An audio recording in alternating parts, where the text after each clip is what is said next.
Test 1, 2, 3. Test 1, 2, 3. Sound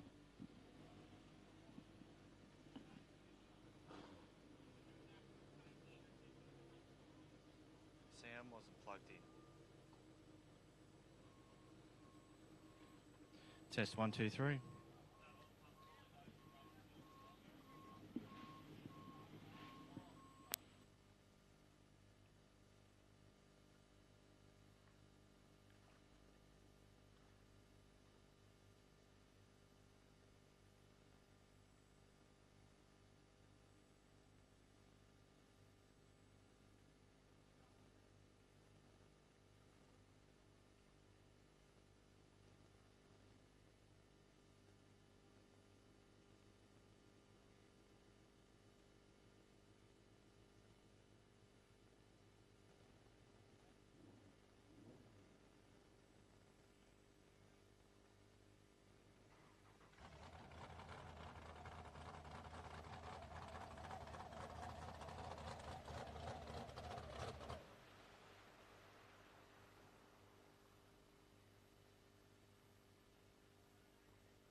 Well, good morning and welcome, ladies and gentlemen, to the 2024 Melton Gold Cup and National Drivers' Championship for forced induction boats. My name's Dave Bishop, and the beautiful Melton Weir looking absolutely spectacular this morning. Hope you enjoyed our juniors just racing this morning. We saw Riley Bride taking out the win in the Fat Chance in race number 1, doing an awesome job. A massive weekend for you, ladies and gentlemen, here this weekend is going to be absolutely epic. We've got 20 blown forced induction boats here. We've got all of our categories, 6 litre. We've got our juniors. We've got 25 horsepower. We've got our speed bracket classes, the 95 and 105 boats, which are heading out onto the water very, very shortly. In fact, being taken up to the top end of the course to do a little bit of a warm-up now. Next race on the card is going to be our 95 mile an hour category. We've got Hombre, Frenzy, Ranger, Endgame, Bad Temper and Cut Cat Racing. Great to see Temper out there, brand new boat there for Jason Jones, ex-ski racer, and he's going to be pushing very, very hard, so should be a lot of fun, this one. We really enjoy these 95 mile an hour races, and a big welcome to everybody, of course.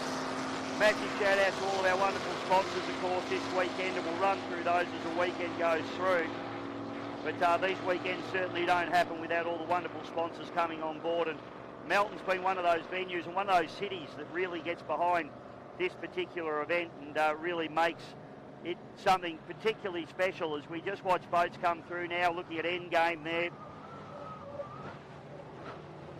Endgame with Darryl Woods behind the wheel, very, very hard competitor.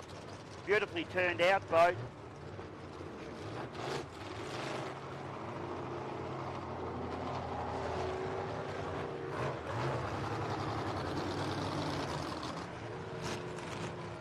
So we'll get these boys to do the warm-up. We'll get ourselves organised here in the commentary box and back with racing in just a moment.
All right, ladies and gentlemen, so the first of the V8s out onto Exford Weir here at Melton this morning. He's our 95 mile an hour category.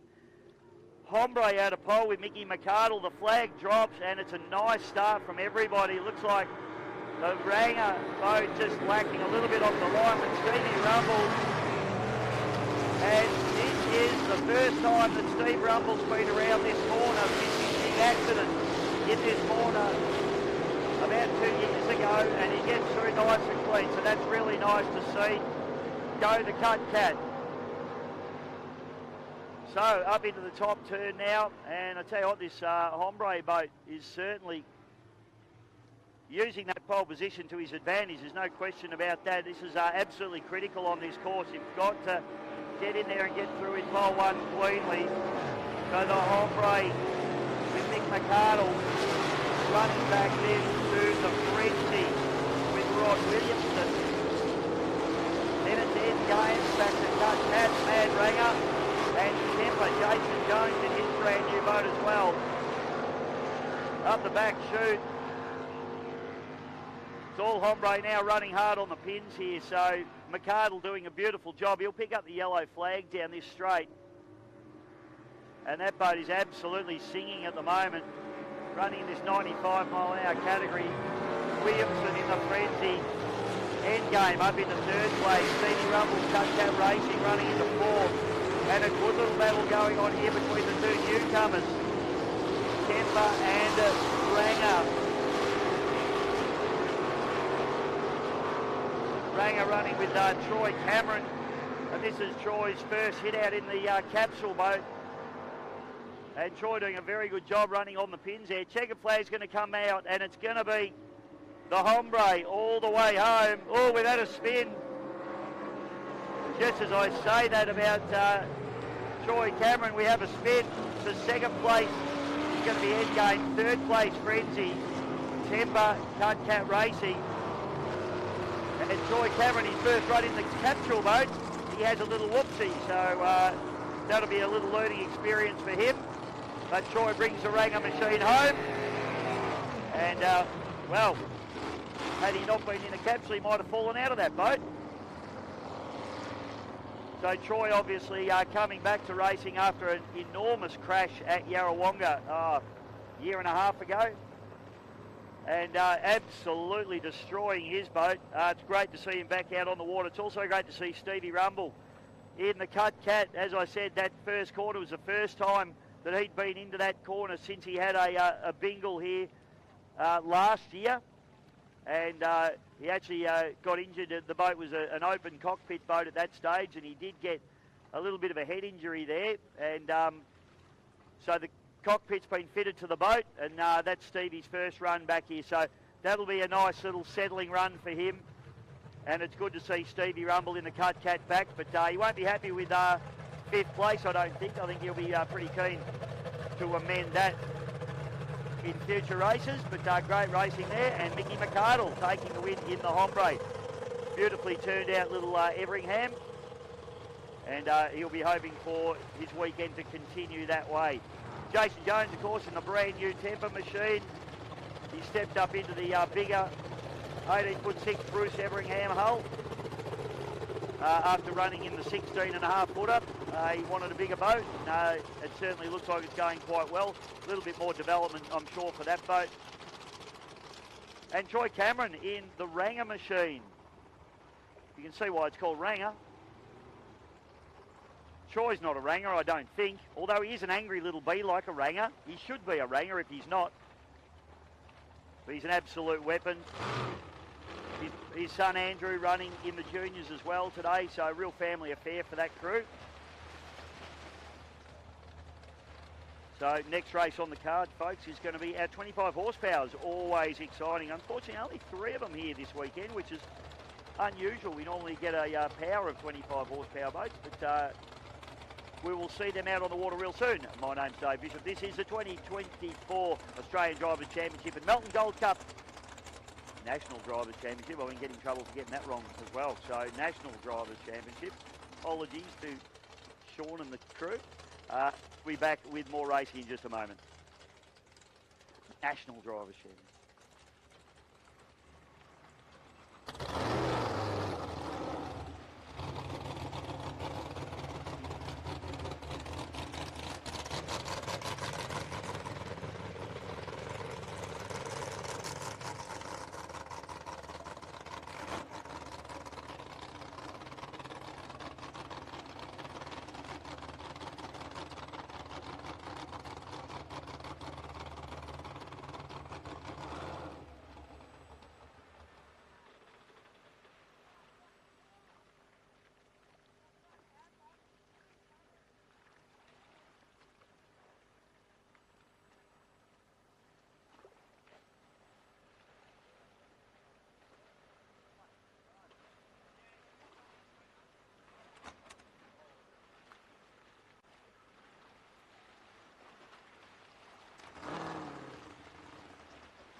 Back, ladies and gentlemen, to the MRSBC. My name's Dave Bishop, and we are watching 25 horsepowers heading out onto the water at this Melbourne Gold Cup and National Drivers' Championship weekend. And I can only see two 25s going out of the water at the moment. Two good 25s, though. As we see Tyler Scott in the, well, you almost call it a capsule boat. It's not, but it's the Aquasonic machine. And we've got Josh Bird running in the Aquaholic boat.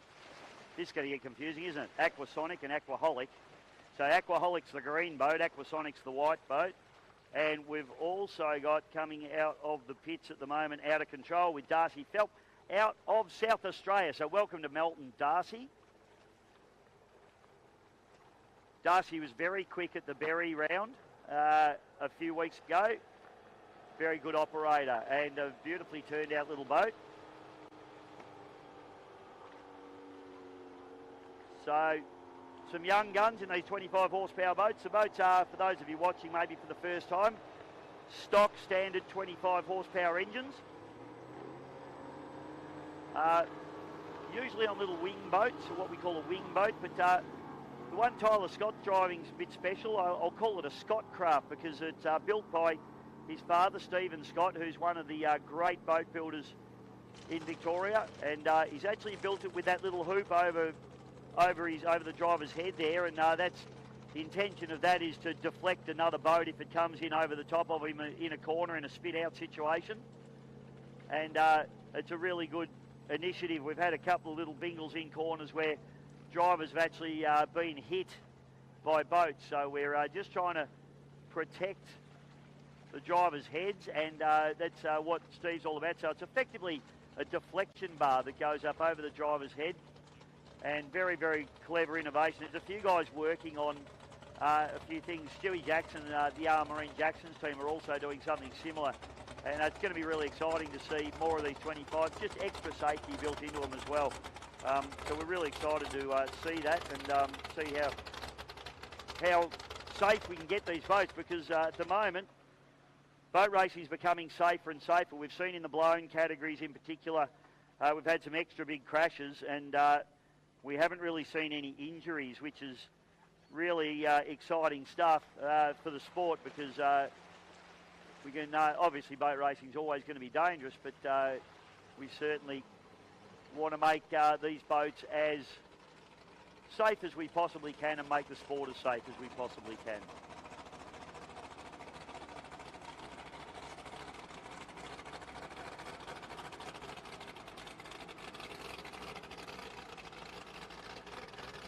So a little bit of a issue here. Start boat's just going to take them back up the course. So white flag up on the Dunn Racing Machine. Big shout out to Phil Kelly as well. Phil had a little bit of a run-in with a bull, and the bull won. So Phil, I know he was in an induced coma. I'm not laughing, but he's all right now. He's awake, and hopefully, I hope Phil's watching this weekend. Mate, we need you back straight away, because clearly these start boat guys need some help. So Phil, we want you back, mate, if you're watching from hospital. Hope you're feeling a lot better, brother.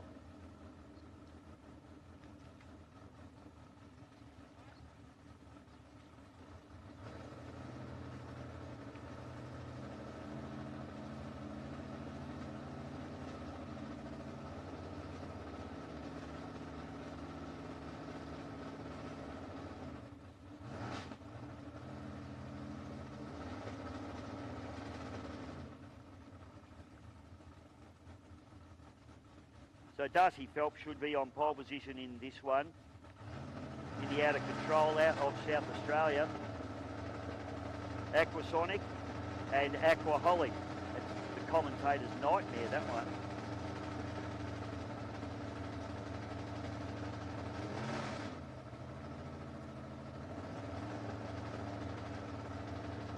This race brought to you by Argo Marine.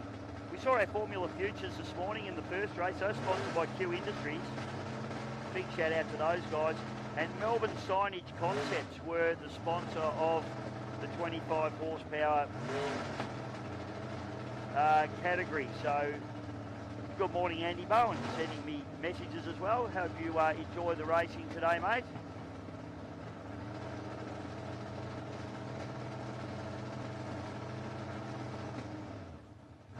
Okay, and our 95 mile an hour category, boys. Big Ivor Godsell wants your GPSs, boys. You need those. So just for those watching at home, the GPSs come out of the boats and they get brought up to the officials. They're in a sealed container. I think they get checked if those boys have been over 95. If Hombre's gone over 95, he may have got the win on the track, but he'll certainly not get the win at the end of the day if he's broken out. So GPSs will be getting checked very shortly for all the 95 mile an hour category boats.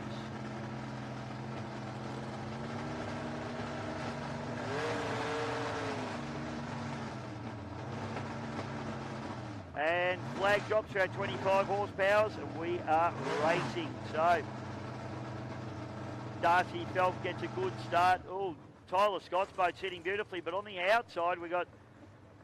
Now this is the boat that Grant Rollerson drove many years ago and is quite famous. There's a video, YouTube video going around, and looks like they may have a little bit of setup into that with Joshy Bird struggling down the front straightaway. Certainly not as loose as Rollerson was, but that boat probably needs a little bit less trim in it, I would suggest, as it goes down the back chute. It's sitting up quite nicely, but might just have a little bit much trim on board, particularly once again. Oh, we've seen, oh, Tyler Scott having a wild ride up into turn number 2. So Tyler taking a couple of big hits. His old man's up here. He's having a laugh about it, so clearly not too worried. They got a fair bit of trim into that boat as well. I think Stephen Scott might need to wind that one down a couple of notches for the next race. Sitting up very, very pretty, but luckily there's no wind this morning. As Darcy Phelps, who's doing the nicest job out here at the moment, representing the South Australians in the Out of Control, which is the most in control boat on the course at the moment.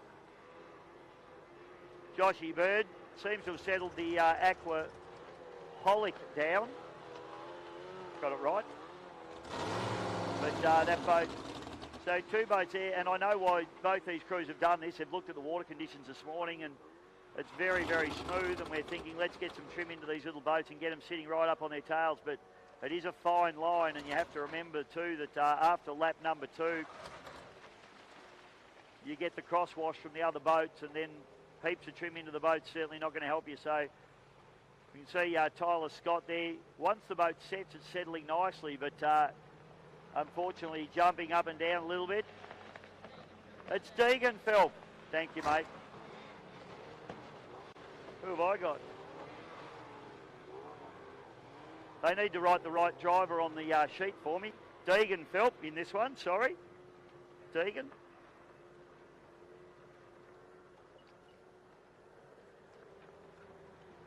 Either way, Deegan's leading at the moment, doing it nicely. We've spread out a little bit in this one. But keep your eye on these guys as Deegan doing a very nice job. He's going to come through and pick up the yellow flag and set off on his final lap. Up the back straight away, the Aquaholic, jumping and leaping as well. It's hard work. Yellow flag comes out, so Phelps doing it nicely. You can see Tyler Scott, that boat, the water just breaking right at the back of the running surface. And probably it's turning quite nicely given how much trim it's got. But it's just when it gets a little bit lumpy there and he gets the crosswash, it really wants to stand its nose up. I tell you what, Tyler's doing an epic job of driving that boat at the moment. I reckon if they just dial that down, that trim in a couple of notches, it'll sit a little bit more level, and he'll be quick. He'll certainly give the Out of Control boat a run for its money.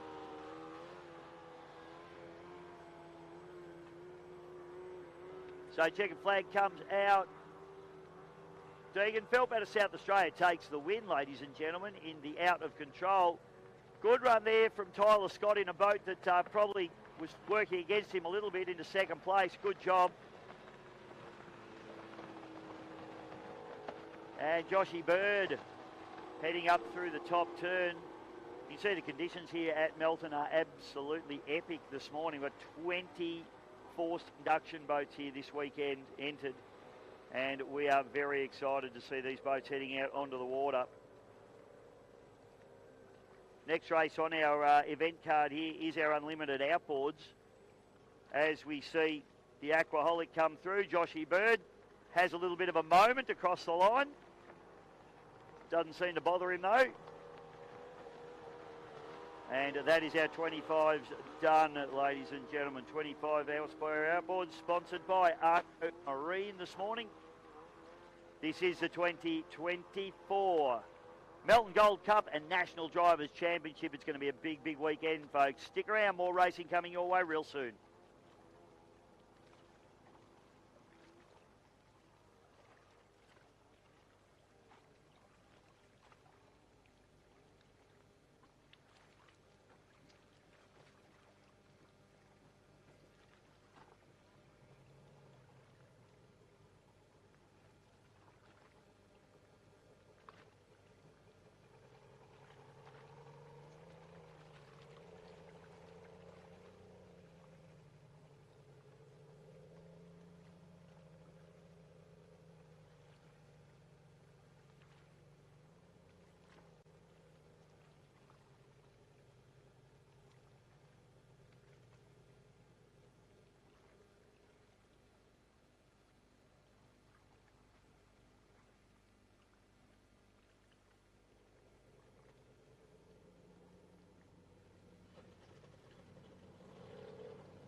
Okay, unlimited outboards on the course now, sponsored by On Acid Brick and Concrete Washing.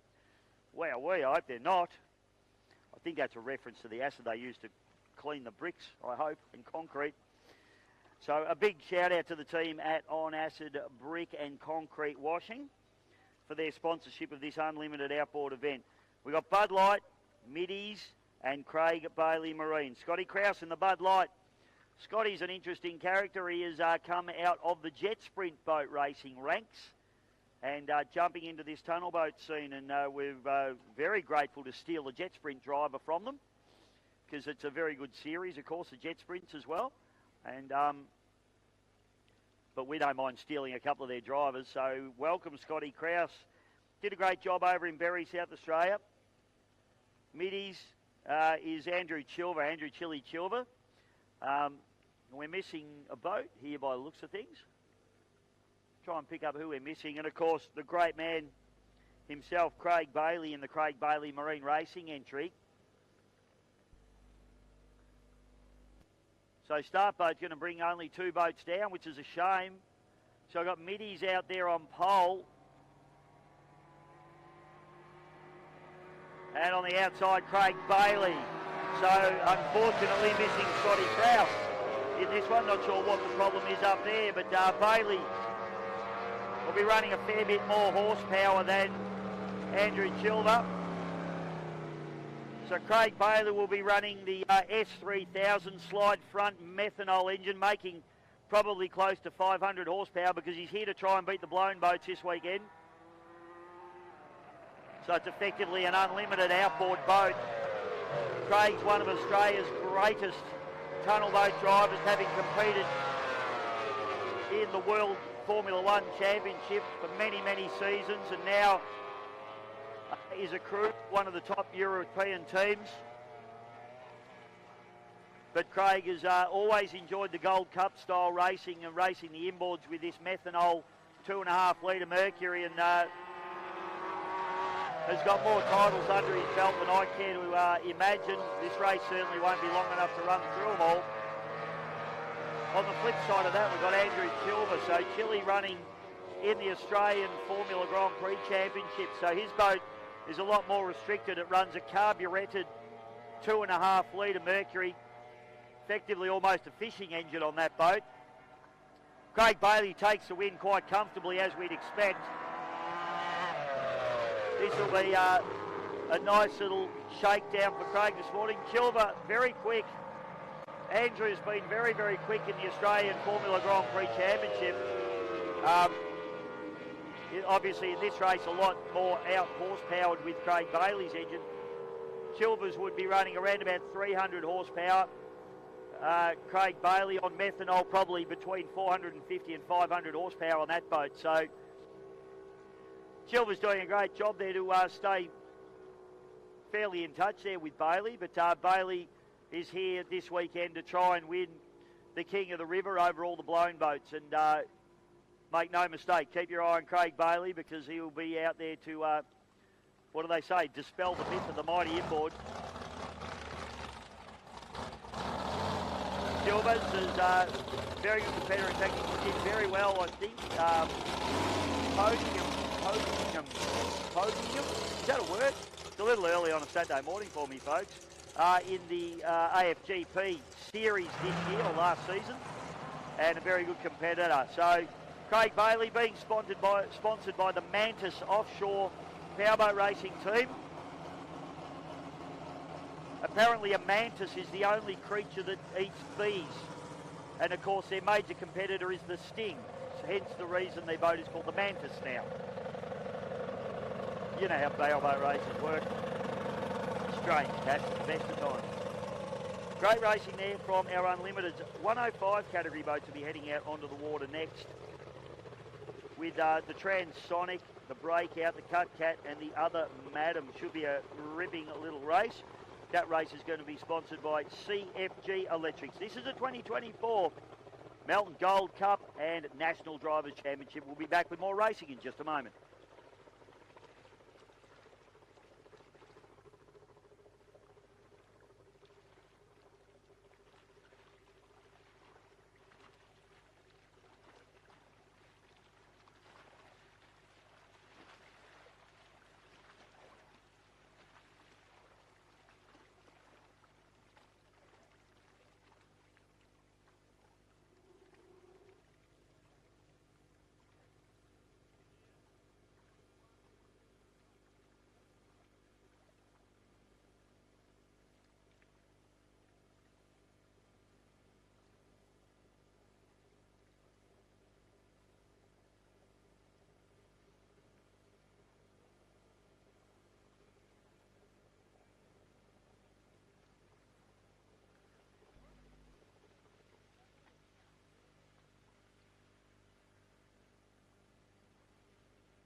Well, hello and welcome back, ladies and gentlemen, to the 2024 Melbourne Gold Cup and National Drivers' Championship. We have got 95 mile an hour boats heading out onto the water by the looks of things. Because we have Jimmy Mullins here in the breakout.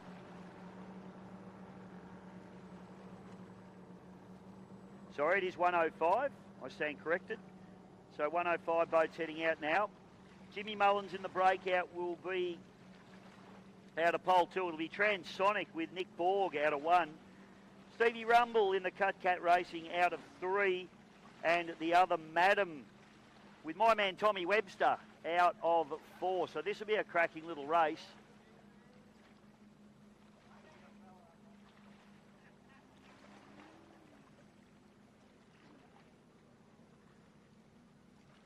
Yeah, so no Transonic in this one by the looks. Been trying to fix an oil leak from what I hear, so hopefully we'll see that boat on the water a little bit later on. Thank you, Owen. Good spot. This race is sponsored by CFG Electrics. A massive shout out to the team there at CFG Electrics. Another wonderful sponsor here at the National Drivers' Championship and the Melbourne Gold Cup. We'll be rolling through the next race on the card. After this will be our 105s. Then we'll have a 6-litre, couple of 6-litres, Formula Future, and then we will be running into our heats of the National Drivers' Championship for blown alcohol or forced induction boats, which is going to be very, very exciting indeed. And I'll run you through the rules for the actual series. Fantastic series. This is the inaugural series and round number 1 of the National Drivers' Championship, and it's fantastic to have it at one of the greatest powerboat racing venues on the planet, Melton. Exford Weir here in the beautiful Shire of Melton, and we're excited. Hopefully we'll have the Mayor coming down a little bit later on for the Melton Gold Cup. I always enjoy seeing the Mayor. And the community really does get behind this race meeting. The Weir's looking absolutely spectacular, full of water. We've had flooding and all sorts of stuff going on in Victoria, but one thing it has done is been very good for powerboat racing because all of our lakes are nice and full. Sure, there's flooded homes everywhere, but that's okay as long as we've got water for boat racing. Isn't that right, Owen?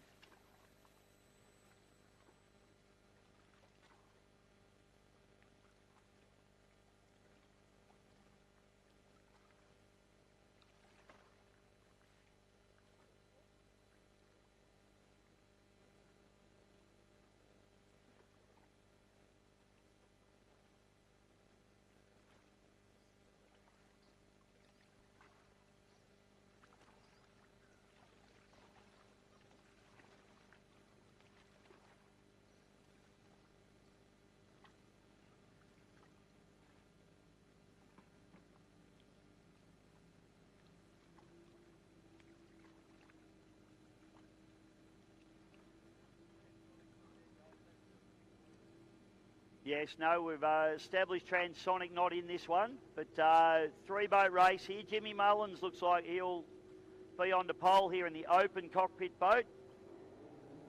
And the flag drops. We are racing in this 105 mile an hour category. Tommy Webster probably gets the best of the starts. He's going to have to go the long way round here. Stevie Rumble dives in nice and deep into turn number 1, and everybody around nice and clean. Webster showing plenty of pace here. Mullins in the big block goes with him. It's going to be a real drag race down the back chute. Tommy Webster diving nice and deep there. This boat's got plenty of in-speed into the corners.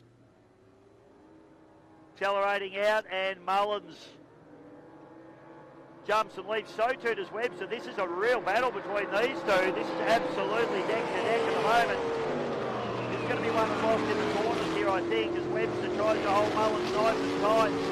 Webster's trying to maintain that momentum, but rumbles out the back door a little bit. Tommy Webster now just ahead by about a boat length as the yellow flag gets produced. Now Webster can start to dictate a little bit, but he doesn't. He runs wide, leaves Mullins that inside run. Tommy Webster struggles to get the power down in the Madam on the outside a little bit. Jimmy Mullins still holding him out, using that pole position to his advantage. Webster just unable to get that brake. He had a little bit of a brake and he lost it. Now he can't get the power down. That leaves the door open for Mullins, who does a better job on the exit of turn one. So up into the final turn, and I think Tommy Webster might have done his dash in this one. Jimmy Mullins just needs to get the power down clean. He'll come through and take a very nice win. Good job there for the breakout. Jimmy Mullins takes the win over Tommy Webster in another matter. And rounding out the field is Stevie Rumble in the Cat Racing. So as always, fantastic racing from our 105 category. CFG Electrics, the sponsor of this one.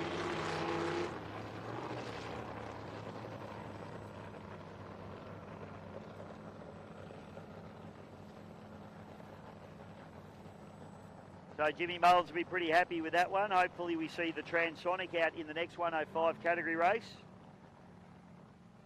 So that was our 105 mile an hour boats, brought to you by CFG Electrics.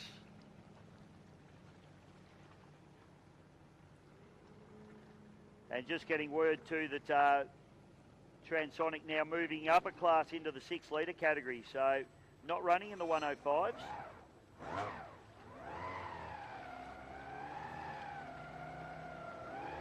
I can always rely on the boat racing family to square me up and let me know what's going on. Thanks, Platsy.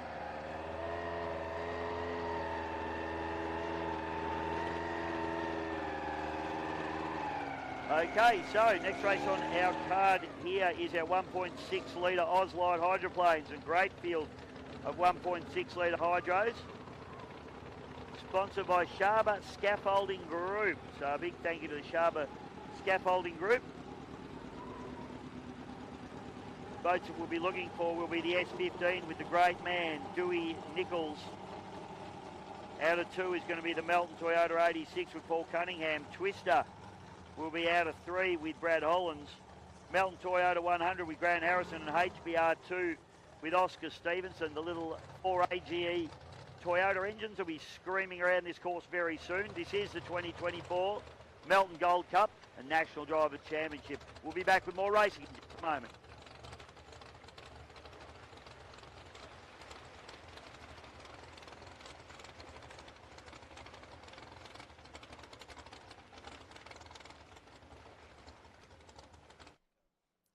For those of you out there watching the race boats going around this amazing course, all the safety and all the effort that goes into keeping these drivers safe. Obviously there's safety cockpits in these boats. They've got harnesses, they've got air supply. The open cockpit boats, they all wear jackets, helmets, they've all got all the safety gear, and the boats get gone through in scrutineering and made sure they're really safe. But the biggest factor in the safety in this sport, these guys right here. This is Race Day Medical, Dave and Anna Bodner. They do most of the powerboat racing throughout Victoria, and they do an amazing job. Dave's had to deal with some really big crashes lately, and he's done an amazing job. And there's probably some people that are here this weekend that may not have been, had it not been for Race Day Medical, Dave Bodner and Anna and their team. They do a great job. Just think about them when you're watching those boats go around. They're out there doing the job, and that's why all these teams out here feel really safe.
Welcome back, ladies and gentlemen, as we send 1.6 litre hydroplanes out onto the course here at the 2024 National Drivers' Championship and Melton Gold Cup. Here at the beautiful Exford, we are in the Shire of Melton, Victoria, Australia. Welcome to everybody, both here on site and around the world and at home in the live streaming. My name's Dave Bishop. And we have got, as you can see, glass-like conditions here at Melton today. A little bit of cloud cover, which is just nice, keeping the temperature down. There is no wind at all. And the drivers probably would have liked to have seen just a little bit of breeze just to get a little bit of ripple on the water. This glassy type stuff, some of them aren't too excited about because the boats do get up on top of that little bit of chop and it breaks that surface tension. It gets them going that little bit quicker. But everyone's racing in the same conditions. So no favours for anyone out there. These are 1.6 litre Oz light hydroplanes. 1.6 litre Toyota 4AGE 4-cylinder twin overhead cam, 1.6 litre engines. And all it's in the field. Twin carburetted set up, the 45mm Weber carburettors on these particular boats. Most of them running through a gearbox. Some of them run direct drive. We've got a couple of boats in the arrangement. Pretty exciting to see Brad Hollands in his new boat, just recently imported from the United States, the Twister. We'll keep an eye on him. He's out of lane number 3. Got Paul Cunningham out of lane number 2 in the Melton Toyota 86. Now, that's normally one of the high-quality boats of the field, but they have had an engine issue with that. They're down on RPM, and they're struggling to find the issue. So it's going to be interesting to see whether Cunningham and the Melton Toyota crew have got that boat sorted out. Out of pole 1 is probably the most famous powerboat racer in Australia, Ryan Dewey Nichols in the S15, the open cockpit boat. And Dewey is a legend of the sport. Hails out of Lake Boga in Victoria.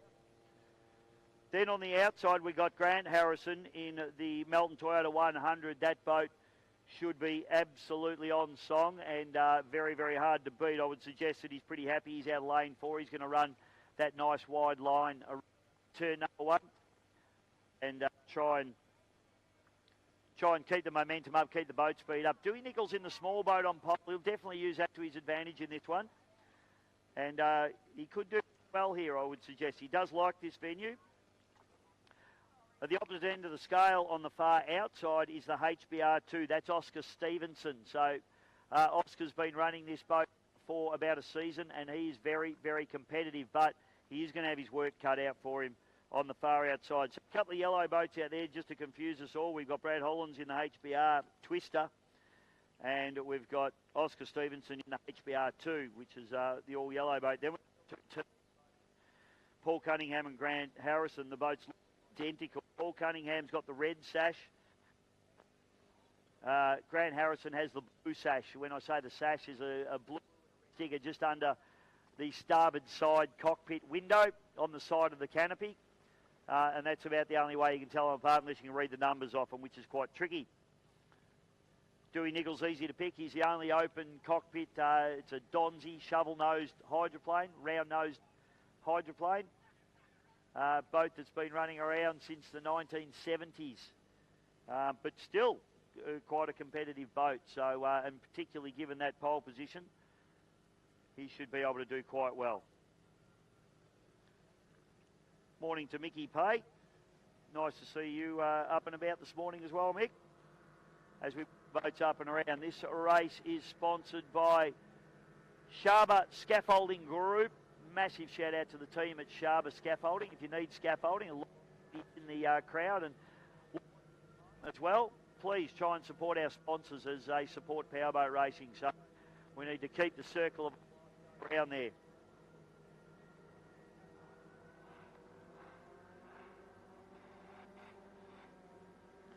Okay, white flag up, white flag drops. We are racing. Oscar Stevenson gets a cracking start on the far outside there, but it looks like the Melton Toyota and the HBR and the Twister with Brad Hollands are down into turn number 1. And let's see what they can do here. Dewey Nichols is trying to run that tight line. Now, it looks like Cunningham's got problems. He's got no acceleration out of turn number 1. But look at this. Brad Hollands, two Melton Toyota boats have been absolutely unbeatable for the last couple of seasons, but at the moment, Grant Harrison has got a big job on his hands. Hollands runs him nice and wide, maintains momentum. Hollands is a experienced racer as the boat dances from sponsor to sponsor. And the twister. Harrison will be both loving and hating this. Harrison goes to the inside and says, I'm not having any of that. Let's see what he can do here. The rest of the battle goes on with Cunningham running into third spot. Oscar Stevenson into fourth. Yellow flag comes out. Up through the top turn, and Brad Hollands has been outsmarted here, I think. He's got a little bit of pace on Harrison here. But Harrison has taken that inside line off him. One lap to go, it's going to come down to the wire. Harrison hard into the bottom turn. He runs wide. Runs in on pole, exits on about pole 5. Up the back straight away they go. Cunningham still struggling a little bit, but still managing to maintain third spot at the moment. Checkered flag will come out. Harrison up the inside. Watch him run. Hollands wide here. It's going to be a drag race to the line. Absolutely epic racing between these two. Brad Hollands just getting outsmarted by Grant Harrison. Harrison takes the win. Hollands trying to hold that outside line, but it didn't work for him. Harrison said, I'm not having any of that. Went up the inside like a rat up a drain pipe. Paul Cunningham comes through for third. Oscar Stevenson into fourth. And our man Dewey Nichols in the S15 gives the crowd a wave and gets the job done. What top racing there from our 1.6 litre Ausline hydroplanes. Brought to you by Sharba Scaffolding Group.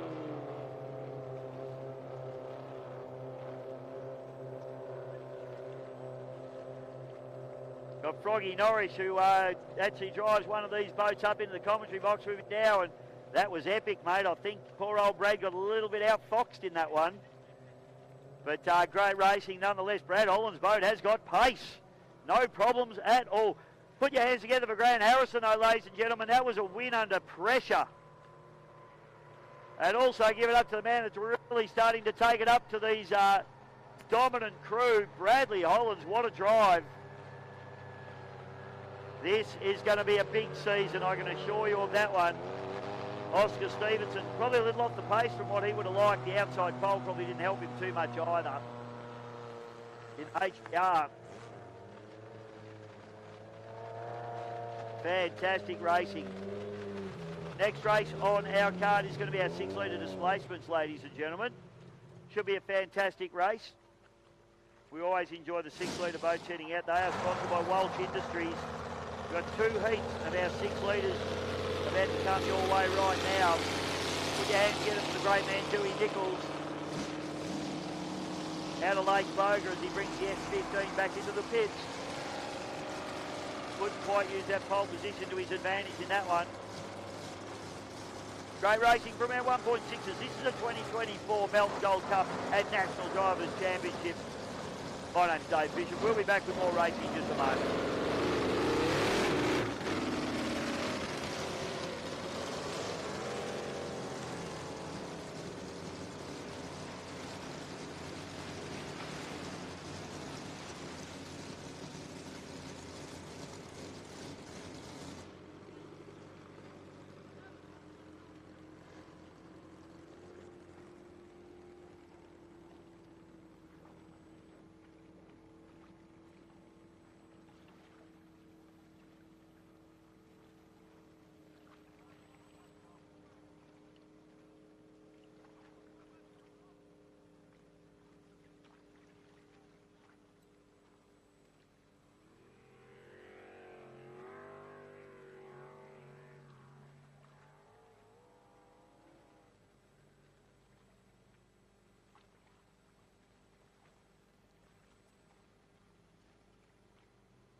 morning, everybody.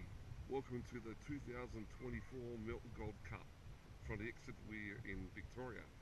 It is also the round one of the National Drivers' Championship for forced induction displacement boats. It's going to be a great weekend of racing, and I'm currently down here at the junior pontoons, and they're getting ready to go out for their runs for the day. So let's go and meet some people.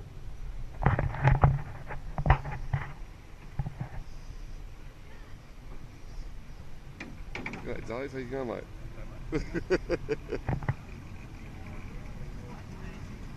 Hello, we're on GP Live, Hydro live streaming. G'day Lily, how you going? Good, how are you? Yeah, good. Oh, here we go. Riley, how are you going? And you, yeah, how you going? Yeah, pretty You got your boat here this weekend? I wish, nah. Oh, it was on the intro list, but didn't get a class. No, I was going to race. Okay. Yeah, it's getting repaired. So this is on GP Hydro live streaming at the moment, so there you go. Alright, good luck. We got Ella down there, Ella Nidgery. First time we got Josh down there, the McWatt with the 25s.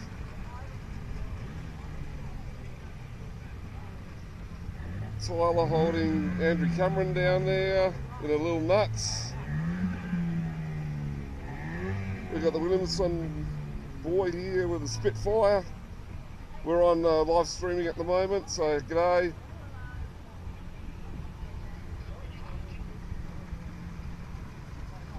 Bailey Canara, how are you? You're on live stream. How you going? Anyway, have a good luck. And okay, cool. All right. Mickey, who have we got here in the boat? Who have we got here in the boat? Chase Hamilton. Oh, okay, rightio. Cool. We're on live streaming. Hey, look what you're racing again. Hey, the boys from Berry. How are you? We're on live streaming at the moment. Yeah. All good from Berry. Berry was a great meeting, wasn't it? It was. Fantastic. Yep. So anyway, good luck for today. Yeah, thank you very much. All right. Yeah. Currently, we've got Darren Robertson of Wildchild going out for his first run for the weekend. He didn't come out yesterday, had a problem. So yeah. So we'll come back to you a bit later on. Bye.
Back, ladies and gentlemen. Sorry for the little delay there. Hope you've been enjoying the beautiful pictures coming through at home on GP Hydro live streaming and through Bitro Media.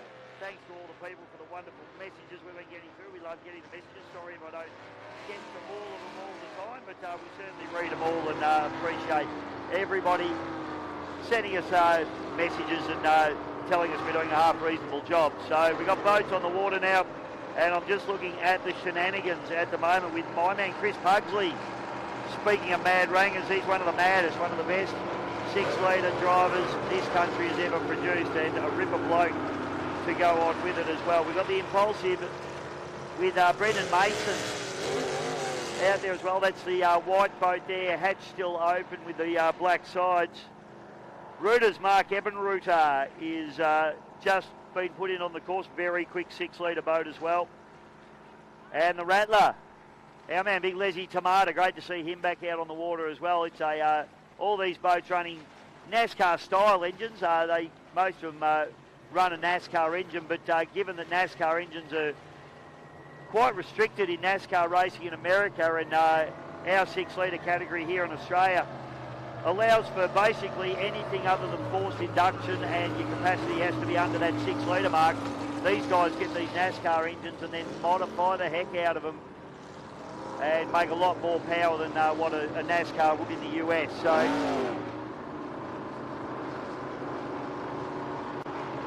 always good to see the 6-litre boats out on the water. These guys certainly put on a big show.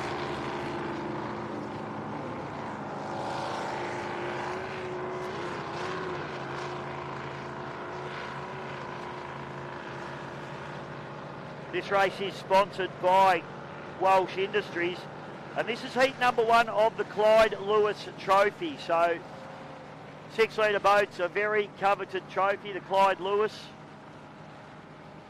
And 6-litre guys live and breathe for this particular trophy. So we've got 2 heats. This heat we've got Impulse, Rooters, Shenanigans and Rattler. In heat number 2 we'll have Tough Enough, Image, Erastus and Cavs. So going to be a hard charging Clyde Lewis.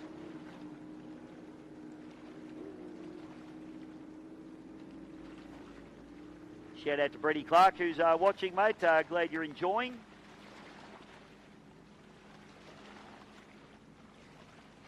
As I said, this race brought to you by Welsh Industries, which is in fact Brendan and Brenton Walsh. Brendan father, Brenton son, and Brenton driving the Cavs boat here this weekend. And he's running in heat number 2 of this particular Jack Kavanagh series race. So 2 heats, and winner decided on points, I believe, in the Jack Kavanagh. I'll try and get that confirmed for you, but I'm pretty sure that's the case in this one. So these boys will be pretty keen to push hard. 6-litre boats are interesting. Quite often we see Chris Pugsley heading out and trying to beat the blown boats with his 6-litre boat, the Shenanigans. And quite often does. The boat handles unbelievably well. It's probably got 700 or 800 horsepower. Turns that NASCAR engine up to around about 9,000 RPM.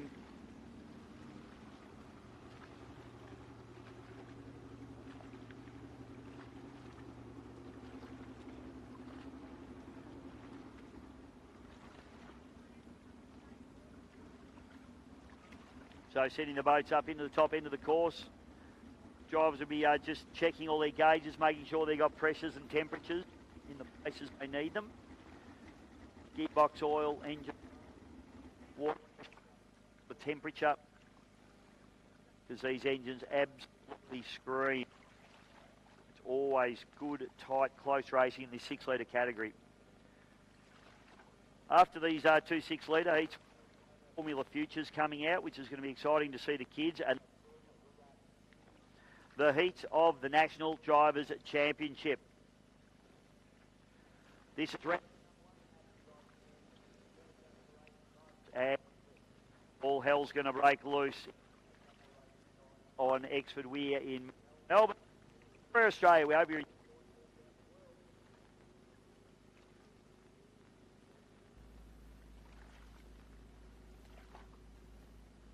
plenty of people on the live stream watching at home, and a big shout out to everybody that's on site. Beautiful day here at Melton. Cloud cover's just keeping that sun glare down and not making it too hot. Temperature's just a beautiful 20-something degrees.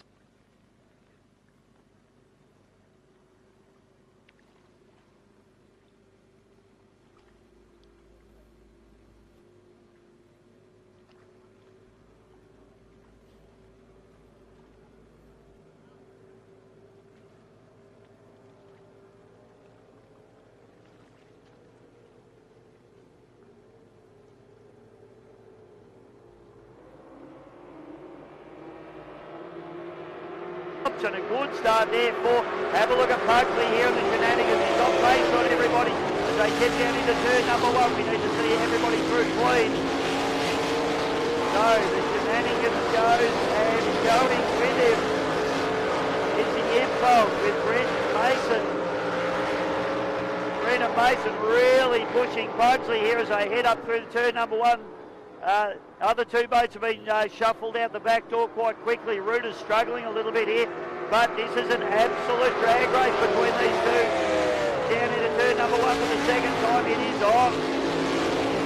Pugsley, beautiful driving from Pugsley and Brendan there. Brendan running on pole. Got the boat turned in beautifully. Les Tamata and Mark Evanruder having a good battle out the back door. Up to the top turn we go, and this is absolutely epic at the moment. Yellow flag comes out.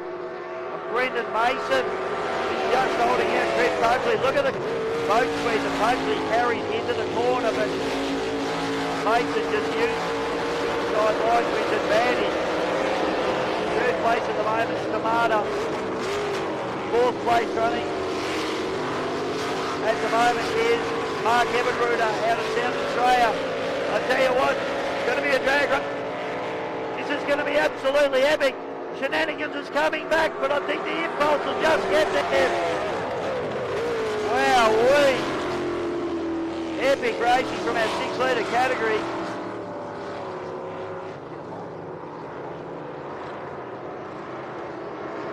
Third and fourth, Les Tamata comes through into third place. Fourth place will be Mark Evanruder in the Ruters boat. I've got Pete just coming into the commentary box at the moment. I'm just going to find you a microphone, mate. We've got one. There we go. Thank you, Claire. And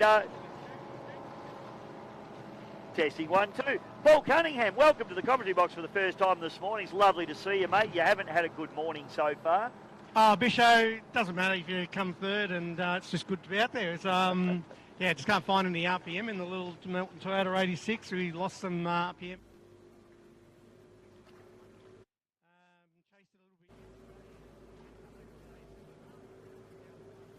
bit. Best we can get, which is not going to cut it in the 1.6 litre class. You really need to be up around 75 to 78 to be sort of mixing it with Grant and Brad, who had a real ding-dong battle. It was actually, you know, you might have said it's not a good start today. It was the best seat in the house to watch Harrow cut underneath him and I think take the win. Mate, he outsmarted Brad in that one. Brad won't, you're probably the other one in once, I would suggest, but no, great drive there by Harrow, and great drive by Brad as well. I know he was trying to maintain momentum and run that wide line, try and keep the boat really right up on the plane rather than having it bogged down running on pole. But of course, Harrow saw the only way he was going to get that done was to sneak up the inside, and the door was well and truly open, wasn't it? It was, mate. So a good race, and wow, 6 litre race was a great race. Yeah. Very often, you know, shenanigans dominating, but impulse out there, deck to deck. In fact, deck to deck. A little bit of a clash up the top there as well, and I think it was the second lap. Touch up there, a little touch, mate. Absolutely, it was. Oh, that's interesting. Well, there might be a little bit of discussion, but I thought both of them, obviously, other than that, drove really clean lines, and both very professional drivers, of course. But Brendan holding that pole and using it to his advantage, and I tell you what, Pugsley don't like getting beaten. You won't be happy with that. It was, I think it was probably wait for the judges. It was pretty close, pretty photo finish, but yeah, a little bit of love tapping to a 6 litre class at Clive Lewis Trophy today, Bisho, for the 6 litres. Very, very prestigious indeed. The guys love coming here to an expert weir every year to run for the Clive Lewis. Jack Kavanagh. Oh, sorry, Jack Too Kavanagh, many is it? trophies, Too many. isn't there? Is I that think tomorrow? Clyde Lewis is the 5-litre trophy. Oh, I've got and them all the mixed Kavanagh up. is I the better get 6-litre myself a trophy, program. So I'm pretty sure. Well, that's what I've got on my list anyway. But Clyde Lewis. it is okay. So we got No, it is the Kavanagh on Clyde our- Lewis. You're right, but Yes. the other sheet says Jack Kavanagh. So Oh, that's the Sunday program, Bisho. I'm a that's day. why, I'm a mate. day ahead of You're myself, a day mate. ahead of yourself. There you go. So now, okay, Rolf Stanisic has actually. It's a little love tap in the corner there between the Impulse and the Shenanigans. I think there's no harm, no foul. What do you reckon, Rolf? Just a little bit of racing love. Look like that on for me, mate. I don't think Mr. Pasal will be seeing anybody come up to the tower on that one. Well, just nice and tight, wasn't it? Good racing. The 6-litre guy, it always produces, doesn't it? 6-litre, which is absolutely epic, mate. That race was brought to you by Walsh Industries. And the next heat is going to be Music Maker International, the sponsor of the next heat. That's Sunday, so we've got to get on Saturday's program. Yeah, but it's the same as this, mate. So next race on my card is the 6-litre Jack Kavanagh heat number 2. Oh, look at Bisho. We got Rolf here. He's got absolute frame by frame on the finish line here. Oh, sorry, mate. All right, well, Rolf reckons pugs, and he's in a better spot than us because we're on a bit of an angle. He was a little bit further back towards the finish line. Finish line, for those of you that don't know, is the white boy out in the centre here, I believe. Is it, or is it? We'll get confirmation on that, which one the actual boy is. It is, Pete. Okay, so based on that, we're going to say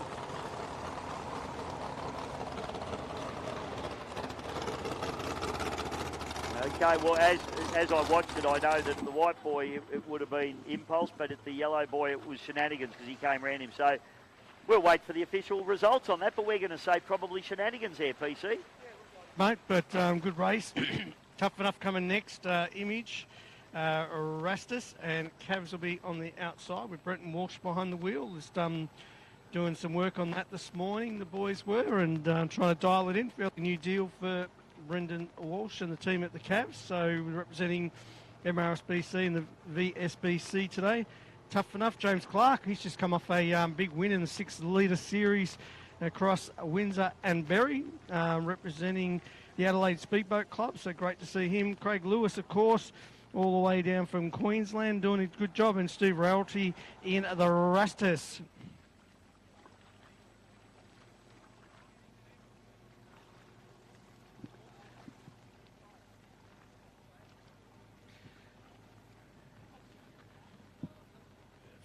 Right, PC, organised up in the commentary box now, but we've got our juniors about to head out, mate.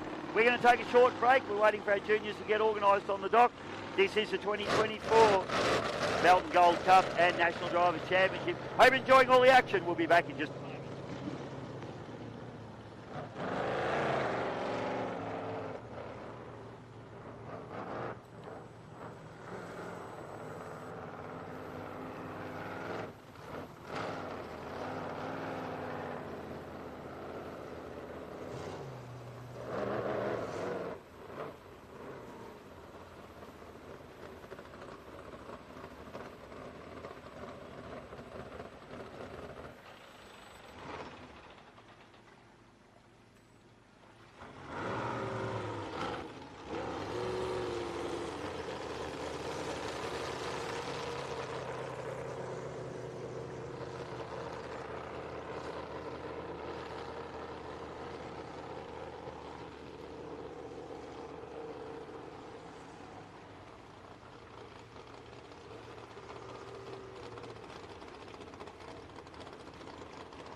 Okay, welcome back, folks. And we're just going to have a little bit of a look at this little incident between these two 6-litre boats here, and as you can see, running into the corner. And just that little glancing blow there between the two. I'm not sure anyone's at fault there. I think probably just a racing incident. Certainly shows you how tight and how close this 6-litre category is in 6-litre racing. These boys are absolutely hard at it, and it's going to be great to see how they pan out for the rest of the weekend. This is the 2024 National Drivers' Championship here at Melton at Exford Weir in the Melbourne Runabout and Speedboat Club in Victoria. We'll be back with racing real soon.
All right, white flags up, ladies and gentlemen, now for the second heat of our 6-litre displacement, the Jack Kavanagh.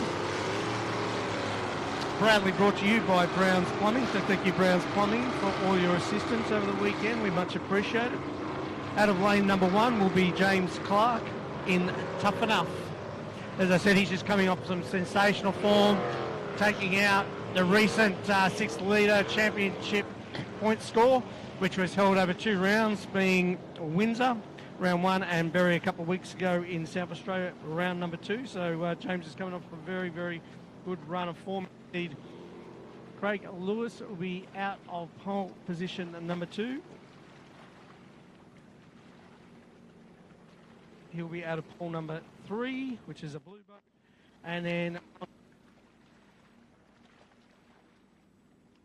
Walsh in a good lineup here for heat number 2 of Jack Kavanagh Trophy for 2024. Yeah, it's going to be a good one, isn't it, PC? Well, we saw plenty of action in heat number 1, and these boys are absolutely desperate, are they not, to try and get this Jack Kavanagh in the trophy cabinet. And as you said, we've got the Clyde Lewis tomorrow as well, mate, for these guys also. So plenty of trophies here for these boys to try and take, and plenty of prestigious trophies in actual fact. And of course, these guys will step up into the Keith Harrison Invitational, and then of course they'll step up into the Gold Cup tomorrow, which we have seen 6-litres win the Gold Cup in the past. Many times. So, you know, Chris Pugsley, the impulse boat, Brendan Mason, he's a little bit of a revelation for me this morning, I'd have to say. He's always been quick, and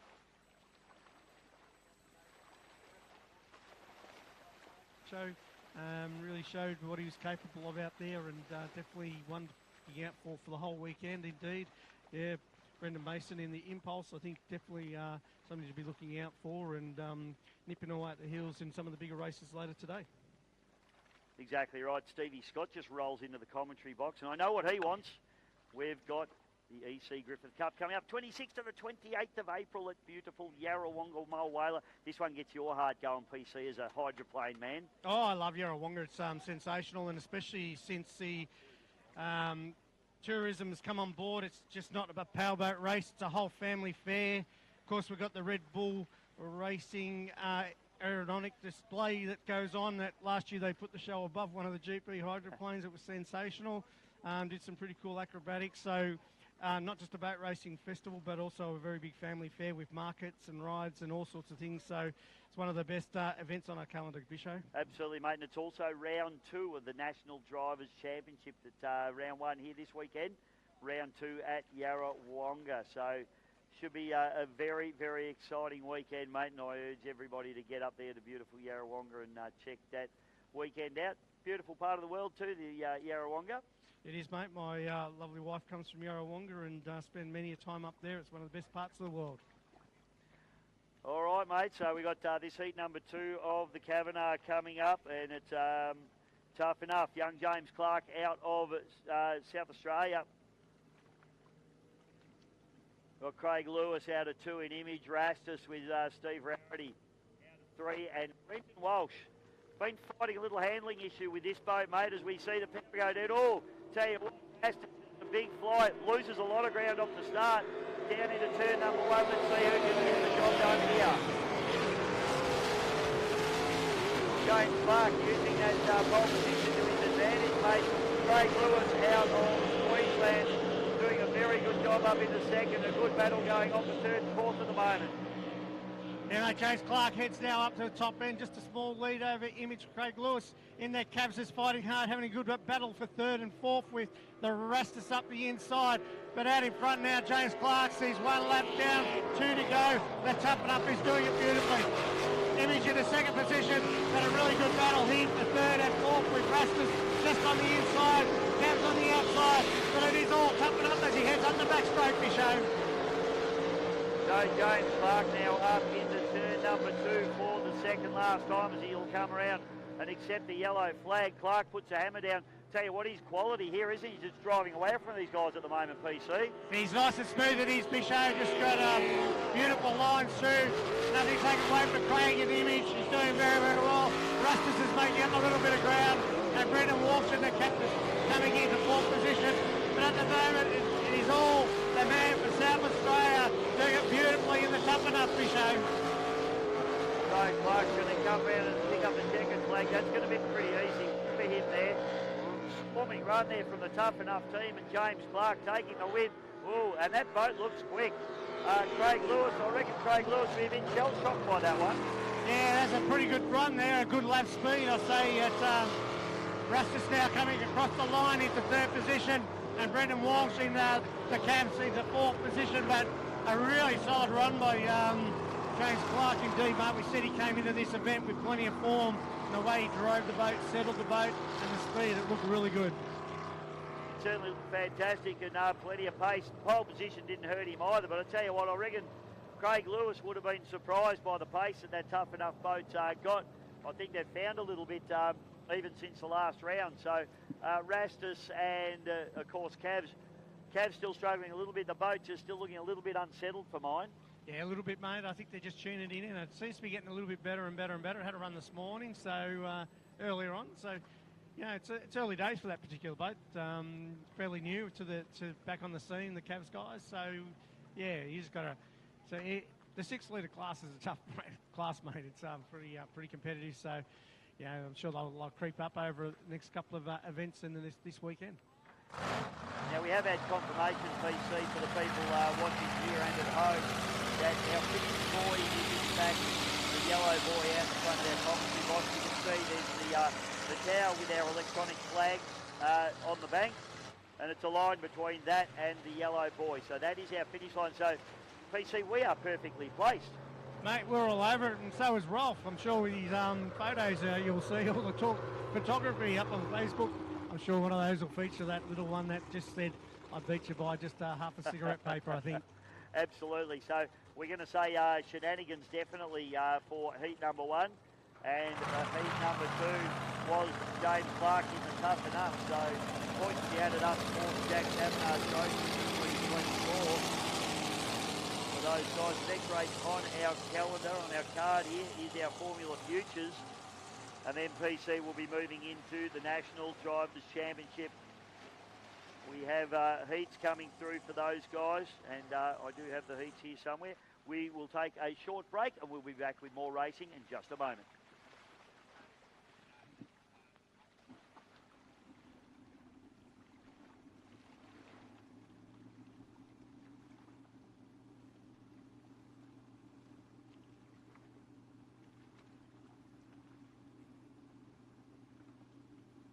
Tapping up as he heads on the back straight, Bisho. So James Clark now up into turn number 2 for the second last time as he'll come around and accept the yellow flag. Clark puts a hammer down. Tell you what, he's quality here, isn't he? He's just driving away from these guys at the moment, PC. He's nice and smooth at his Bisho, just got beautiful lines through. Nothing taken away from Craig in the image. He's doing very, very well. Rustis is making up a little bit of ground. And Brendan Walsh and the captain coming into 4th position. But at the moment, it is all the man for South Australia doing it beautifully in the tough enough, Bisho. So Clark's going to come around and pick up the checkered flag. That's going to be pretty easy for him there. Swarming run there from the tough enough team, and James Clark taking the win. Oh, and that boat looks quick. Craig Lewis, I reckon Craig Lewis will be a bit shell-shocked by that one. Yeah, that's a pretty good run there, a good lap speed. I say Rustis now coming across the line into 3rd position, and Brendan Walsh in the camps into 4th position, but a really solid run by James Clark indeed, mate. We said he came into this event with plenty of form. The way he drove the boat, settled the boat. Every is welcome. You know, if you've got children that want to have a crack at it, between Stephen Scott and the Victorian APBA, they'll help you out with getting into the sport. So you think, geez, that looks like good fun, and it is good fun. It's good camaraderie between all the families, all the kids racing, boys and girls. It's all good fun. So yeah, from the future will be up next.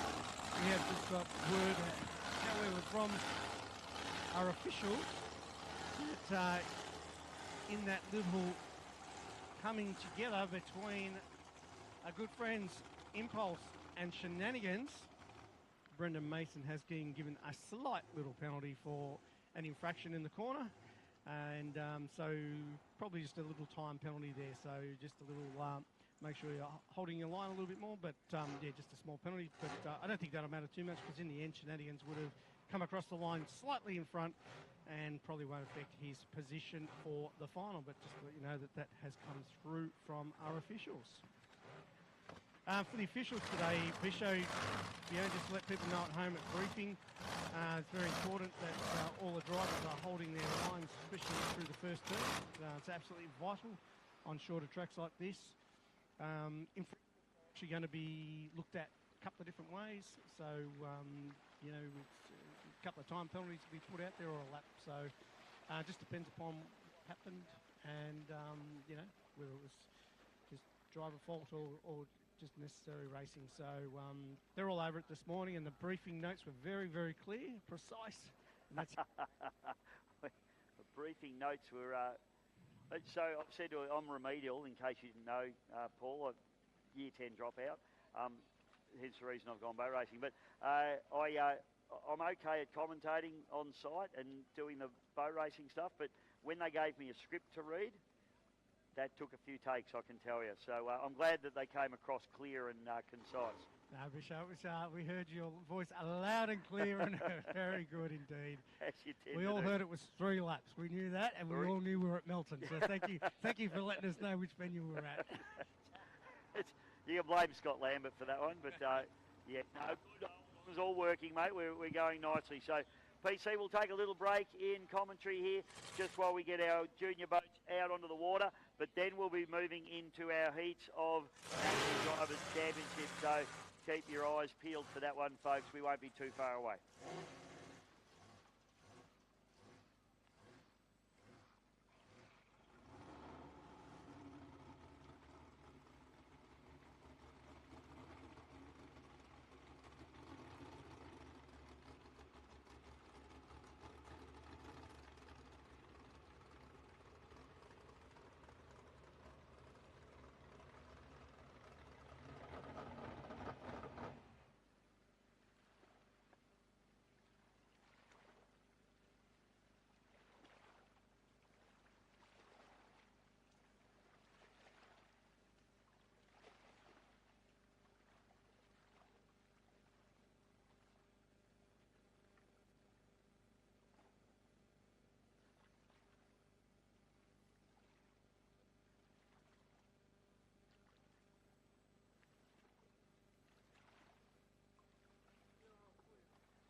Well, Bishop, we've got 9 of our Formula Futures coming up.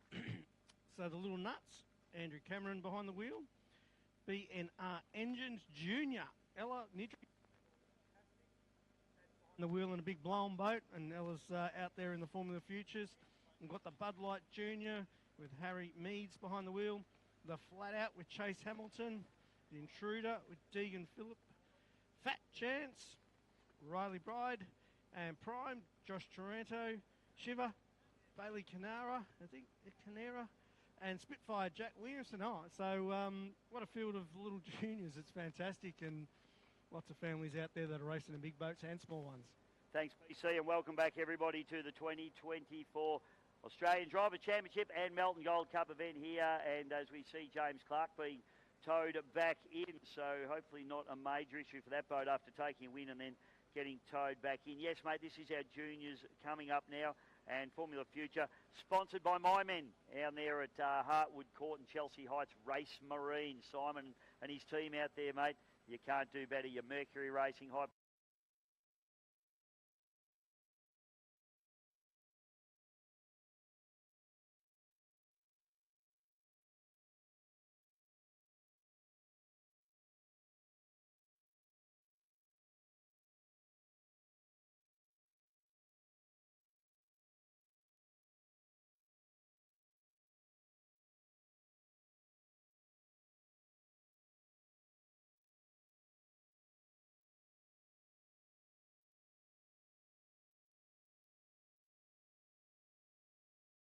bias, but only because they're good operators and they deserve a good plug. So good on Simon and the boys down there at Race Marine, sponsoring the Formula Future category in this particular race.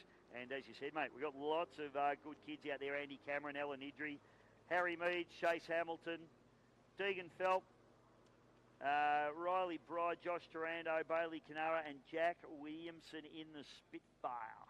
Now, while we've got a little break, I'm going to see if Connor Patterson's going to say hello to me. He's here in the... Excellent. Turn it up, man. He pulled about 4th position yesterday in practice. So I'm going to just sit myself next to here and see if I can get a g'day, g'day, g'day. Of course, turn it up, Connor. What a run yesterday, mate. Were you happy with your time? Oh, g'day. Yeah, I was very happy. I was quite surprised. We've come to this event having obviously taken the 6 litre out and just expected to sort of get some seat time and learn the boat. We've been quite surprised. I've been quite surprised, to be honest. I really wanted to be top 10. I wanted to be able to pole 1 or 2. And that will sort of be the aim staying for the weekend. But yeah, we've kind of overachieved a little bit, which is really good. And yeah, massive effort from everyone in the camp. But yeah, we're pretty happy.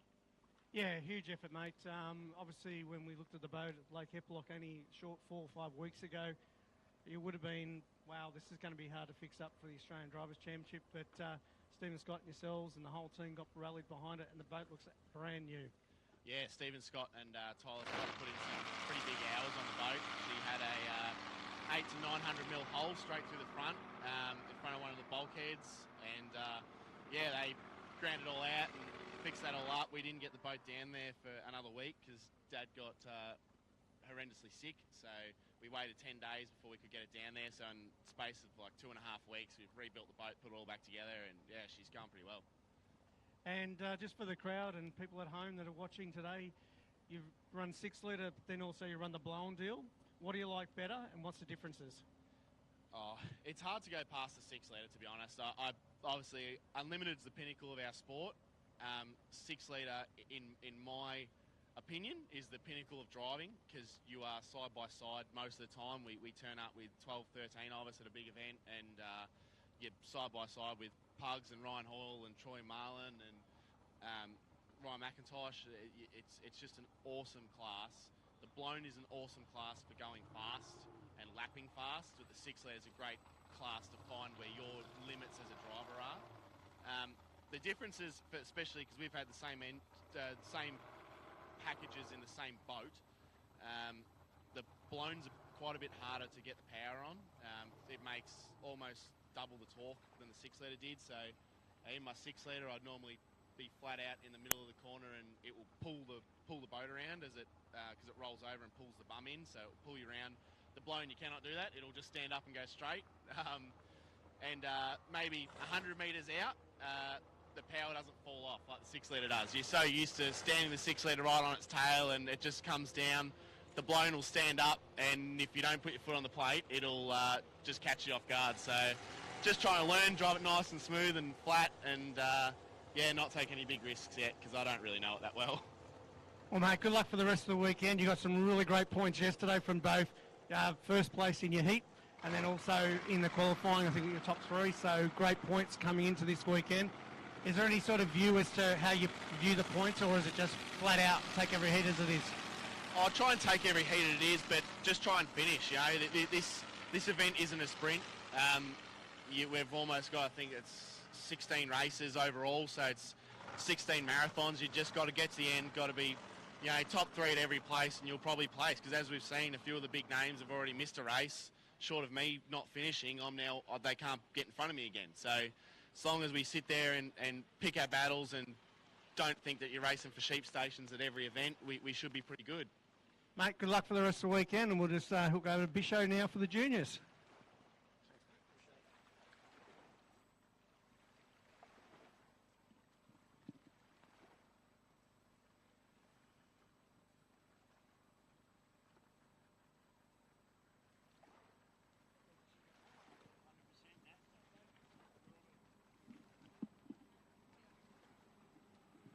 Rightio, PC. Nice work up there, mate. We got our juniors heading out, and we can throw a blanket over him. Deegan Phelp is on, Darcy Phelp actually is in the Intruder, and he's on pole, and he's going to be hard to get around from that pole position. On the outside of him is Jack Meads. That is Chase Hamilton on the outside of him in the flat out. And then it's Bailey Canara on the outside of him. You can throw a blanket over the rest of them, PC, as they fire up the back chute. Oh, what a field, Bisho. A good start. We normally see them come off the dock, but they're actually doing running starts this weekend, which is fantastic. 9 juniors, as we said, as they're all piling into the end corner there. A little bit hard to see who's who because of the little bit of glare. But hey, PC, how do you reckon boat racing's going? How's the future looking? Mate, the future is bright indeed. This is fantastic. This never existed when I was a kid, so as I said, you know, with Oh, you're complaining about that now, are you? yeah, I am, mate. I wish every kid would love to do this. Oh, 100%. Kids out there having a ball. Tell you what, it's a three-way battle here. You got Joshy Taranto, who's actually poked his nose into the lead over Harry Meads. Phelps on the inside of him, and there's spray everywhere. Oh, Hamilton has a little bit of a hook there. Riley Bride's out there. Oh, we've had Andy Cameron stop in the corner there. So his arm goes up. Not sure, maybe they didn't put enough fuel in it. Spitfire on the outside. It's all going on in the juniors at the moment, mate. Yeah, still very, very close. As you can see, ladies and gentlemen, the lights on the track, if you can see them now, they're just caution lights. If there is a red flag, they will flash red. So really great initiative by the Melbourne Runabout Speedboat Club this year to have such great lighting on the system. But it is 3 wide, Bisho, as they come down into lap number, I think it is 3. Tell you what, we've got Andy Cameron, a bit of a sitting duck here at the moment, mate, sitting there in the Little Nuts boat. So hopefully all these guys see him sitting slap bang in the middle of that corner there. He'll be right, mate. He's got his hand up. He looks and nervous. He's got the best view on the house, mate. Look at this three-way battle going on here. This is actually going to get a bit tight and a bit tricky for these three. So you got Phelp on the inside. You got Meads out of 2. And then it's Josh Taranto. Then, Hamilton has another bit of a hook. He's just running that boat on the edge. He's got Riley Bride on his outside, really pushing him along there in the corners. Battles going on everywhere. Alan Nidri rounding out the field at the moment in the BNR. Yeah, but it's a battle up front, mate. Up the front there it is indeed. The Bud Light Junior with Harry Meads. He's pushing hard. I think he's in pole 2 at the moment, mate. I don't know how many laps they're actually doing, to be honest. I think they might. Can't see the flags. Yeah, I'm not 100% sure, mate. We'll keep our eye on the flags. We've got a flag out, but I can't actually It see is a caution flag, and it's caution just flag, yep. down in the corner. Oh, there we go. Checkered flags out, mate. So this is going to be... Tell you what, mate, this is a drag race to the line, and it's going to be...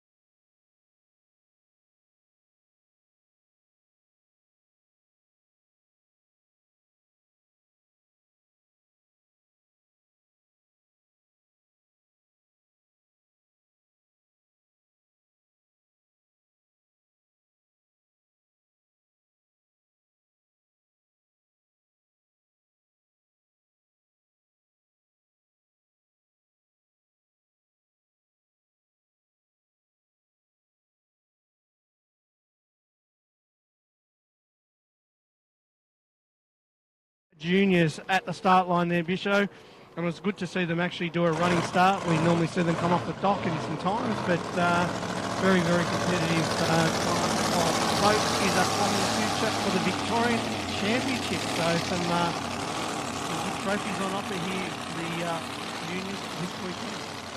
All right, PC, the big dogs are coming out. National Drivers' Championship for forced induction boats coming out on the course, mate. And I know this particular event, we've got 4 rounds running in this particular event. Round number 2 is Yarrawonga, and I'll check on the other 2 rounds. We've got Windsor and South Australia. I'll check for you on that one. So, points for the Drivers' Championship. So these guys collecting points on their way through. It is a point score series. So it's going to be the most consistent boat through the championship.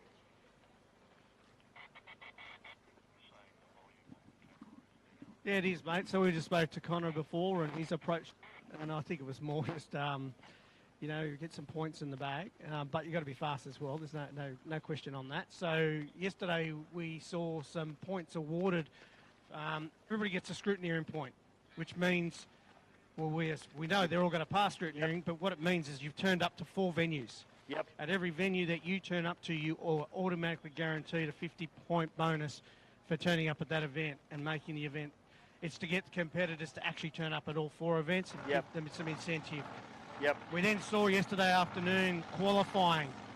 So we see points awarded from 1st all the way down to 18th.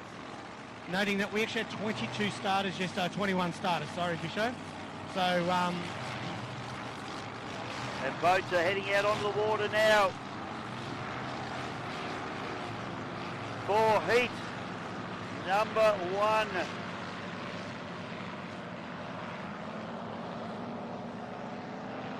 1. Okay, heat number 2A for the National Drivers' Championship for forced induction boats. Boats we have on the water: Bulldog, Chase and Cash, Titan and Bad Influence. Drivers are Jamie McCutcheon, Heath Hamilton, Dave Satterley and Daryl Quinn. So get your backside trackside, ladies and gentlemen, because this is going to be absolutely epic.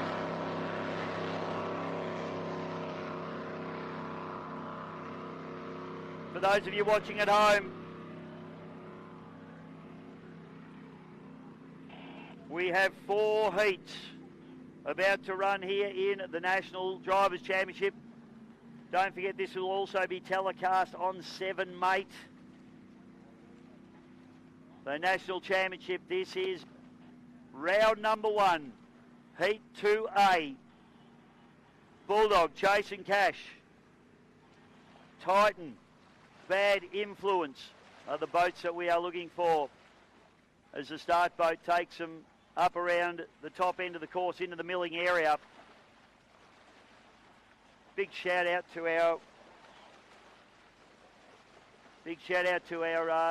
good friend and start boat owner who's currently in hospital, Phil Kelly. Phil's had a run-in with a bull, would you believe? And unfortunately came off second best, but we hope you're recovering, Phil, and we need you back here.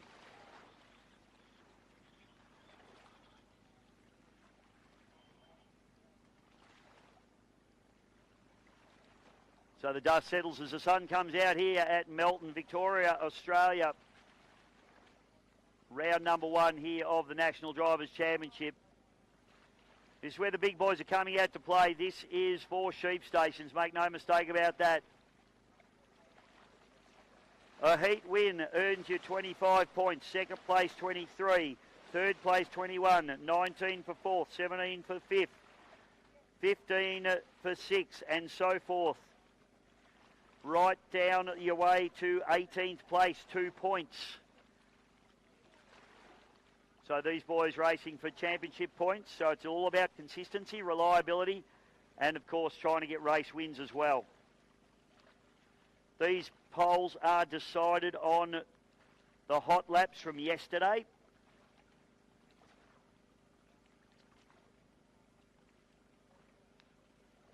And we saw some great heats in yesterday's racing, yesterday afternoon. Plenty of action from these guys.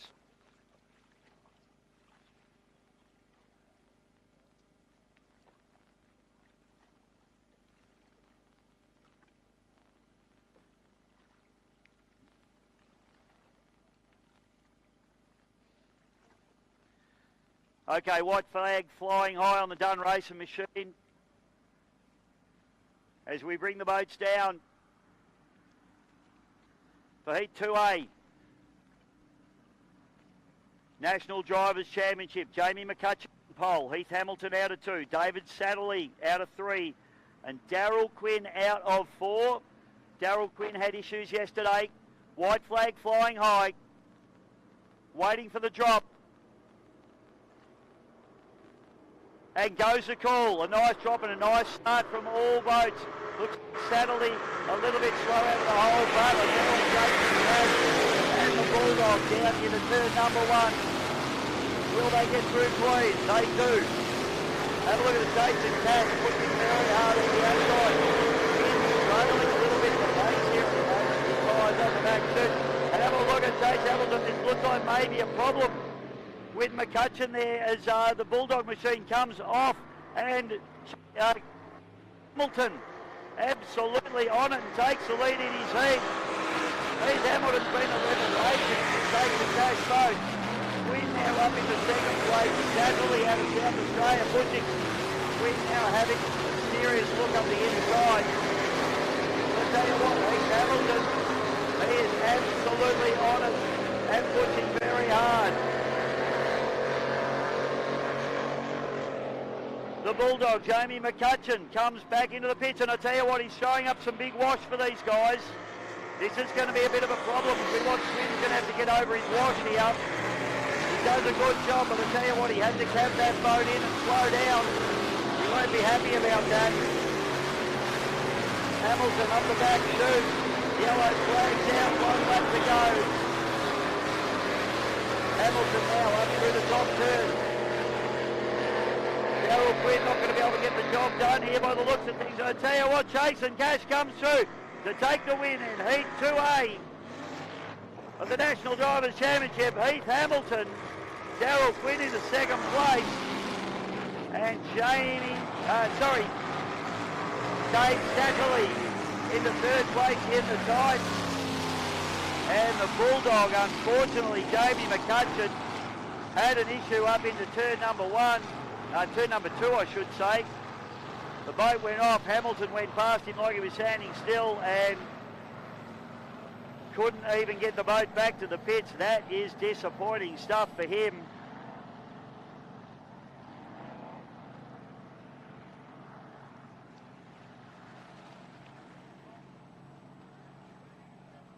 Well, PC, I tell you what, young Heath Hamilton, I told him to drive properly.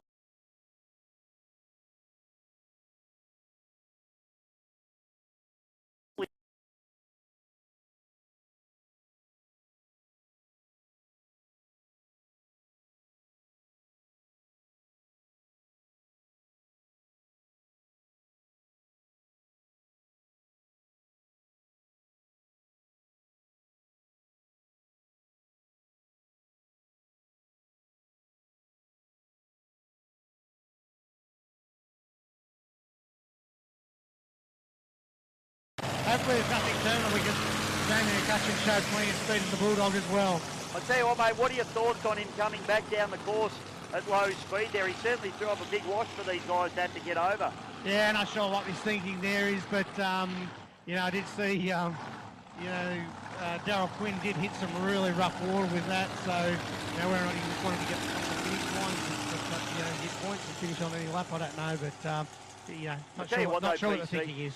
Sorry, mate, just talking about Daryl Quinn, you saw him, and we could all see the wash from the Bulldog boat, and Daryl Quinn saw that, and he acted accordingly. He calved the boat in, he jumped over that wash beautifully, like he did a beautiful job, but he still had to just come off it that little bit, didn't he? He did, mate, and look, we don't want to have anybody coming off the power at that sort of level, and the little bit of wash that's coming off them, so we did talk about the wash here. It dissipates quite nicely. It comes off the banks and doesn't come too much back on the track, but when it's their own wash, but a really good run indeed, and can't discount the Titan either, mate. He's just out there accumulating points. Looked pretty good yesterday afternoon. Yeah, another third place. It's points on the offer for him, so a really good drive. Well, this championship is about reliability as well, PC.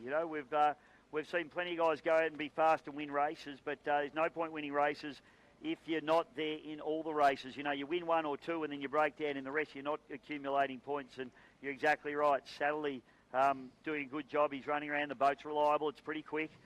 Maybe not right up at the top echelon with some of the bigger runners, but certainly doing a very, very good job. No, it's right. And, Slatterly coming out of Queensland Titan, and he's got 2 heats, 2 lots of points, plus his qualifying time. So a good little run from him, and probably his strategy is he's not the fastest, but I'll be definitely there at the pointy end when the points count.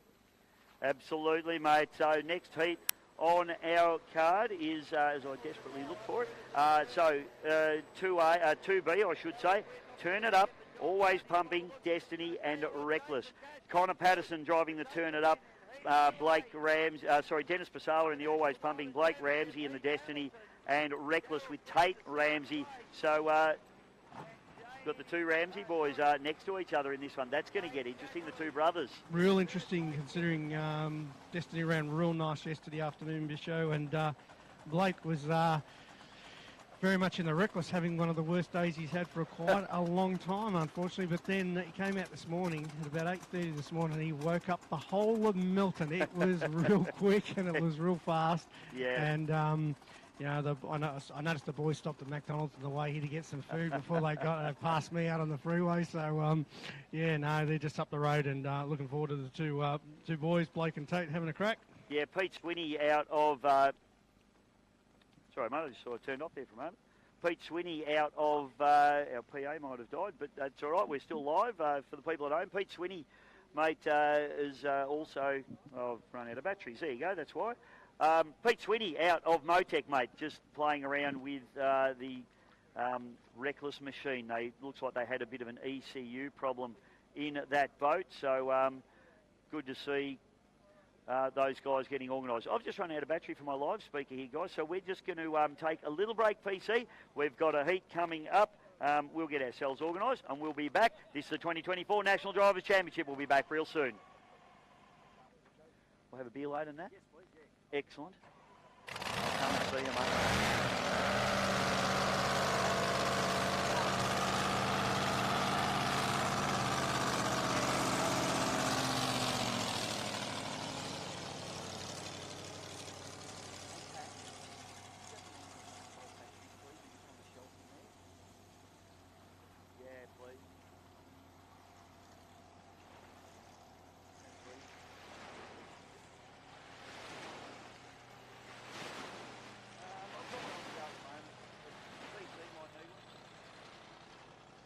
Oh, beautiful. Yeah. I'll be right. Yeah, I'll have one. Yeah, thanks, Tom.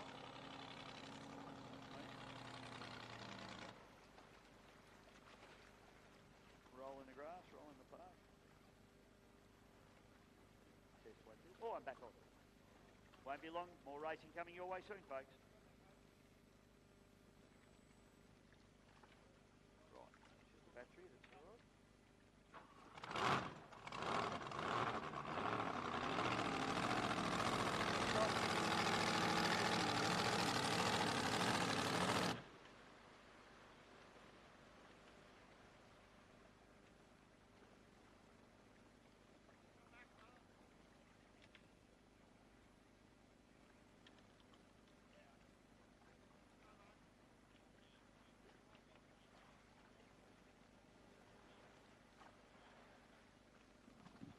We'd love to thank all of our sponsors across the whole weekend, and we'll just run through a couple of them. The Marine Shop, Sparrow Civil Earthworks, Melbourne Forklifts, and they're doing a fantastic job with getting the boats in and out of the water all weekend, and we do thank Melbourne Forklifts.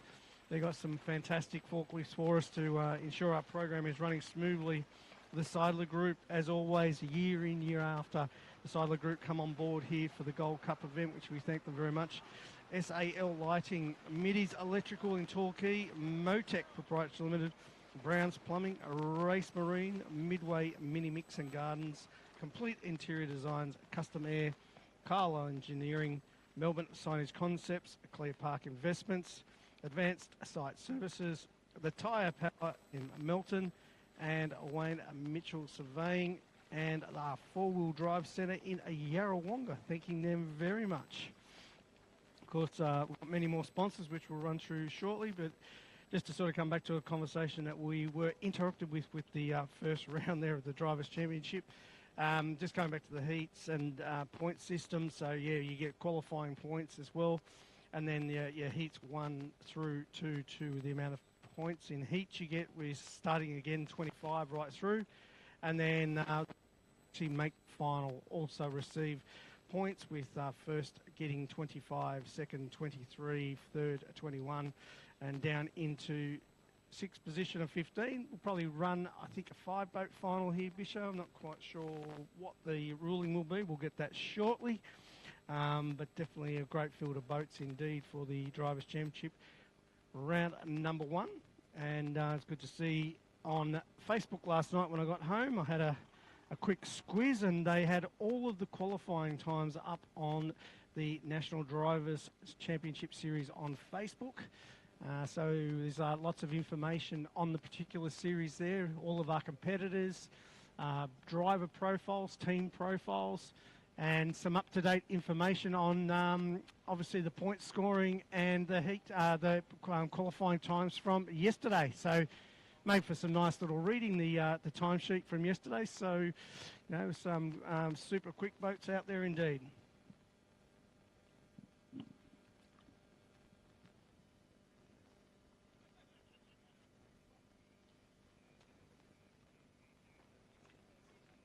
Of course, just to give you a bit of an idea of the time from yesterday, Unleashed with Brett Shepherd behind the wheel, a 26.9. Closely followed by Explicit, the Barra Turbo, with a 27.8. Into third position, and we just spoke to the man himself, Connor Patterson, in Turn It Up with a 28.1. Bad Influence, Darryl Quinn, we're just talking about him there, a 28.4, coming into fourth position.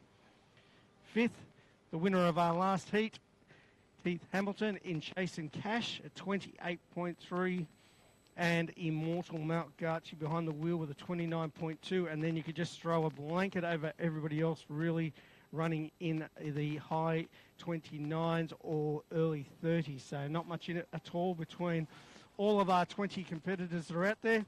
We've had a couple of scratchings with Tough Enough, the Blown Tough Enough. We've seen James Clark in the 6 litre win his heat this morning, but Blown is out. And Wild Child yesterday was unable to make a start in the particular one-lap dash, but had a run this morning, so hopefully Darren Robinson in the Wild Child will be out in his heats.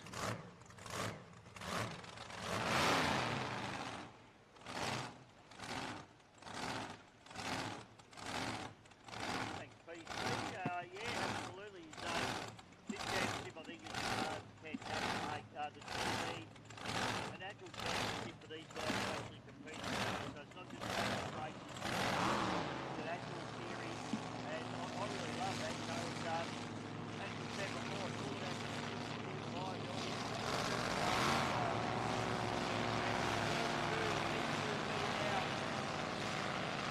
Turn it up, always something.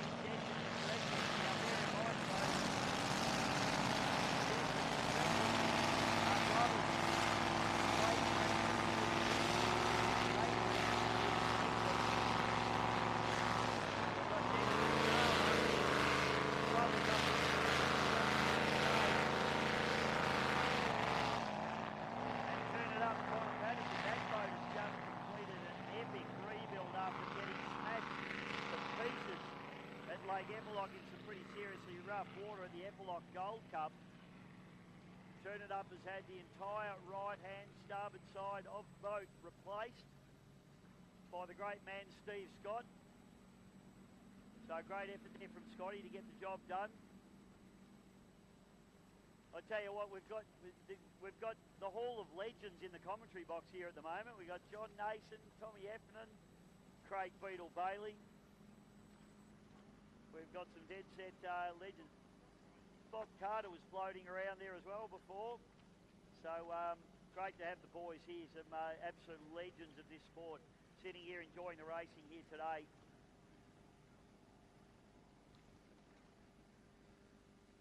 Troy Captain Spin Cameron is also up here as well. Conditions absolutely spectacular here for the National Drivers' Championship. This is heat number 2B. Connor Patterson, absolute hard charger. He's going to be a hard man to beat off pole in the yellow rocket ship. We all know yellow boats go faster. I'm not biased at all to yellow boats. Got one in my shed.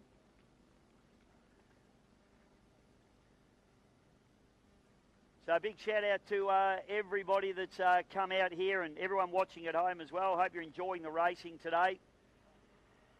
We're having a fat old time bringing it to you. Big shout out to Scotty Lambert and the crew. All the Talk Photography as well. Boris the Boxer Productions, GP Hydro Live Streaming, Bisho Media. Our cameraman, Mr. Neil Cullis, who's over on the other side of the lake today. Over there, it looks like he's in the middle of the Sahara Desert, poor old Neil. He hasn't got a tree around him. So I hope he's got the sunblock on. But always does an awesome job. We got Paulie on the other camera here as well. And we got Tilly Lambert and, of course, Scotty Lambert.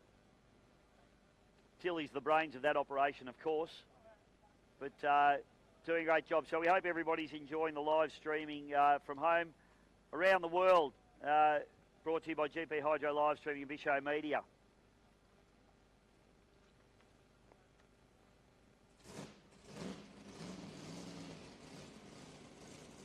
Ideal conditions, just a slight breeze. You can see not a breath of wind up in the start area, but a slight breeze at the start of the track up at turn number 2. You see the ripple on the water. Here we go, white flag flying high. This is heat number 2B. Turn it up, always pumping, Destiny and Reckless. Reckless running that wide line, trying to square off the start. They need to be on it here. Flag drops, we're racing, and it is on. And a hard and fast start for 2 Ramsey boys. He's back. Flag it over him into turn number 1 as we go round. Hopefully they will get through nice and clean. Masala has a hook. Oh, problem there. Destiny has to avoid him. He's like a magnet for off Blake Ramsey. They fire up into the top turn. Patterson is the man at the moment. Holding out the hard charging Tate Ramsey in the Reckless. Current Australian champion. Patterson now. It is going to be tough to catch from here. Ramsey, he has got his work cut out for him. He'll be looking for points. He might want to try and get the job done, but Destiny stops on the top end of the course as well. Connor Patterson absolutely on the hard charge in the turn up. Vassal was looking quick, but he had that little hook in turn number 1, which was a problem for him. Yellow flag comes out now. Oh, looks like Patterson having trouble getting the power down. That's the door open for Ramsey to come at him. Ramsey comes back at him.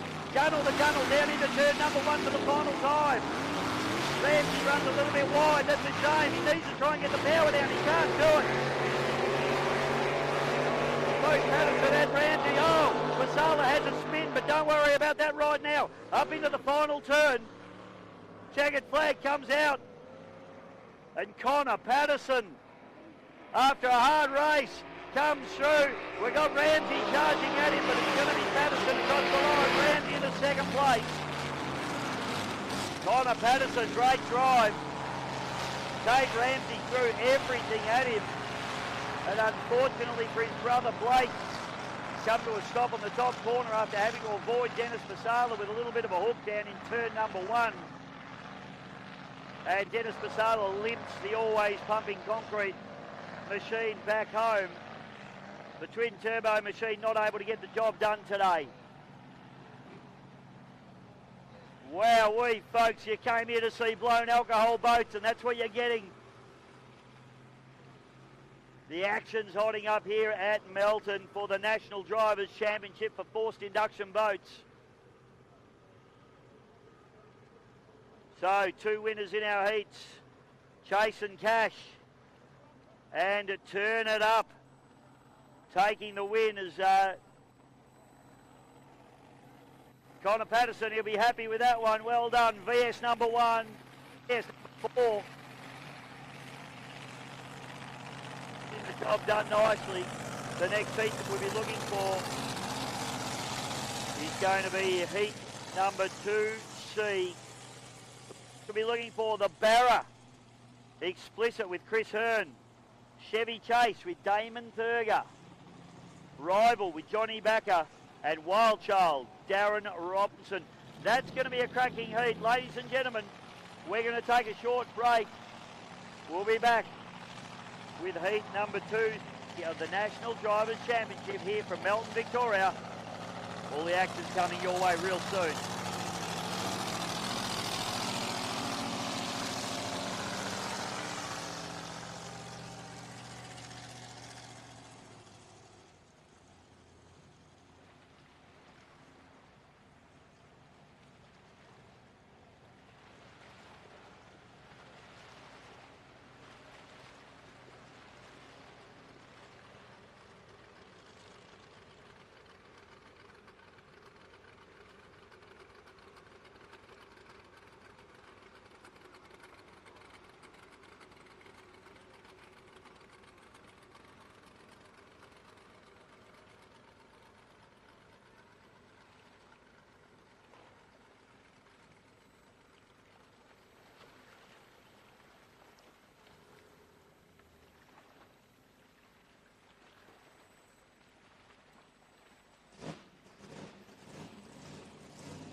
Right, ladies and gentlemen, just coming up now for heat number 3. So,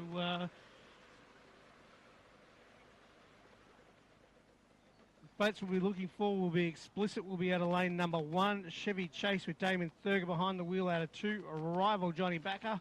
And Wild Child Davin Robinson will be out of pole number 3. And of course, we grabbed Connor a few minutes ago, mate, just before he went out here. Scotty Patterson, proud dad. You're proud yesterday when he hit the number he hit in his hot lap. What about how proud now? Oh, seriously, he's doing a pretty good job. He's doing an excellent job, actually, and it's always wonderful to come to the Mountain Spectacular, and boys are turning it on today. And a massive job to get the boat fixed from Eplock. Big job by Tyler and Stephen Scott down there and the team. You must be pretty happy to have got it here, and 2 heat wins now and a third place in the hot laps. It's building up some very nice points. Yeah, it is really nice. What's a very proud moment for us is that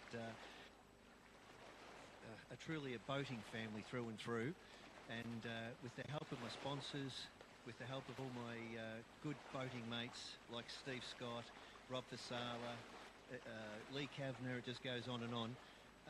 We basically make meeting to meeting, and I'm going to say more often than not, the little red boat comes first, second or third. It's good work, and MSC Signs, of course, is your big sponsor, and you're a sponsor of the Melton Gold Cup event as well. Yeah, I must admit, I do get a bit of a kick out of working on whether it's boats, cars, aeroplanes, motorbikes. We do a lot of motorsport events, but can I say, this is almost as good as the F1 Grand Prix. It's just at another level. But what's exciting for us this weekend, we're introducing a new sponsor to powerboat racing, which is BG Additives, and BG basically puts the zing back into fuel injectors and things like this, and we're a match made in heaven. Oh, beautiful. And, mate, if you win the Gold Cup tomorrow, you will think the Australian Grand Prix does not even exist. Correct. Does it actually exist? Where can you go and you get, the best 6 litres in the for the Kavanagh Trophy? We've got the Harrison Trophy today for all of the displacement boats going hammer and tong, and then we have our National Drivers' Championship with, I think it's over 20 blown boats. It's just amazing. It's amazing, mate, and congratulations, and I hope it keeps going for the rest of the day and into tomorrow for you. The boat is looking great. Connor's driving it unbelievably well, mate, and looking forward to the rest of the weekend. Thank you very much. Scotty Patterson, he's proud dad and owner of Turn It Up Racing. Super good sponsor of all the events that you see. MSC Signs, see them on cars, you see them on boats, you see them on everything you see around on planes. Really pretty proud family at the moment. The boat's just coming up past us here at the moment, as you can see, ladies and gentlemen. The number 4, Turn It Up, MSC Signs sponsored, and Connor's doing a fantastic job now with 2 wins in the bank and third placing points for his hot lap. So great job by that team this weekend so far to date.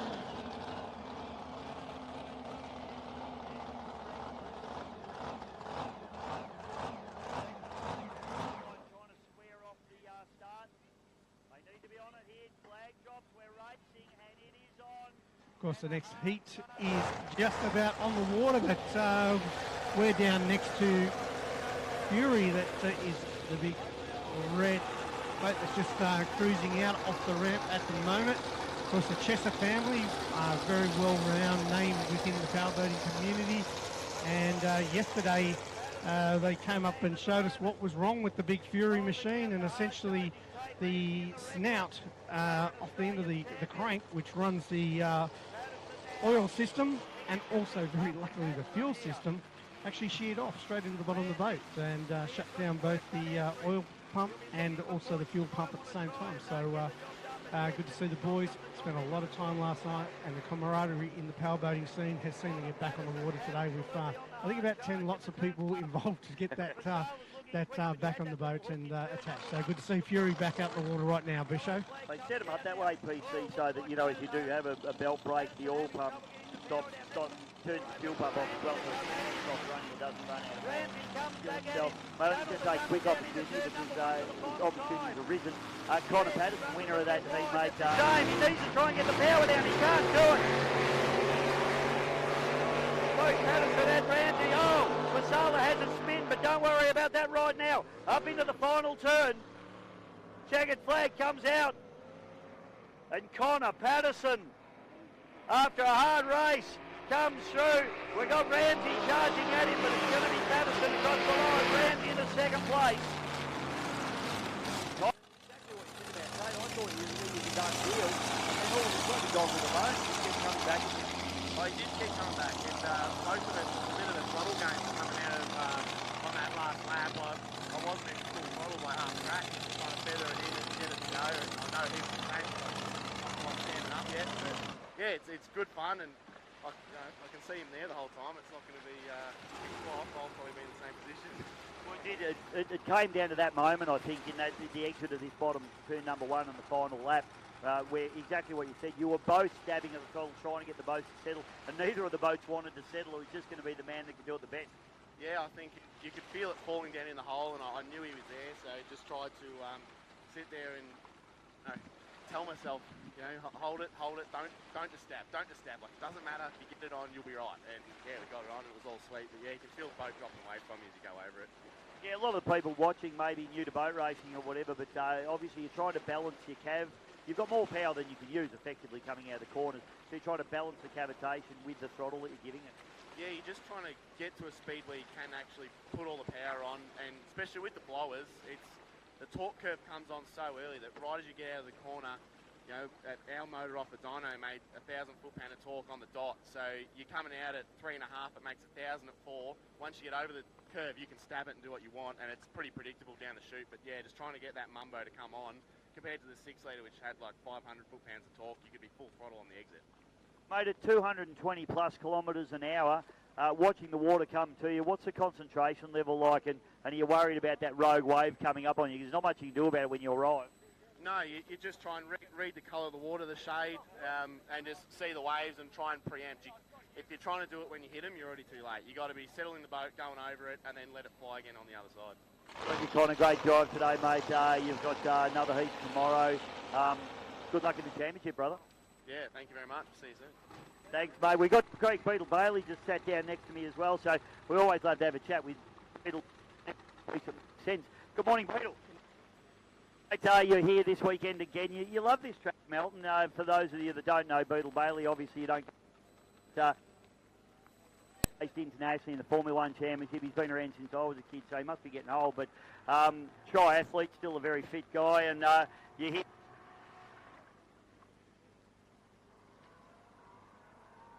Don't have the horsepower you're quoting on. There must be a bit of... It's commentator's GST, mate. I'm allowed to do that. We've got maybe 400 horsepower, so we come a bit...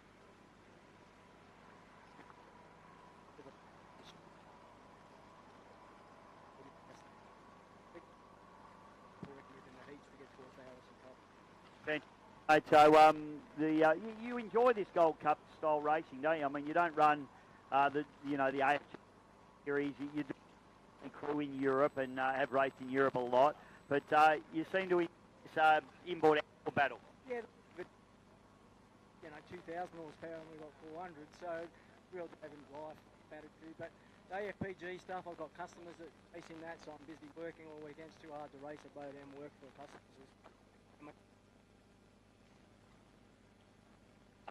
We always see whether you're working on what drive though, brother. Yeah, I haven't until yesterday. The first couple of laps it was a bit shady, but I felt all right in the boat and the balance. We've changed the balance a little bit better for these conditions here. So, Antis offshore and again, it's important us to come. Shady's help. Did you know that? No, didn't really know that, but.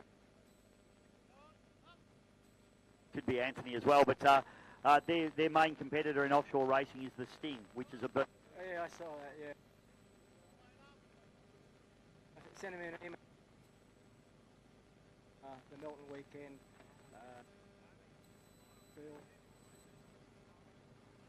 That's right, mate. I don't read all my emails either. Hey, Beetle, good luck this weekend. You know I'm an outboard guy, so I'm not allowed to barrack. Okay, good on you, Fisho. Thanks for the support, mate. Thanks, Beetle. Gentleman, Australia's most famous and talented tunnel boat driver, I would have to say, without a question of a doubt. and you're going to see him taking it up to the big inboard boats probably later on tomorrow as well in the final. So we'll take a short break while we're waiting for the next heat to head out. We've got boats in the water, won't be long. Thanks for everybody joining us around the world on GP Hydro live streaming Bisho Media. This is the 2024 National. We'll be back real soon.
Okay, we're here with Heath Hamilton, winner of Heat 2A.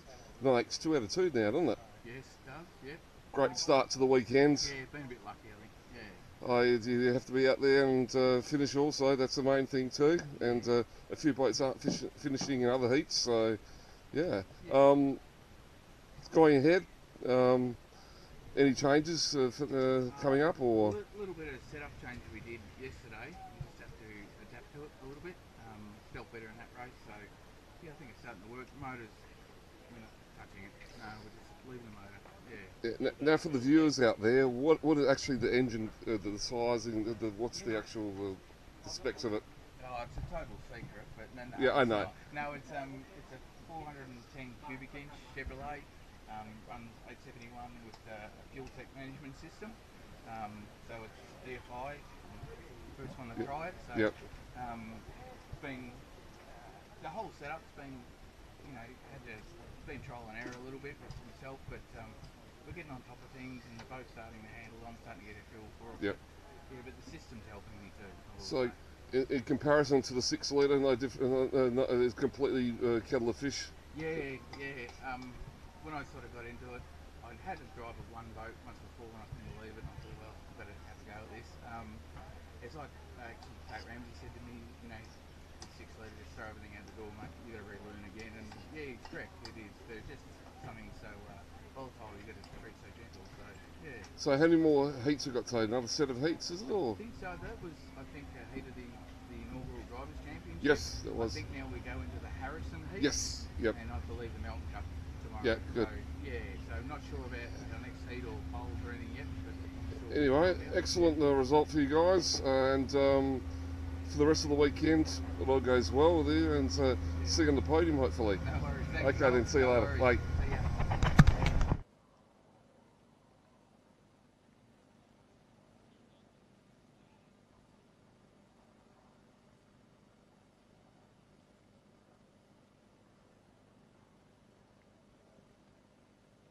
I'd like to have a talk. Hey, Scotty, how about that, mate?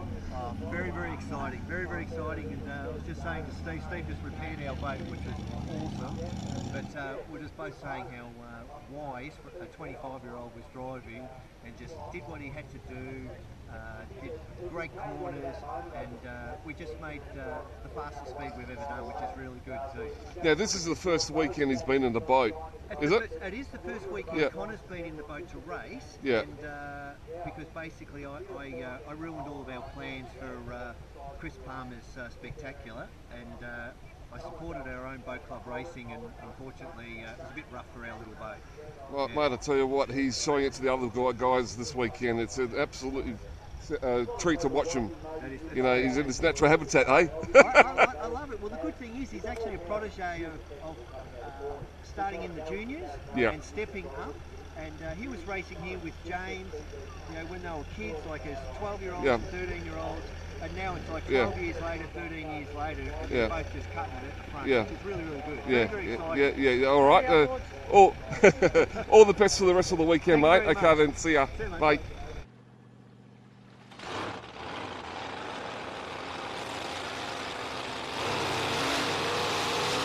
Back, ladies and gentlemen, the National Drivers' Championship 2024. Wild Child, and we've got a substitution in this one, folks. We now have Fury with Hayden Chesser. Rival, unfortunately, a big spin yesterday for Johnny Backer, damaging the turn fins on that boat, and they're still in the process of trying to get that boat repaired.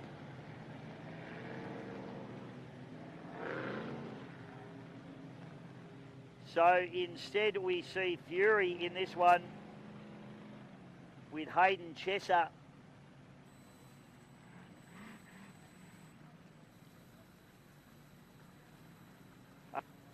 Crew from the Hawkesbury out of New South Wales. On pole is going to be the Barra for all you Ford lovers. The 6-cylinder turbocharged Barra engine. Make no mistake, he finished second in the hot laps yesterday. So there's only one boat that was quicker than him, which is Brett Shepherd's Unleashed. So he is certainly going to be tough to beat, particularly out of pole position in this particular race. Damon Thurger on the outside of him, the Chevy Chase. We saw a little bit of wild action from Chevy Chase last night. Big chine walk coming down the front straight away, so hopefully they've been sort of battling with that issue with the boat over the last few rounds. Hopefully they can get that boat settled just a little bit. Wild Child, Darren Robinson, first time we've seen him on the water, which is great news. Darren out of the Victorian Speedboat Club, Lake Epilock in Victoria. Up a good Bendigo club, my hometown. As to is Connor Patterson out of the Vic Speedboat Club. So good to see all the clubs being represented here, and this championship has certainly brought all of the big guns here to the MRSBC, the Melbourne Runabout and Speedboat Club, here on the beautiful Exford Weir in Melton. For those of you watching overseas, get the Google Maps out, type in Melton, Victoria, Australia, and you'll see exactly where we are, Exford Weir. It's a man-made weir on the Werribee River. Got a big dam right at the end of the racecourse, which creates this beautiful weir. The MRSBC is a very strong, not only powerboat racing club, but a lot of water skiers out of this club as well. Lots of great boating activities to be had here, and you can join the club here as well. So if you're in the local area, I would highly recommend you look into joining the MRSBC, supporting the club, and you can have all these wonderful events as well. Beautiful clubhouse up here with catering. Big shout out to everybody in the VIP area as well, all enjoying the day. Sun's come out now, starting to warm up a little bit, so make sure you slam that hat on, get a little bit of sunblock on, get the hat on, Owen. You were red, yes, red again today. See, is that because I embarrass you? Rightio, here we go. National Drivers' Championship for forced induction boat, Heat 2C. Explicit, Chevy Chase, Fury and Wild Child. All hell is about to break loose here on Exford Weir. White flag flying high on the Dun Race and Start boat. Starters waiting for a nice line-up. They leave them a little bit longer. Goes the call. We're racing. Oh, Chesser has a wild ride. He doesn't get the power down. Damon Bergen on the first job in the middle of the gate. Explicit and a wild shot to the outside of him. We all go through to the number one. Nice and clean. Good stuff. Bergen gets the line down. Wild shot on the outside of him. Darren Robinson charges hard up in and moves up into second spot. But at the we've had a spin. Robinson's gone around. Had a big hook, and have a look at this. Thurger pokes his nose into the lead of the Chevy Chase, and he has a big walk down the front straight away. Explicit taking the second place. I'm pretty sure Hearn must have had a nose up to the sky, but he's got a problem with the engine.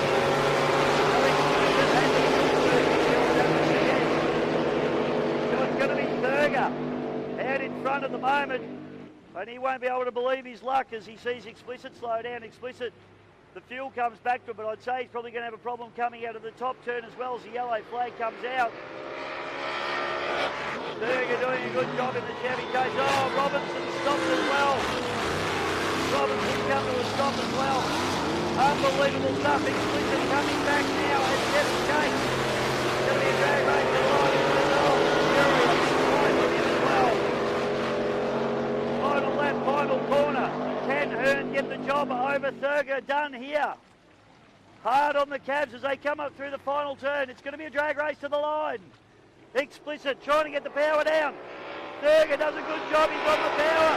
Thurger takes a win over Hearn in Explicit, and Fury with Chester in the third place. And unfortunately, Darren Robinson unable to complete the course. That is going to be a problem for him with points.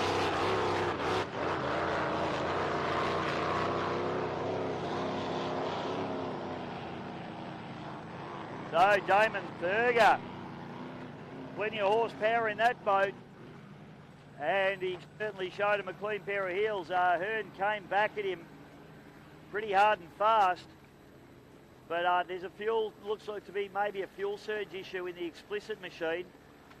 Just unable to get the power down out of the corners there. It was as he turned in.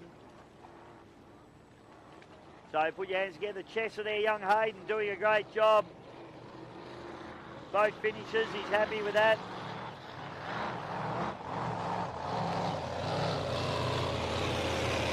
And put your hands together, ladies and gentlemen, for Damon Thurger in the Chevy Chase.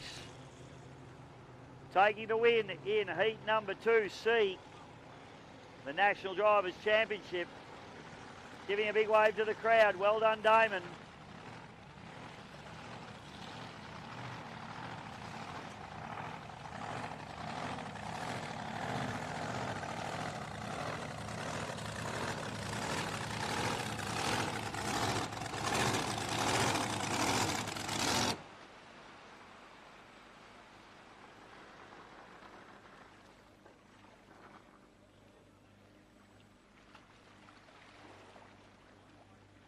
Wow, we need a little bit of lie down.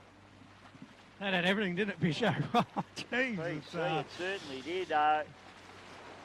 Darren Robinson half spinning up, cutting across the field. Everybody tried to avoid him. I'm not sure if maybe Chris Hearn had got a little bit of water in there at that point in time. It was pretty crowded through the corner. It looked to me almost like BC that it was a similar thing yesterday with the Artesian. The Artesian, yes. Damon would be excited in Chevy Chase. That's a good win. Mate, it was good. Look, the boat looked a little bit more settled, but it still has that little propensity to want to do a big sign walking, doesn't it? Yeah. It did one across the line. He's doing a great job hanging on to that boat. Because, you know, there's times where it looks happy, and there's other times where it looks pretty unsettled, to be honest. He's pretty quick, that's for certain, and a good win for him, and some good points. That's 25 points for Damon Thurger in the Chevy Chase, and he'd be ecstatic with that. But well, hopefully Darren Robinson can get the wild child going. So he had plenty of pace as well out there and Explicit. So good to see Hayden come back in the Fury machine after a very, very long night's work for the boys. And I know they haven't long finished the boat. It's actually only pretty much been finished half an hour before that heat. Yeah, great effort from the boys there. So, yeah, they broke a nose off the drive belt for the, as you said, the oil pump and the fuel pump. It was like a billet stainless steel or aluminium actually shaft.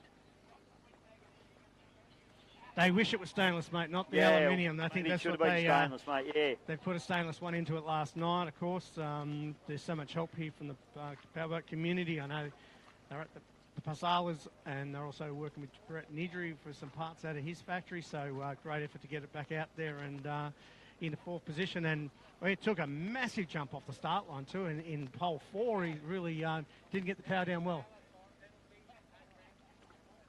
Just getting word from Robbie Basala to PC. So Dennis Basala's copped a time penalty. That would have been fun, the two brothers having to discuss that one. Happy Christmas, and where's my Christmas card? And Tate Ramsey as well with a time penalty. So there you go, mate. You've got to be smooth and clean, and you've got to do everything right in this championship, or else you're going to lose points. You're going to need it, Rob. He's got his bulletproof vest on. So he's a busy man. He's a busy man. I hear that Dennis Basala's a bit of a scary guy, so I want to be careful.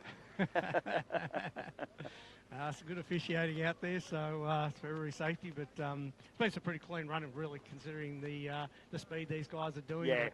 Yeah, look, mate, it's so easy to just a tiny little slip up, you know, and these guys aren't out there, you know, deliberately pushing and shoving or trying to, you know, do anything wrong. It's just the speeds these guys are running at.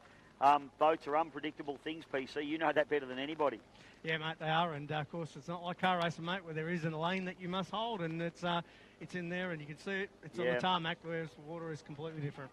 Well, we should discuss that, mate. I mean, you know, you've raced enough. I've raced quite a bit. When you're coming into a corner, you can actually just cop a bit of a rogue wave that'll...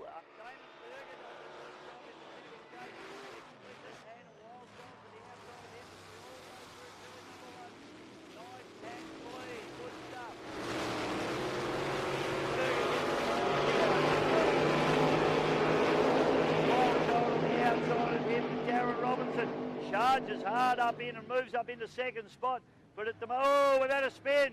Robinson's gone around, had a big hook, and have a look at this. Thurger pokes his nose into the lead of the Chevy Chase, and he has a big ball down the front straight away. Explicit taking the second place. I'm pretty sure Hearn must have had a little bit of a there. Hearn's trying to stick his nose up to the side, but he's got a problem with the engine. So Explicit has to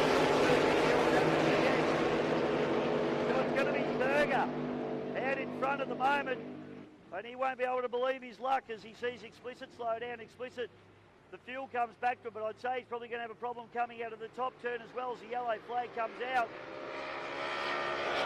Thurger doing a good job in the Chevy Chase. Oh, Robinson stopped as well. Robinson come to a stop as well. Unbelievable stuff. Explicit coming back now as Chevy Chase. It's going to be a drag race to the line. Final lap, final corner. Can Hearn get the job over Thurger done here? Hard on the cabs as they come up through the final turn. It's going to be a drag race to the line. Explicit trying to get the power down. Thurger does a good job. He's on the power. Thurger takes a win over Hearn in Explicit, and Fury with Chester in the third place. And that includes some serious competition from across the country. So, yeah, they're pretty proud of their quickest hot lap from yesterday and their fourth in a row in the past boat championship races. So, yeah, the team are really quick. Now he's just got to put it together because he actually had a few problems in his heat yesterday afternoon. All right, well, just getting boats loaded into the water. PC and I are going to take a... This is the National Drivers' Championship 2024. Expert Weir at Melton. We'll be back with the final heat in just a moment.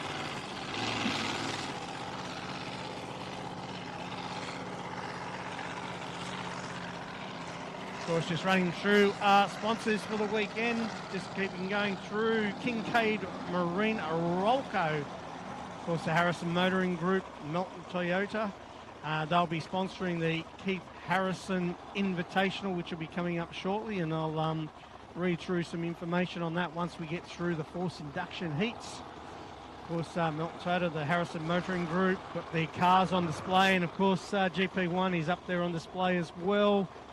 8-time Griffith Cup and 2-time UIM World Championship running team and boat. So go up and have a look at the magnificent GP1 sitting on the back of the brand new Tundras, which are now being supplied through Melton Toyota through Toyota Australia. So plenty to have a look up there. Formula Futures are sponsored into by Walsh Industries. We've got Western Industrial Plumbing, Yarrawonga Marine, Derham Transport, also really key sponsors of the Ramsey family out there with Destiny and Reckless. CFG Electrics, McKnight Garage Doors, thank you again for coming on board with us for the 2024 Melbourne Gold Cup weekend. We do thank all of our sponsors, and indeed their support is much appreciated.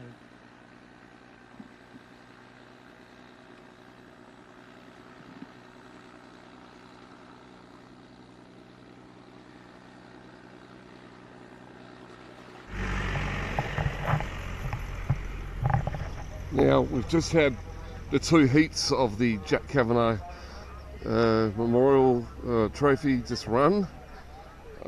First heat was a battle between Shenanigans and Impulse.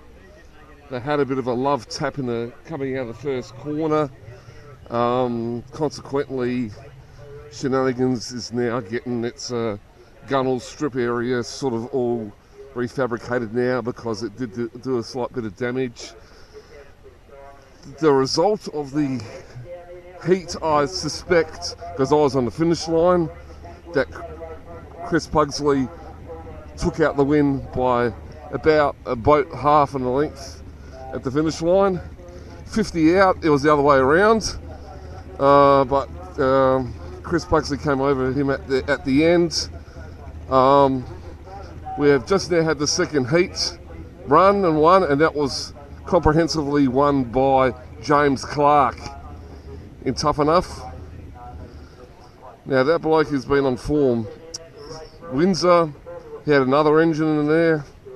I suspect slightly smaller or less horsepower than this one he's got in now, but he still took out the goods there at Windsor. Came to Berry with this new deal. Absolutely flogged everybody there, and he's now off to a winning start here at Melton at the 2024 Gold Cup meeting. Now, we'll just go and get him as he comes off the ramp. They're now starting to get ready for the first heats of the National Drivers' Championship for today. They had one round yesterday, so this is round two heats coming up right now. And yeah, we've just come around, here we go. James, well done, buddy. How, all good? They look really good, man. Yeah, that's it. Okay, yeah. Yeah, that's it. So that was a heat for and then you got final straight after this, haven't you? At some stage. That's running later on today? Yeah, I think you're pretty well up there, I reckon. Yeah, because Pugs won the first heat by about half a length, but he's getting fixed at the moment. He's got a bit of damage on his boat. Yeah. So anyway, good luck. See you later on.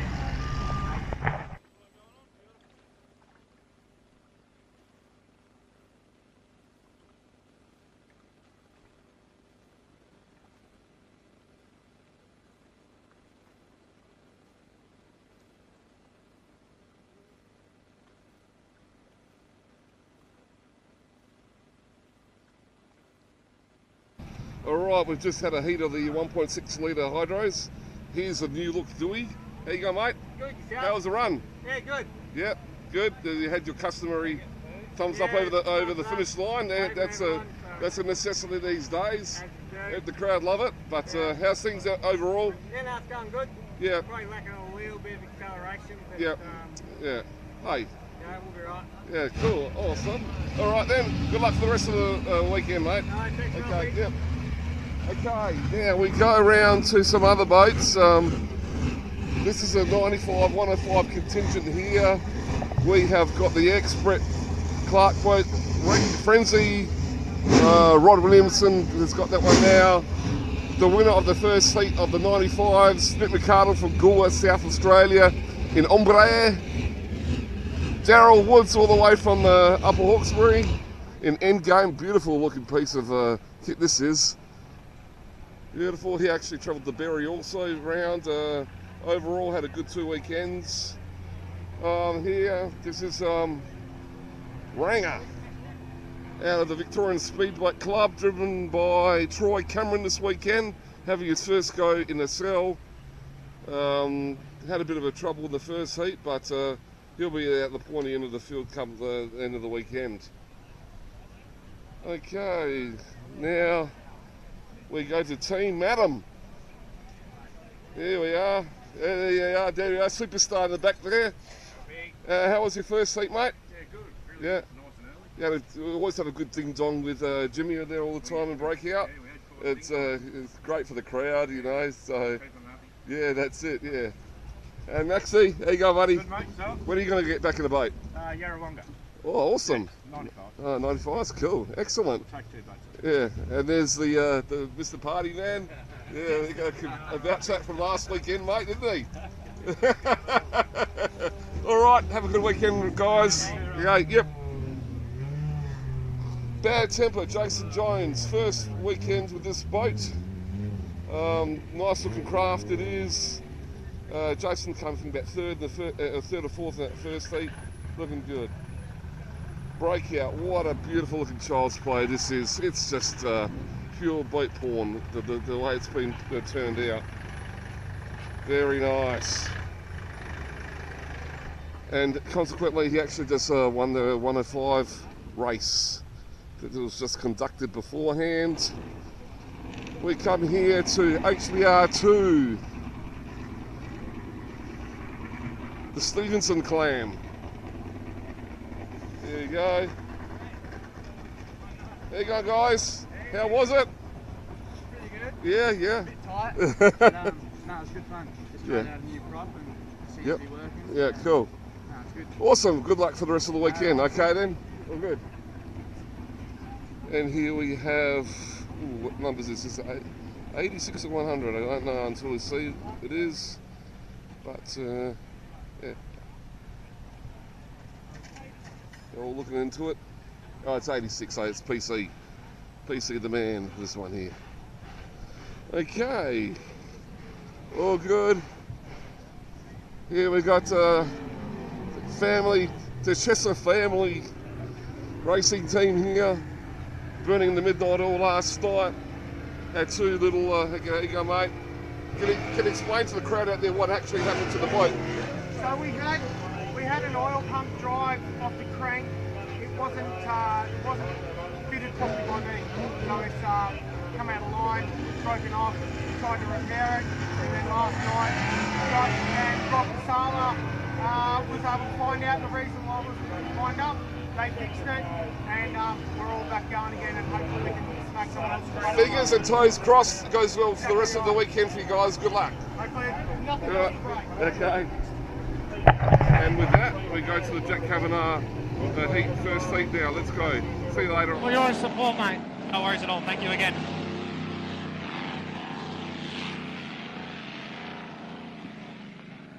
PC, great job. Thanks to Mickey J as well. Welcome back, ladies and gentlemen, to the 2024 National Drivers' Championship here at Exford. We have Melton, Victoria, Australia, and we have got the final heat heading out onto the water. It is Heat 2D, Craig Storner. And whilst we're on the subject of Craig Storner, a big shout out to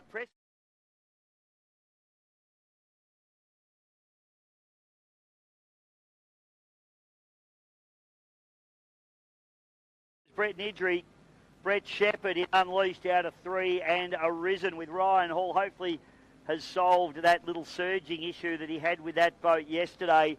It's been an ongoing issue with that boat, so I really hope that they have got it squared away for him and he can put in a good heat here.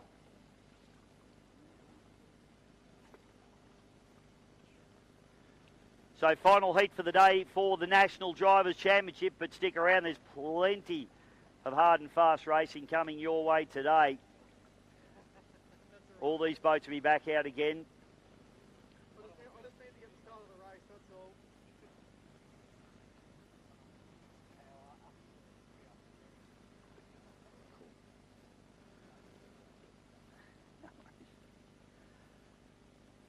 Okay, so boats heading up into the milling area.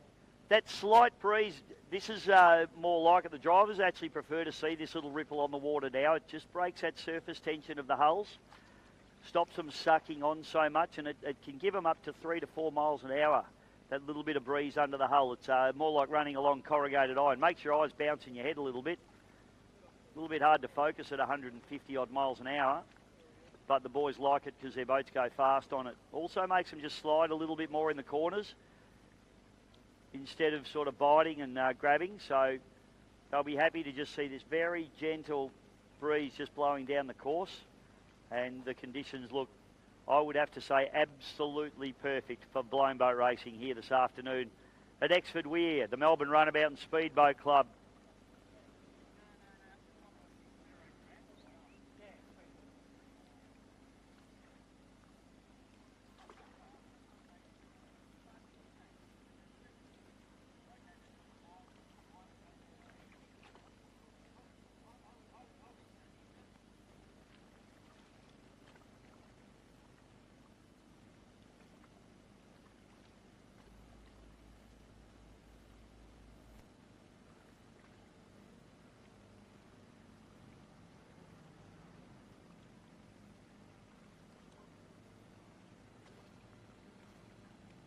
All right, here we go, folks.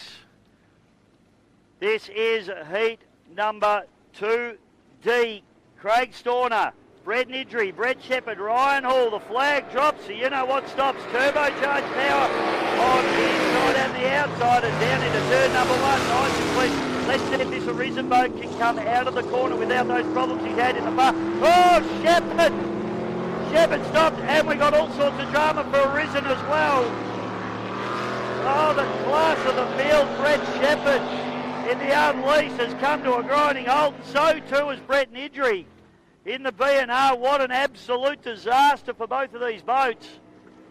Both red-hot runners.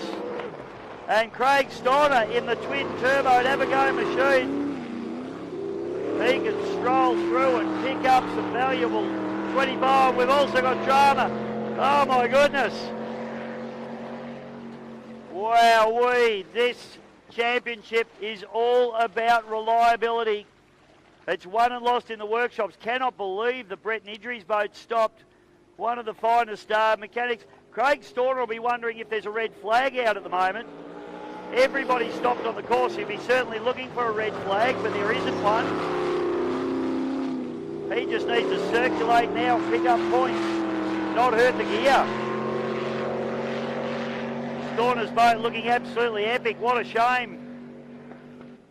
For all these guys, you hear it just popping off the limiter on deceleration there. Checkered flag comes out, and this one's been won in the workshop, ladies and gentlemen. Craig Storner, put your hands together, have a go.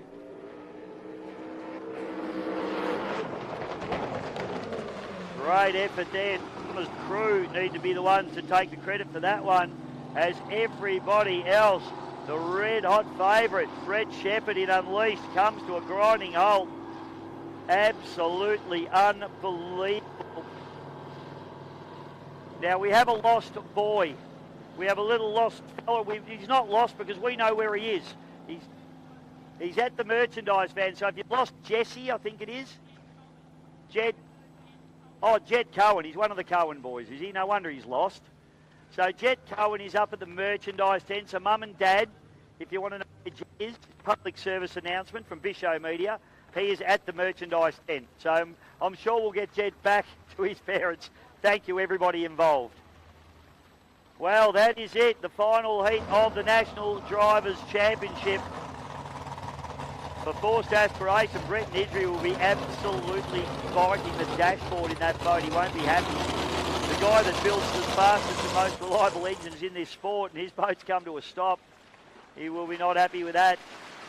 Of course, it's a new deal for him, a new engine in the boat, new setup, and I'm sure he'll get that sorted. Right, here we go, folks. Quickly. This is heat number 2D. Craig Storner, Brett Nidri, Brett Shepherd, Ryan Hall. The flag drops, so you know what stops. Turbocharged power on the inside and the outside and down into turn number 1. Nice and clean. Let's see if this Arisen boat can come out of the corner without those problems he's had in the bar. Oh, Shepherd! Shepherd stopped, and we got all sorts of drama for Arisen as well. Oh, the class of the field, Brett Shepherd in the Unleashed has come to a grinding halt, and so too has Brett Nidri in the B&R. What an absolute disaster for both of these boats. Both red-hot runners. And Craig Steiner in the twin-turboed Abigail machine. He can stroll through and pick up some valuable 25. We've also got drama. Oh, my goodness. Wowee, this championship is all about reliability. It's won and lost in the workshops. Cannot believe the Brett Nidry's boat stopped. One of the finest mechanics. Craig Steiner will be wondering if there's a red flag out at the moment. Everybody stopped on the course. He'll be certainly looking for a red flag, but there isn't one. He just needs to circulate now and pick up points, not hurt the gear. Steiner's boat looking absolutely epic. What a shame. For all these guys, you hear it just popping off the limiter on deceleration there. Checkered flag comes out, and this one's been won in the workshop, ladies and gentlemen. Craig Steiner, put your hands together, have a go.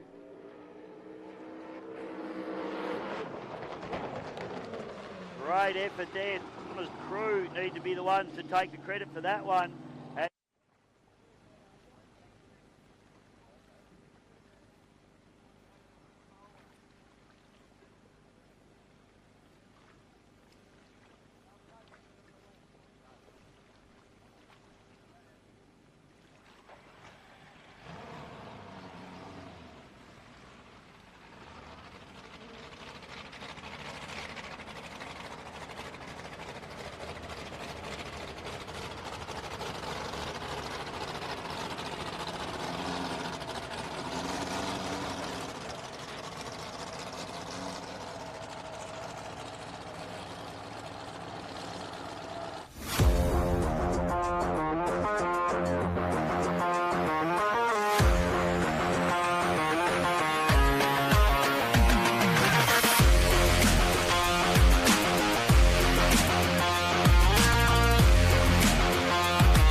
Welcome back, ladies and gentlemen, to the 2024 Melbourne Gold Cup and National Drivers' Championship.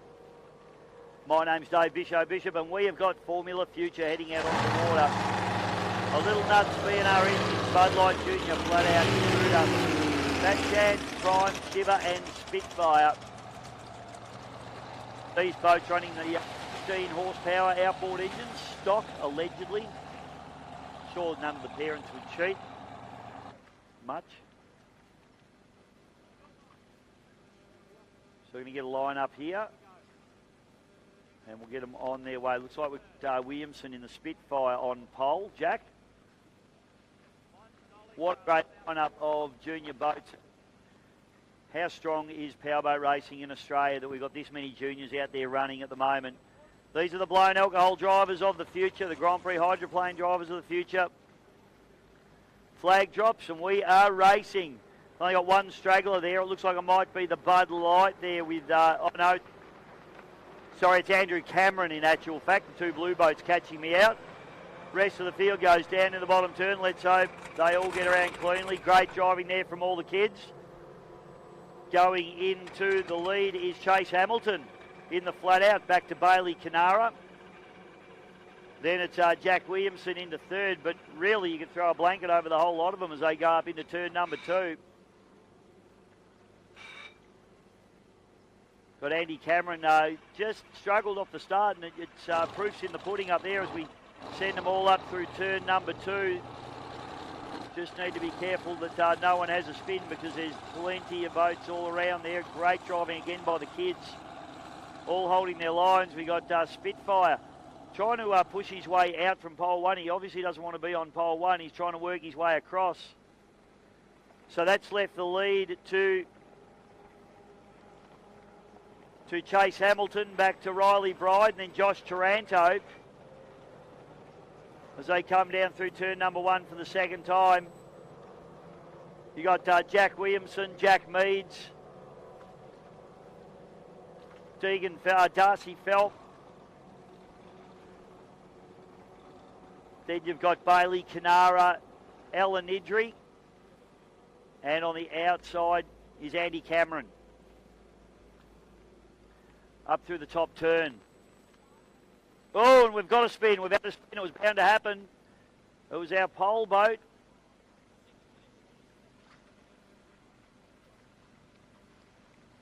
So he's going to pick them up as they come through. I think it was Meads in the Bud Light. But that's left the floor open for Riley Bride. Josh Taranto doing a good job around the outside in the prime here. No, it actually wasn't. It was the flat out that had the spin. Chase Hamilton. He's been having a little bit of trouble with that boat trying to get around. He's had a couple of half hooks, but up the top end he really got loose. Andy Cameron having a good battle there with Bailey Canara. A couple of the VSBC kids, Victorian Speedboat Club. And running out the field is Nidri and Junior. Turn we go. So open itself out a little bit now. Looking for a flag, and we do checkered flag, so this is going to be the race to the line. But it's one of our lady drivers, in fact our only lady driver, showing all the boys the way. Riley Bride takes the win over Josh Taranto in second place. Drag race to the line there, but it's going to be Jack Williamson, I should say, back to then it's Deegan Felt to Jack Meads. Then it's around.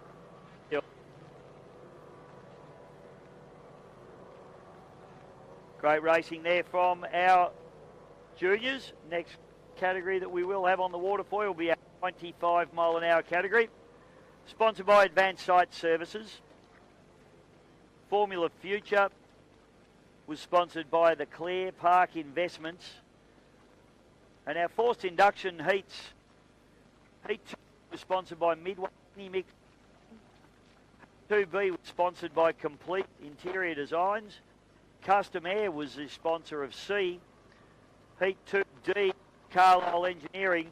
And 2E, which didn't actually run, but sponsored by Melbourne Signage Concept. So massive shout out to all of those wonderful things happen. Hope you're enjoying the 2024 Melbourne Gold Cup. We will have the Keith Harrison coming up in only a few races. And the Keith Harrison, we have 8 heats of the Keith Harrison. 8 heats. Count them, 8. It is going to be absolutely epic. Inboards versus outboards versus displacements, hydros, you name it. It's going to be on. We're going to take a short break. We'll be back with more racing in just a moment. All right.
Okay, 95.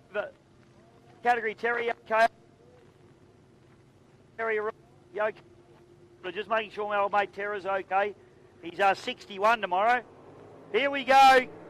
We're racing. And a good field of boats as we fire them down into turn number 1. Hombre and Cut Cat gets the jump on everybody. Ranger around the inside. Jason Jones in the timber machine doing a good job in the middle of the back there. Up the back chute we go. Troy Cameron in his first drive in the capsule boat here this weekend. The Ranger machine, he's got a little bit of a porpoise up. Probably needs just a little bit of cav plate adjustment in that Ranger boat, but he spun it out earlier this morning. But it's Stevie Rumble at the moment out in front, but have a look at this down the outside, not for long. Hombre now Rumble stuffs the Cut Cat up the inside. He wasn't too happy to see Hombre pull up alongside him like that. I think he might have got caught sleeping a little bit. Jason Jones goes into third place. Up the back chute they go. Back to Ranger. The end game doing a good job up there as well, just trying to hold the Ranger machine in nice and tight, but yellow flag comes out. Hombre, as we saw in race number 1 this morning, the class of the field at the moment was Jason Jones really starting to get a feel of his new boat. Stevie Rumble's been jumping back down to the first place after the early leader. Head game's having a little bit of a look at him. With Darryl Woods. Up in the top turn, and we'll see a checkered flag on this one. It's going to be Hombre getting the job done beautifully again. It's Mickey McArdle takes a win over Jason Jones by about 3 boat lengths. Jones charging hard. Third place for the Cut Cat. Head game into 4th. 5th place to be Frenzy. And Ranger rounding out the field. Frenzy with Rod Williamson on the outside. So more good racing there from our 95 mile an hour category boats.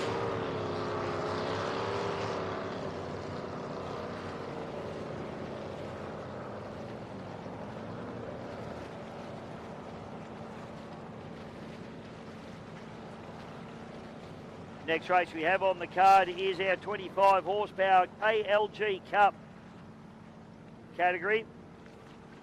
Aquasonic, Out of Control and Aquaholic.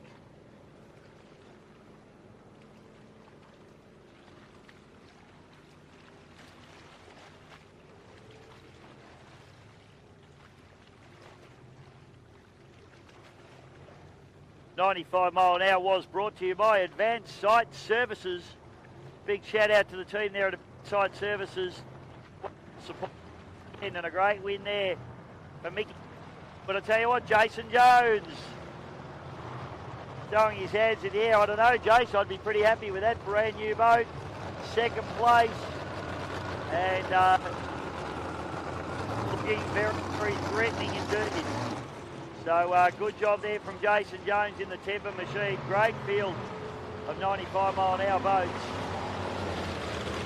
2 concrete boats in the arrangement, of course, with the Ranger machine and also the Cut Cat. Stevie Rumble, probably his best result since converting that boat to a cockpit boat.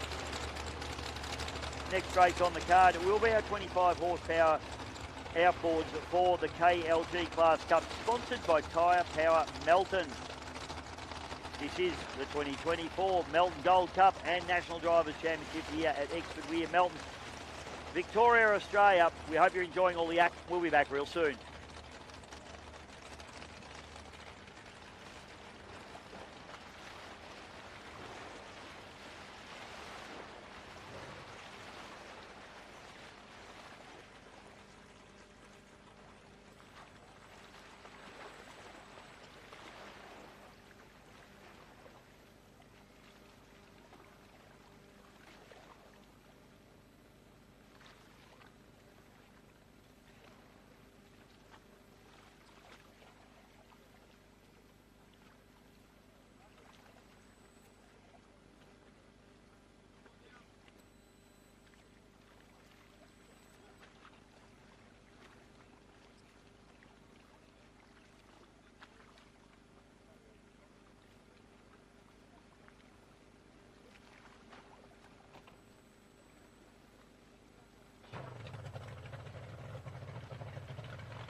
Welcome back, ladies and gentlemen, on GP Hydro live streaming around the world and also here on site at the Melbourne Runabout Speedboat Club here at Exford Weir in Melton. We've got our 25 horsepower boats going out on the course for the KLG Cup, brought to you by Tyre Power in Melton. Boats we have Aquasonic, Tyler Scott. I told him to trim that in a couple of notches. We'll see if he does. We've also got the Out of Control with Deegan Felt. Still spicy on my sheet, but it's Deegan Felt. And we also have Josh Bird in the Aquaholic machine. The commentary box, a great sliding in after doing a little bit of work for your mate. So you get yourself organised and microphones turned on. Hello, Paul Cunningham.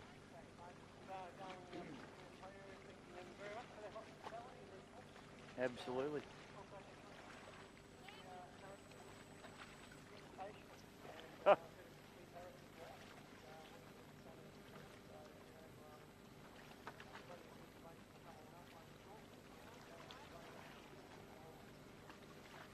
Eight, if you don't mind.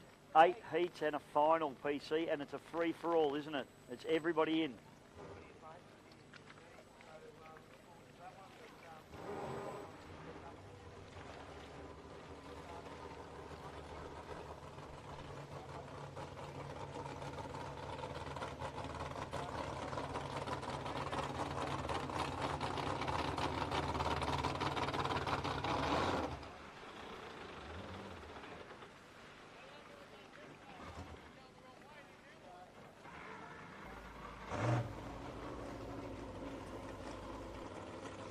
How good is that?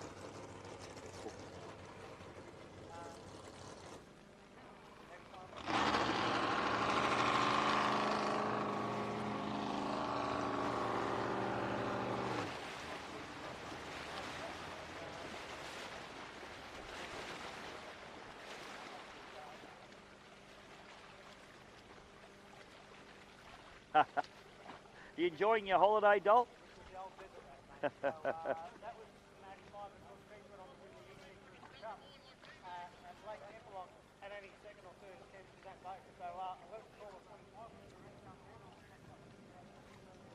Fantastic. 8 heats for the Keith Harrison later on. Not too much later on, and we've only got a couple of races to go before we move into those heats. So stick around for that, folks. That's going to be absolutely epic. A free-for-all, inboards, outboards, you name it.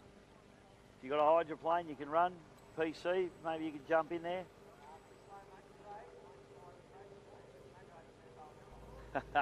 Flag drops, mate, and 25 horsepowers are away. And got Tyler Scott on pole position there in the Aquasonic. I don't think he's trimmed it in at all, so a little bit of a headwind as well as that boat really stands up. I tell you what, the kid can drive, can't he? On the outside of him is Deegan Felt. He's just as quick, but looks a little bit less angry in the entry of attack. And then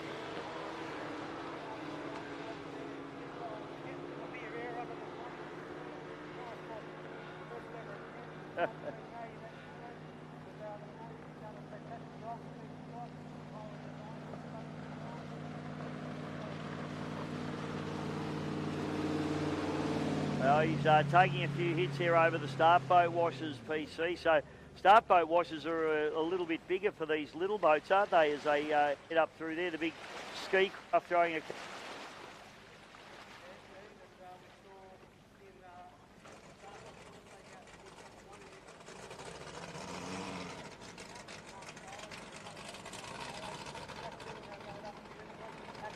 Darcy's behind us at Stegan, but our sheet's wrong, mate.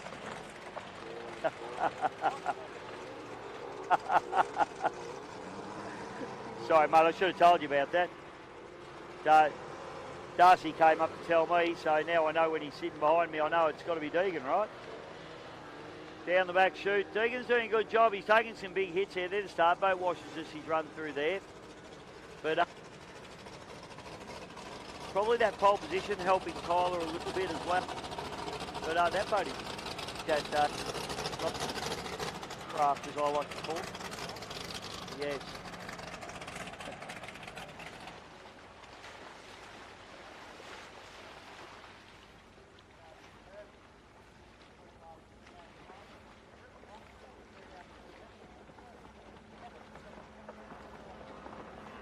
Yeah, very good to see.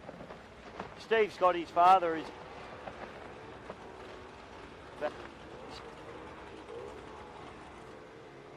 around the drop. Just more safety coming into these little 25 horsepower.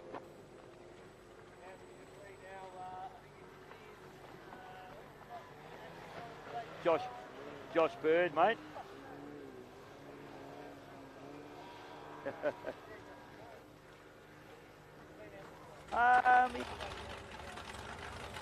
He's running for one of his first.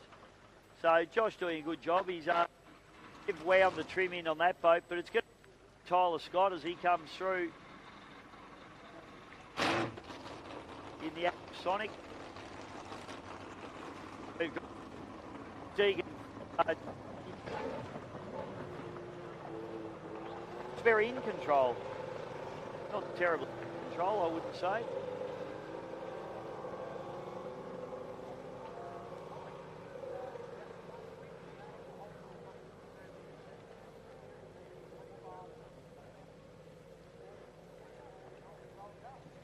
Confusing PC. Fantastic that race. Brought to you by Tyre Power in Melton. So a big thank you to Tyre Power. Next race on our card, on our category, sponsored by Wonga 4x4 Centre. So it won't be long until we see the 105 for the course. We will be, actually, sorry, I might have missed my unlimited outboard. Sorry, we've got unlimited outboard coming up next. Sponsored by Wayne Mitchell Surveying, and the boats that we're looking for in Middies Electrical and Bud Light. Scotty Kraft had a couple of issues with the boat this morning, had to be towed, didn't even make the start line unfortunately. So let's hope Scotty Kraft can have a better run.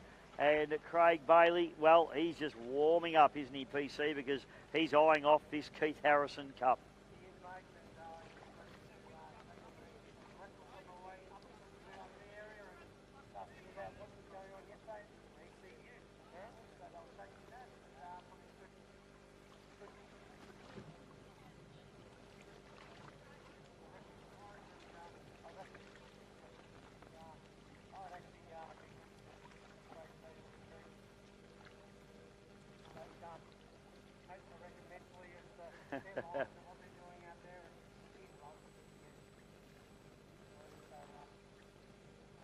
Yeah, interviewed him, mate, and of course he the Gold Cup stuff. And, this Keith Harrison Cup is one that he really wants to win, and he's a racer, and he's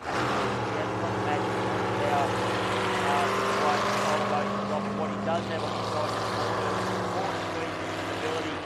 his ability to run them down. So traditionally we see Craig effectively get his doors blown off down the first straight, but then we see him work his way back through the field, and it's always very exciting racing to watch, PC.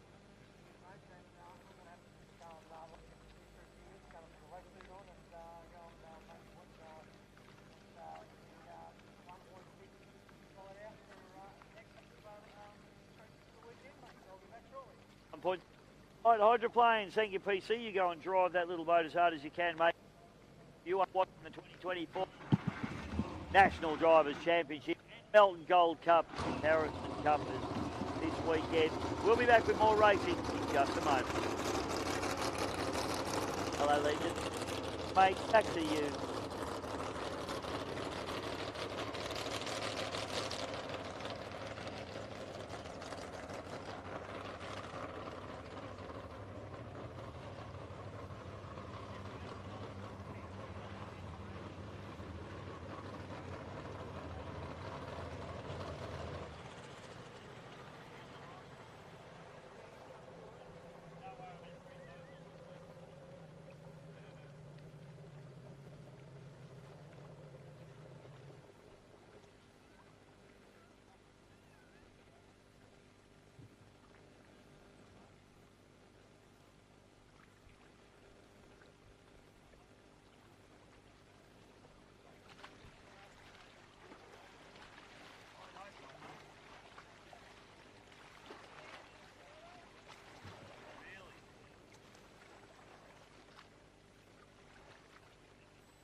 Great, Beetle Bailey starting to turn the wick up on the methanol 400 horsepower.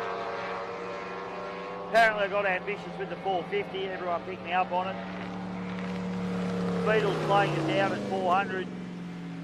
But Craig Bailey here is here to try and beat the blown alcohol boat. So this is a little warm up for him. Oh, boat squirrels around a little bit.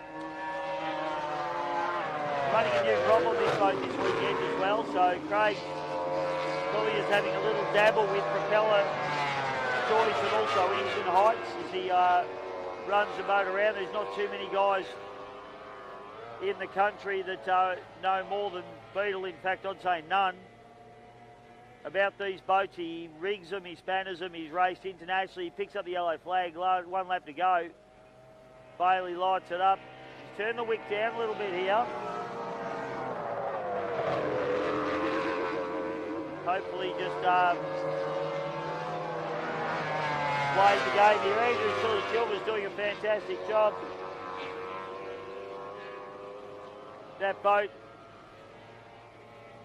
running around about 250, 300 horsepower on that 2.5 litre carburetted engine. So Bailey lights it up down the front chute. No, it's got some go. Mangus Offshore team sponsor this weekend for Craig Bailey Marine Racing, and Andrew Silver runs through as well. That Minis boat doing very well. It's going to look looking very strong for the Australian Championship, the AFGP here this year. So that is our unlimited outboards done for Wayne Mitchell Surveying. Wayne, a great supporter of powerboat racing, a water ski racer himself, retired I believe now. And the next race that we will have on the card is our 105 mile an hour category, which is in this particular instance sponsored by the Yarrawonga 4x4 Centre. Boats we'll be looking for will be Cut Cat Racing, the other Madam, and Breakout. Saw some awesome racing between these guys a little bit earlier on. So Craig Bailey, that's just a little shakedown run for him, a little warm up.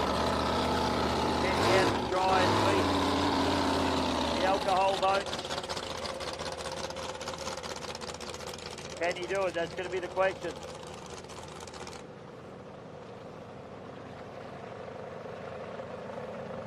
So you might have seen a couple of little things up there. We've got Taurus for sale up there. I saw it in the car park a little bit earlier on. And very, very nice old gill flight gentleman. Looks very you can contact John or Pam here at the ticket van. Give them a call on 0401 481 067. Got one owner for over 45 years. It's a fresh 308 Holden in it. Just run in, runs a 4-barrel Holly, all been serviced, so basically everything new. I'm just reading down the long list of everything that it's got, but go and have a look at it. It's a very, very clean boat. Asking price is $17,900. So also they've got a VX HS VR8 up there for sale for 32 grand. Same people, see Pam or Jen in the ticket van. Same number, you can give them a call. Very good original condition. So a couple of things there for sale. If you've got a little bit of money in your pocket, that Javelin looks nice to me. Shame I don't have a lazy 18 grand in my pocket. But very cool boat. Lots of old school ski boat stuff going on these days as well. So certainly something good to do and get involved with. Thank you, Robert. I have polls for the heat number, or all of the heats. No, 4 of the heats of the Harrison. We've got 8 heats of the Harrison, folks, coming up. Oh, I got excited. There's 8 on the sheet. Rob tells me there's only 4. Well, I've been cut off at the knees again.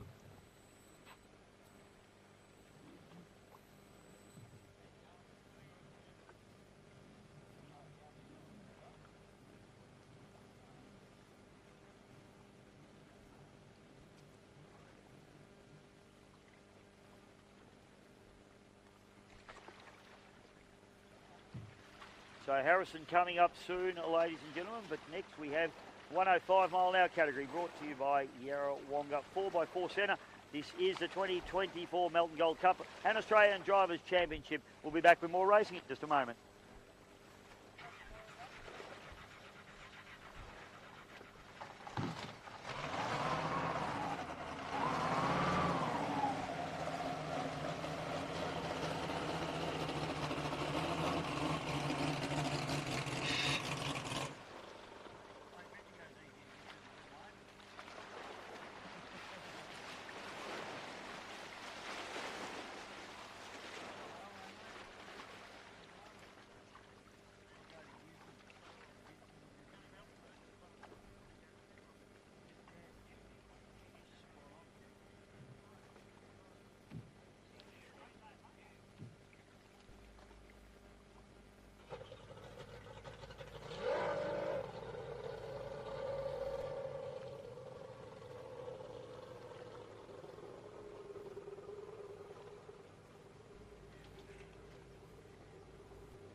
You guys, good luck. Nothing Okay. And with that, we go to the Jack Kavanagh first heat now. Let's go. See you later on.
Okay, 105 boats heading out onto the course now. These guys running for the Yarrawonga 4x4 centre. All your four-wheel drive accessories, bull bars, tow bars, suspension, lift kits, diff drop kits, all that good stuff. They're the guys to see, the Yarrawonga 4x4 centre. Please support the people that support us.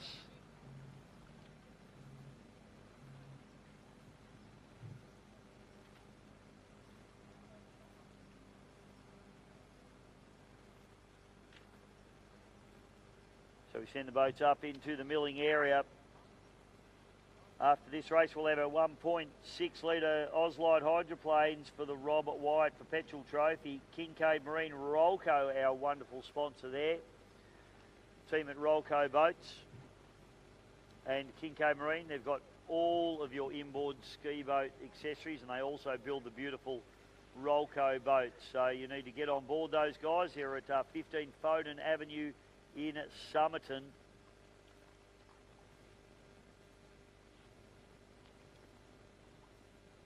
Chatting to Lloyd during the week, and he's still got some great deals going on boats. Brand new ski and wake boat starting at $49,990. So you won't find a cheaper, better ski boat on the market than the Rolco boat. $49,990 for absolute quality. Can't go wrong there. So Rolco boats and Kincaid Marine Rolco.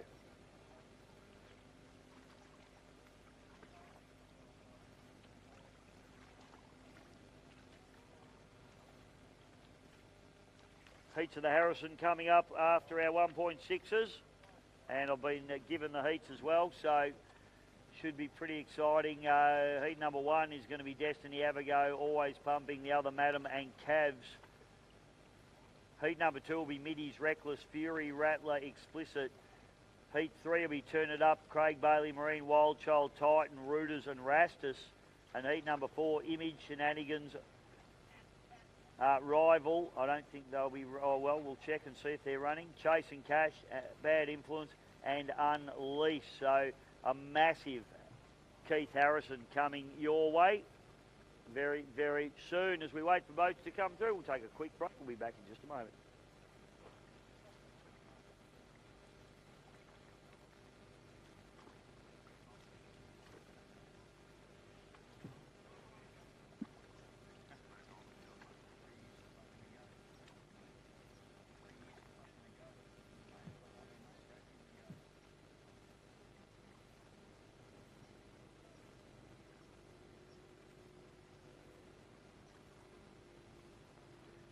For the Yarrawonga 4x4 centre. I got my towns confused there for a second. Tommy, you confused me. As we come down to 105 category boats.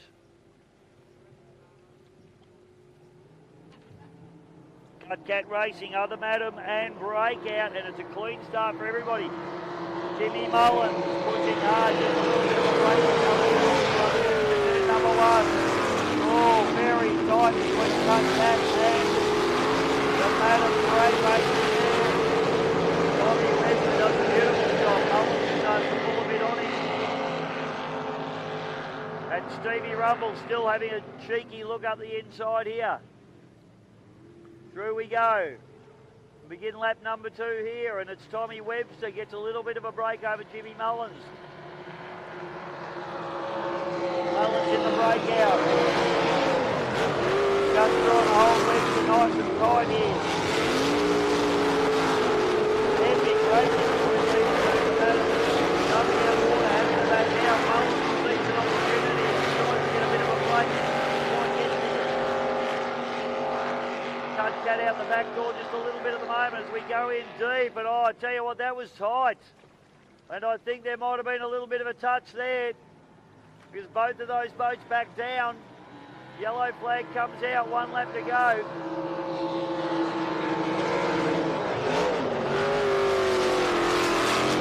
Adam's back right now, I'm not sure what's happening on the Webster there.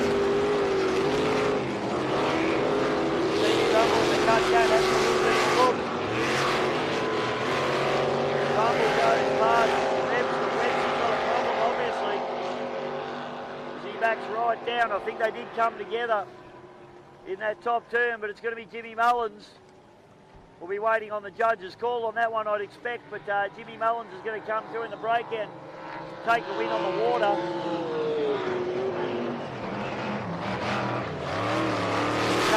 The trouble into second place.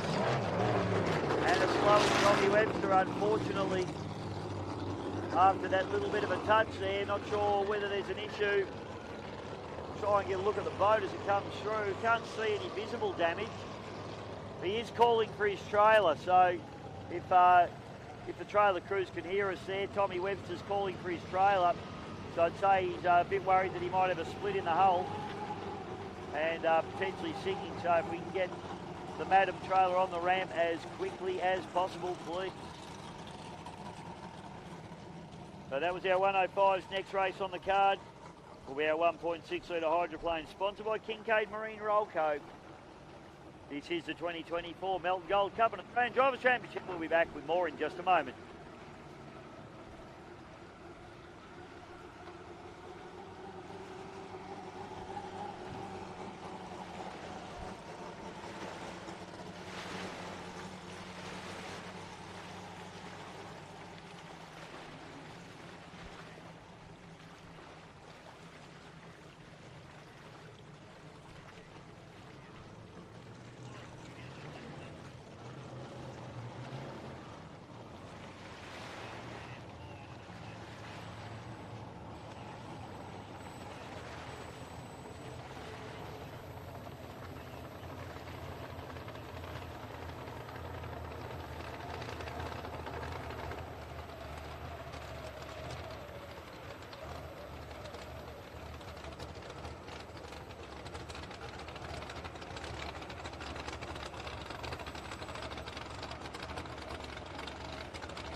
welcome back, ladies and gentlemen, to the 1.6 litre Oz Light hydroplane on the water here at the 2024 Melbourne Gold Cup and Australian Drivers' Championship here.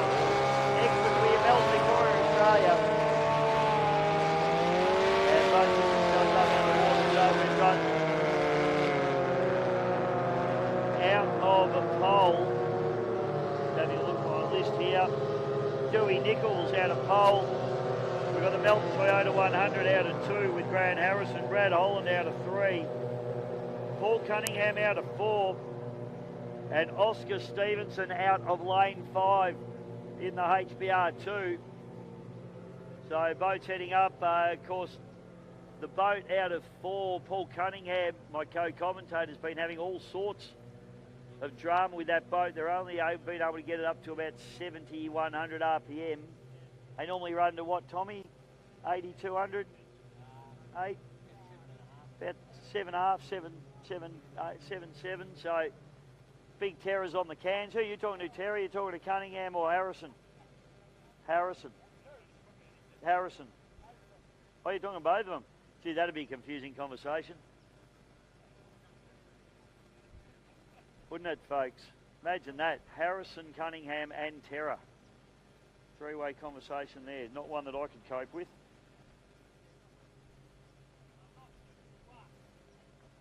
No, you're not 61 until tomorrow, when it's your birthday.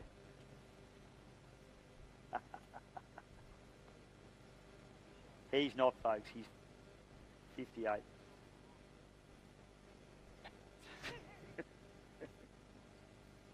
He's actually younger than me. He doesn't look it, does he?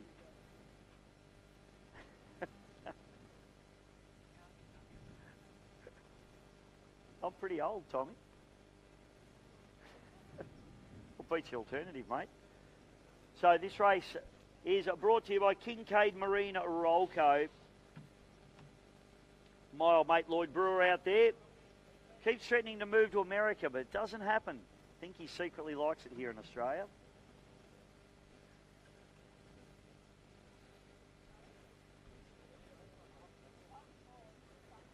I should have PC on the radio, shouldn't I?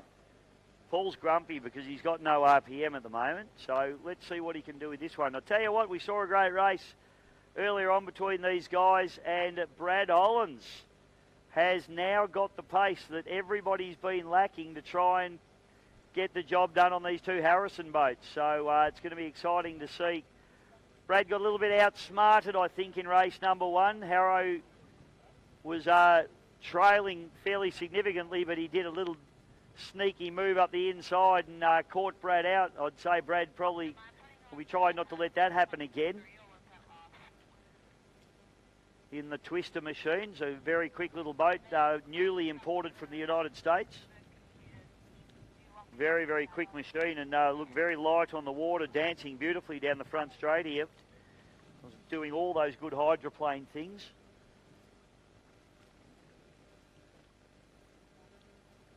So just waiting for the water to settle. That breeze coming up a little bit more now this afternoon. And don't forget, folks, after this race, we are into heat number 1 of the Keith Harrison, and the boats that we'll be looking for in that one will be Destiny, Have a Go, Always Pumping, The Other Madam, and Cavs. So Tommy Webster is speed restricted actually in that one, so that's going to be interesting to see there what happens about that. But Brenton Walsh on the outside of him in Cavs. Here we go. 1.6 litres. Our man, Dewey Nichols. If you do need any part of your body signed, Dewey is up for it. He always has the permanent marker on hand. Even if you don't, he'll do it anyway. I get signed regularly from Dewey. I'm going to end up with ink poisoning, I think. What happened to Bisho? He didn't die in a boat accident. He died of ink poisoning from Dewey signing him all the time. Okay, here we go. White flag flying high. Flag drops. You know what stops? We are racing in the 1.6 litre Oz Lights. And a good start there from everyone. But look at Harrow. Plenty of pace out of that boat. Oscar Stevenson on the far outside running very right. as we run through turn number 1. Have a look, Brad Hollands now makes a little bit of ground as he runs the wide line and accelerates away. So it's Grant Harrison back to Bradley Hollands. Then it's Dewey Nichols in the S15 using that inside line to his advantage. This is going to be interesting at the head of the pack. Have a look at the other three boats, 3rd, 4th and 5th respectively. Absolutely deck to deck and sponson to sponson. Hollands charging hard down the front straight. It's that little boat really throwing himself up in the air. And I'll tell you what, he has got plenty of pace. Harrison knows he's got a big challenge in his hand here at the moment. Looks like Cunningham certainly picked up a little bit from the last race, but not enough. Oscar Stevenson struggling just a little bit. Up into the top turn, and Bradley Hollands really giving Grant Harrison some hurry up here. Yellow flag's going to come out, one to go for these guys. Harrow's going to be a little bit hard to knock off from the outside, but I tell you what, I reckon Holland's got a little bit of pace on him in a straight line. Holland's absolutely on the brink of blowing over as he tiptoes down the front straightaway. Bradley really having a go here, fantastic to see. Dewey Nichols rounding out the field as we fire up the back straightaway. How high is Brad Hollands prepared to run this boat to try and run down Grant Harrison? Fantastic racing. Harrow just punched him a little bit wide, tries to break his momentum. Tell you what, he's coming at him. It's going to be a drag race to the line. Harrison by a boat length over the twister with Brad Hollands. Great racing there in the 1.6 litre Ozlight hydroplanes. 3rd place will be Paul Cunningham in the Melbourne Toyota 86 entry. Oscar Stevenson pulls the starboard sponsor right up in the air in the HBR2 as he comes across the line, and Dewey Nichols giving the big fist in the air across the line. Nobody loves his boat racing as much as the Do Man.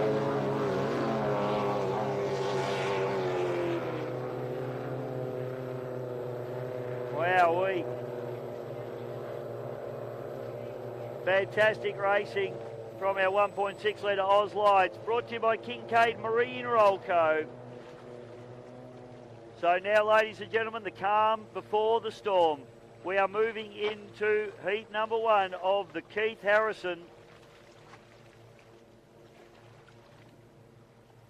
Destiny, have a go, always pumping the other Madam, and Cavs are the boats we're looking for. And this race sponsored by the Harrison Motoring Group.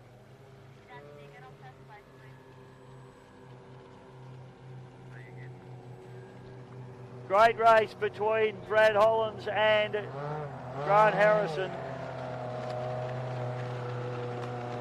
Oscar Stevenson, Dewey Nichols, and of course Paul Cunningham.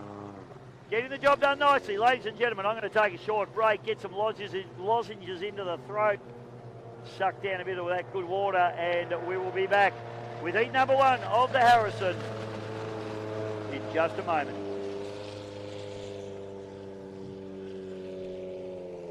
Right, going for a slash. Snake, I've been eating them, mate.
Back, ladies and gentlemen, to GP Hydro live streaming and also live here on site at the 2024 Melbourne Gold Cup and National Drivers Championship for fixed aspirated boats, and we have got the first heat of the Keith Harrison about to head out onto the water now. Boats that we have, or we should have, out of pole will be Blake Ramsey in the Destiny, Craig Storner in the Avago out of 2, Dennis Passau in the Always Pumping out of 3, out of 4 will be Tommy Webster, the other Madam, which won't be running, because I just saw that boat down the pitch. Unfortunately, a reasonable amount of damage to the deck of that particular boat, so I'm not sure that we'll see it running again or whether they'll get that up and running for tomorrow, but certainly won't be running in this particular heat. And on the outside will be the Cavs machine of Brenton Walsh. Of course, Lee Kavanagh owned 6-litre boat.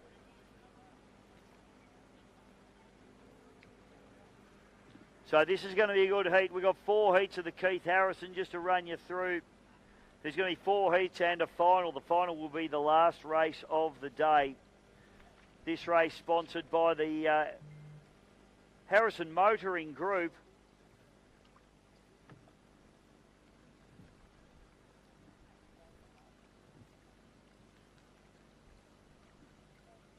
So we send them up into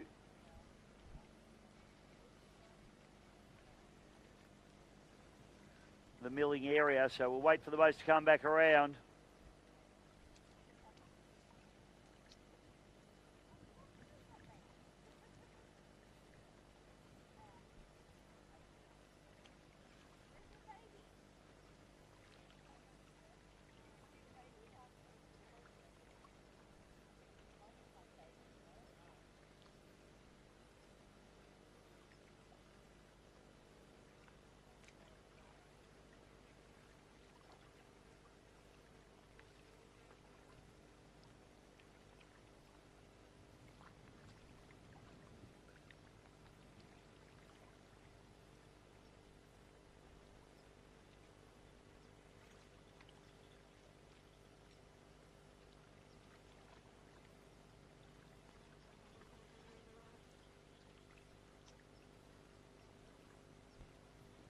So boats heading up,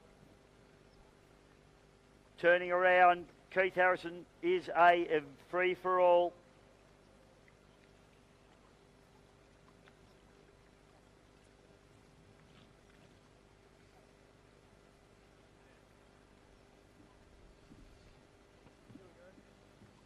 Well, I don't think you could if you're not in a cell, could you? Because it's not speed restricted. I guess as long as you don't go over 105, yeah? Which way would you want to? Okay, picking him up now. This is heat number 1 of the Harrison. Be pretty epic Harrison this year. We've got so many quality boats here. 6 litres, blowns, turbos. Flag drops and we're racing. Basala gets a good start, so does Storner. Storner gets hard on the turn number 1. Destiny, Ramsey, on pole, but he's getting his doors thrown off at the moment on the turbo boats. And the 2 turbo boats going at it hard and fast at the moment up into turn number 2. Craig Storner now really using that pole to his advantage. He runs a little wide there. He's actually in 2. He's got Destiny on the inside. Storner now charging hard. Looking very good. So Destiny has managed to get around and get into the Sala. So Blake Ramsey has kicked off one of the turbocharged boats and he gets the Sala. Sala comes back, getting down the back straight. Blake Ramsey struggled to get the power down. Now he has to push hard up into 2. Storner just getting it done beautifully out in front though. Yellow flag comes out, so Storner will set off on his final lap. Oh, Ramsey has a bit of a sideways slide. That opens the door for Dennis Masala, who's doing a great job in the twin turbo machine.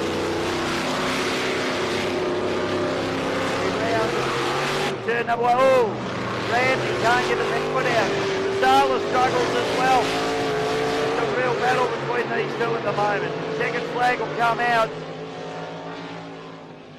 So Craig Stoner will take the win quite comfortably in the Abergo. Good run from him. But the battle is on for second place. Manuel Basala throws it sideways. It's a drag race to the line. Destiny over, always pumping. So, hard racing there from Dennis Basala and Blake Ramsey. Tavs Greens and Walsh come through in fourth place to round out the field. So you saw Basala putting the power down the turbo motor, just corkscrewed sideways. Absolutely monstrous torque out of both of these boats. And it was a real battle of who could get the power down better between Dennis Basala in the Always Pumping and Blake Ramsey in the Destiny. And the winner in the end, picking up the second place, was Destiny with Blake Ramsey, but it was all about Craig Stoner in the Abergo. So that should be enough to put him into the final of the Harrison, winner of heat number 1 of the Keith Harrison Trophy.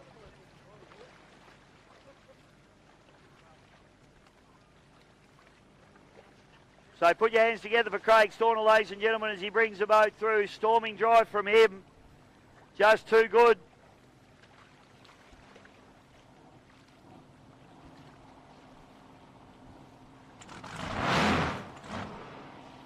Give it up for Stoner, ladies and gentlemen. Great run for him.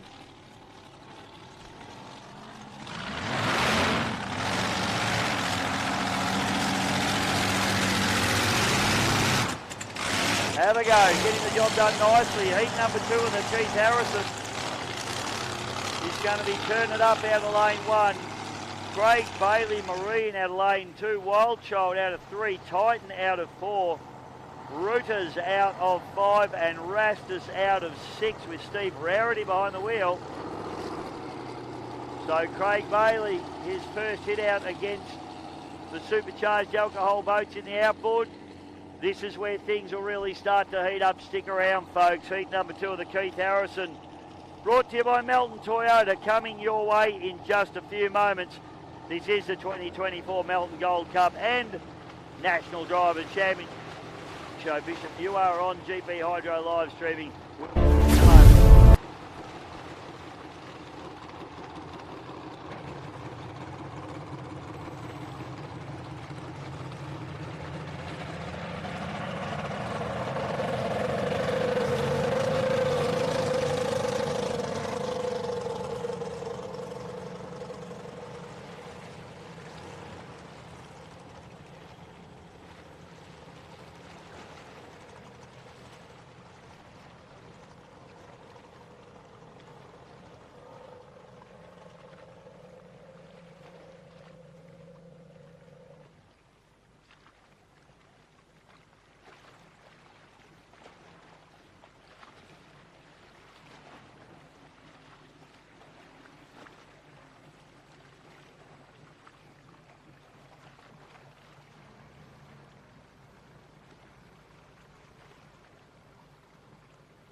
Right, ladies and gentlemen, welcome back. So just going through the Keith Harrison Invitational and just a couple of Keith's boats over the years. So we're just up to 1985 where Keith bought the Rat, the old Desert Rat from Georgie Robbins.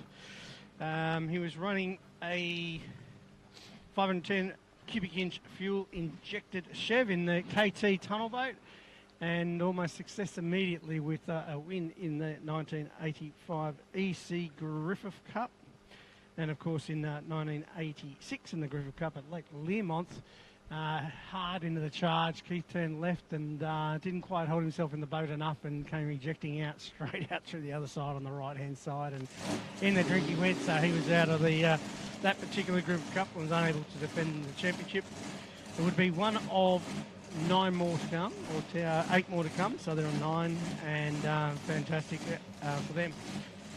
Also ran in 1989 Torque, which is a 350 cubic inch 6 litre hydroplane, Jones hydroplane, which is currently Aquamagic today. So it's had a bit of a change in its look over the years, but Torque Racing, and they used to share the driving duties with Dennis Parker. Then, of course, they moved into 1992, where they embarked on a very radical tri-wing, fully composite hydroplane from the Jones stable in America. Came out to Australia as a kit. Twin turbo 510 cubic inch went into that particular boat. One of the fastest boats I've ever seen in a straight line, Bisho, but just could not get it to handle down the straightaways. When it in rougher water, it porpoised a lot. The tri-wing configuration was essentially a canard at the front and then 2 cutaways through the boat itself. There was a few of them tried across the world, including in New Zealand, where the Ladybug was a similar design to it. It held the UAM world record for a straight line Grand Prix hydroplane for straight speed.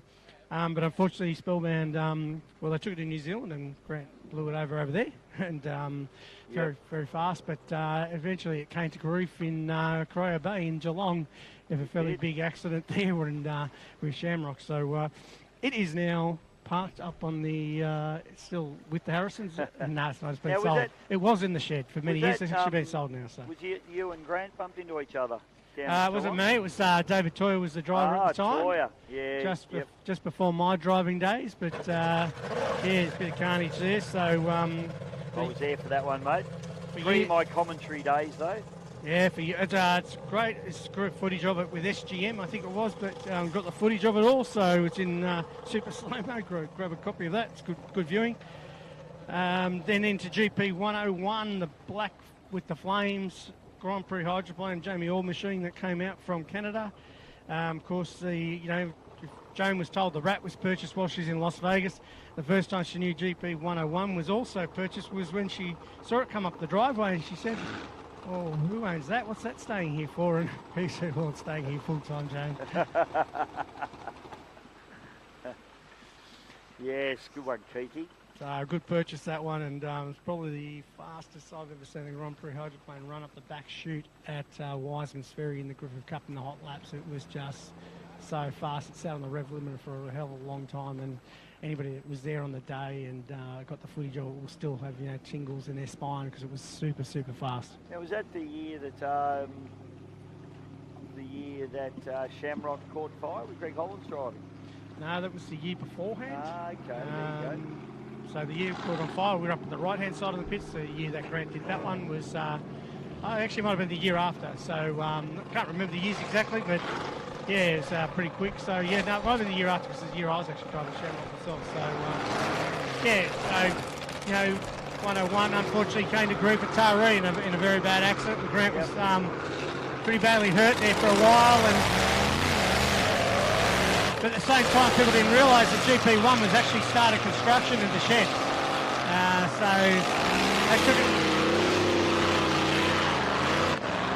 they took about 12 months off while they built the new boat.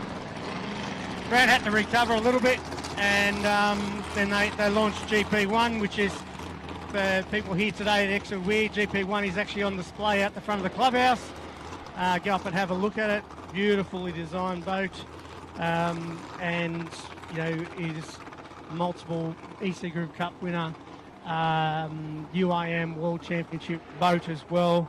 It's currently running a 510 supercharged engine, but has also got the turbo from Spellbound still sitting in the shed, which Keith, just before he passed away, he was doing some work with Brett Nidry on and having a fair bit of dyno work on that. So at some point in time, we'll hopefully see those twin turbos come back out and have a crack in GP1. Yeah, that should be epic, mate. We've just seen a couple of twin turbo boats dealing out an arse whooping to a blown alcohol boat there in that last heat. But the turbo engines are certainly very, very powerful and very quiet as well, aren't they?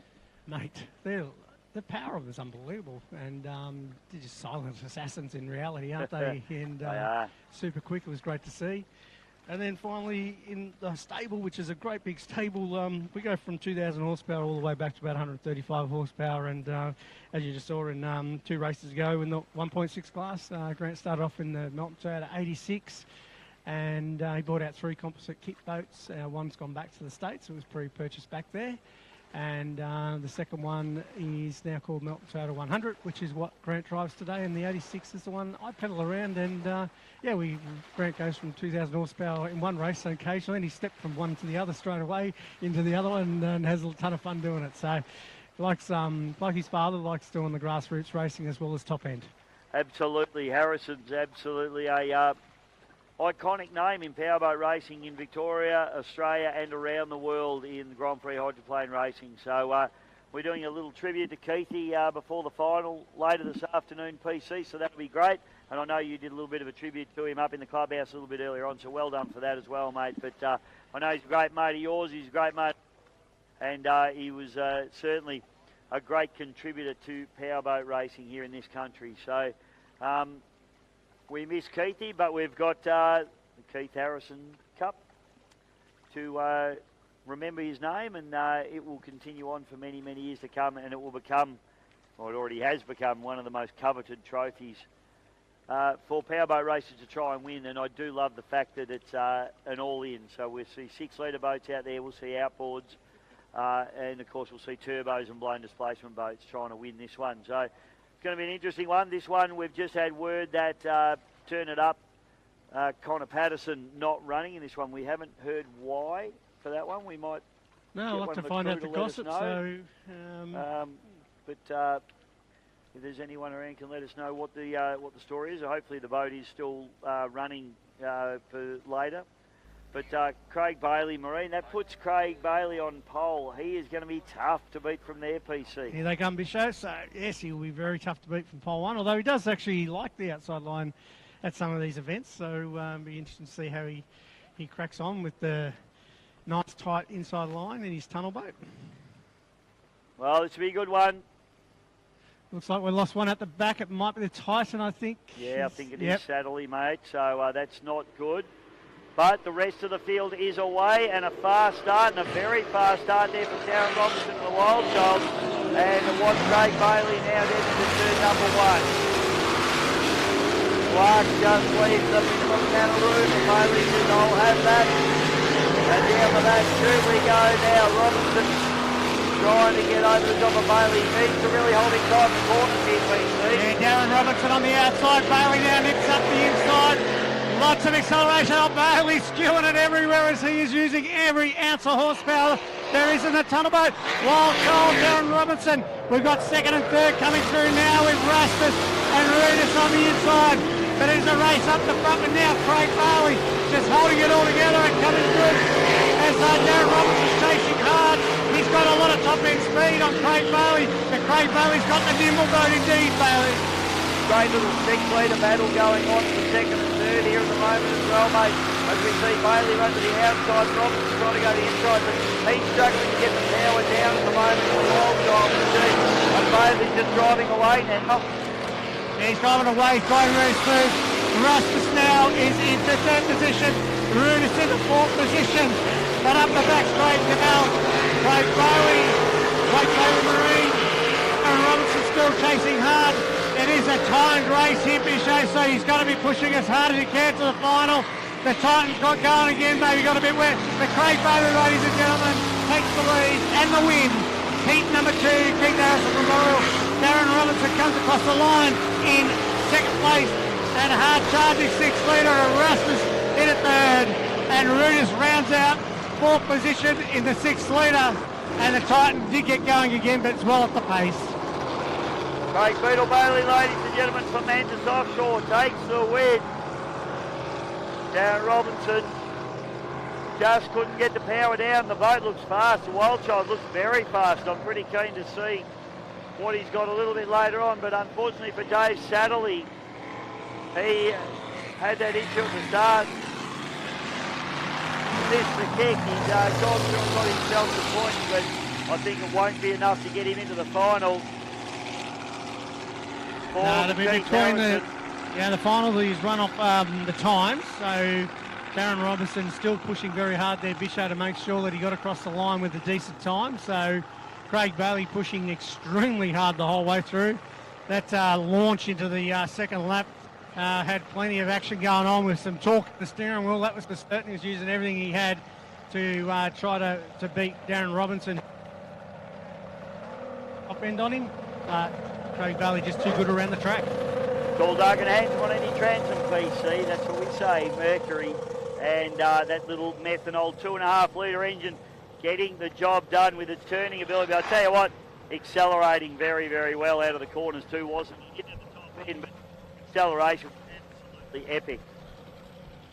Mate, I'm just going to jump out of the commentary box for just a moment. If you could take over duties for just a little bit. Sure can, mate. I will be back in commentary in just a moment. Hope you're enjoying all the racing.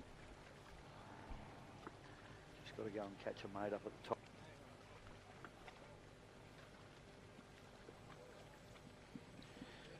Of course, our heats today are brought to you by the Harrison Motoring Group and Melton Toyota. Got some cars on display up the top there, including a beautiful Tundra. Toyota have brought out to Australia and have got in a trial phase at the moment. There's been some stories on motor media around about the Tundras. Beautiful Tundra truck indeed. There's also the Ford F-Trucks, even a Cherry if you're into electronics. And just go and see the team at Harrison Motoring Group for any type of your motoring needs. They'll help you out.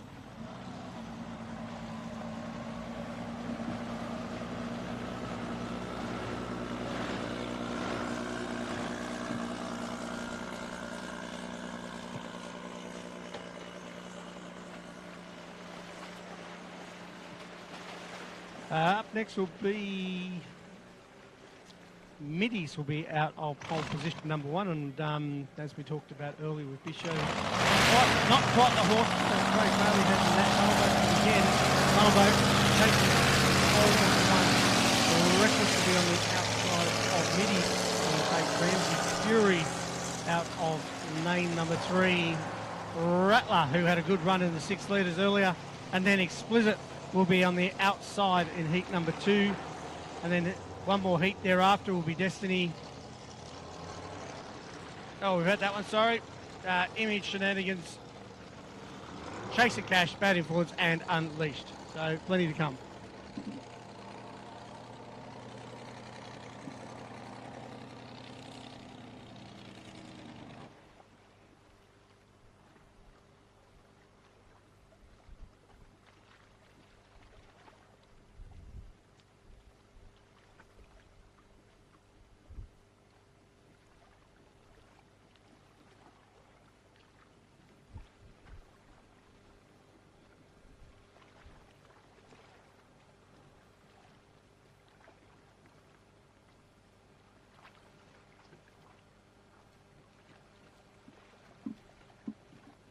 Well, we've got to lull in the program, wait for the next one. I'm going to just grab Grant Harrison, wandering around having his ice cream.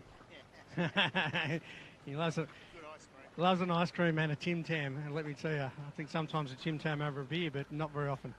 Grant, mate, must be pretty proud to have the family trophy on again this year, and such competitors having a crack at it. Yeah, I think Keith would be very happy to see the boats here. It's, these boats are the best boats in the world, and that's what the old man always strived to be, is the best he possibly could be. And, I think we had 35 entries here for the Keith Harrison Invitational. Obviously dropped a few boats out, but, Keith would be up there smiling at us and wishing the guys the best, and very proud of what the MRSPC's been able to achieve, and very pleased and proud that a lot of these top Australian competitors have come here to race for his trophy. Now, any hot tip, mate, up in the VIP area before, and I've actually put my cards down on Craig Bailey in the outboard. Yeah, you're probably not wrong there, PC. Bales is probably a good chance. I think has won the trophy before a couple of times, and our old mate Reece Cole in an F1 boat previously has beat the log boats, the blown boats out here as well. So what the guys saw then was the fact that Bales was just so consistent coming out of those corners. He's not the fastest, but he's probably the quickest around the corner, and just consistent lap after lap, and that's what got him the win then. But, you know, some of these blown boats, and again there's a little turbo barra boat there that yesterday was super outstanding. I'm not sure if that's running, but it could be one of 3 or 4 boats, and that's the great thing about this sport now, this class now, is it's not dominated by one particular boat all the time. It's a reasonably open to top 3 or 4 or 5 boats, and yeah, I got no real hot tip, PC. If I did, I'd put money on it. And the 1.6 is going well. You're working hard out there, mate. I see you get out the boat, sweating pretty hard. I think Brad Holland's really improved with his new boat twister. He has. You know, Brad's put the hard work in and spent a couple of dollars and bought out a good boat from America. And, you know, it's certainly given us competition now. It's stepped up. It's been really fun racing Brad today, and I love his driving style. I can trust him, and I hope he can trust me. We can go into corners pretty hard, knowing that the guys right next door are going to do the right thing. And that's a good thing with these log and these blown displacements too. A lot of these guys are starting to trust each other. You can see it. They get themselves, you know, maybe 3 or 4 inches, 3 or 4 feet between themselves on occasion. So, yeah, good racing and good fun in the 1.6 as well. And, yeah, good to have you out there as well, PC, running the second Melbourne Toyota boat. And the other 3 guys out there. Yeah, a lot of fun, this boat racing. And, of course, Melton Toyota and the Harrison Motor Group have sponsored this Melton Gold Cup event for the last probably 20 or 30 years, as long as I can imagine. 50th anniversary's just happened up for Melton Toyota. A pretty proud moment for the dealership. Yeah, it was great to see. Dad started Melton Toyota back in 1973. And, yeah, we did our 50th anniversary back in February of 23 last year. So we're probably coming up to 51st year now, but we're still on 50. Dad got to see that and was very proud of what he's built, and I helped build along the way with him with a couple of showrooms. It's one of Victoria's largest Toyota dealerships there. We got our own paint shop there, our own tint shop, our own tyre centre. And, you know, he's really proud, and it'd be great to see, you know, have him here now to see what we've done with the race boat shop. We've relocated that, and you know, it's fairly impressive, and we're still going to race for a while in Dad's honour, and hopefully, you know, we can still get out there maybe with our GP1 boat and win another Griffiths Cup one day. But again, it's very hard to win a Keith Harrison Invitational, super hard to win a Melton Gold Cup or a Marge Watson, and a Griffiths Cup's no different. But we're still going to keep running with Keith, and I'm very fortunate. Still got a great crew around me. Jeff Sheldrake, Paul Morrow, Troy Keller's joined us, yourself, PC, young Benny Moore, a great bunch of guys to go away racing with. And even if we don't win a boat race, PC, and come second or third, you know, we still praise the guy that's won, and we still have a good time and enjoy it doing it ourselves. And of course the crew chief Chero, but for the crowd, for the crowd on the bank, GP1 is on display behind the beautiful new Toyota Tundra. Just tell us a little bit about what that boat is, just for the people that will want to pass it. They'll be going in to get the food. I mean, looking at a giant hydroplane up on the tilt side. So just a little bit about it. How big is it? How much does it weigh, and how much horsepower? Yeah, I heard you guys talking a bit about the GP class before, and some of the other GP boats that my father's owned. So yeah, GP1's 25 foot, 6 inches in length. Well, I think it's 25 foot. About 12 foot in width, weighs about 1350 kilograms, built out of carbon fibre, foam Corcel, built by Grant Rowlandson, and he assembled it, put it together here in our sheds in Melton. Yeah, we're very proud of what we've built, homemade boat built in our sheds here in Melton.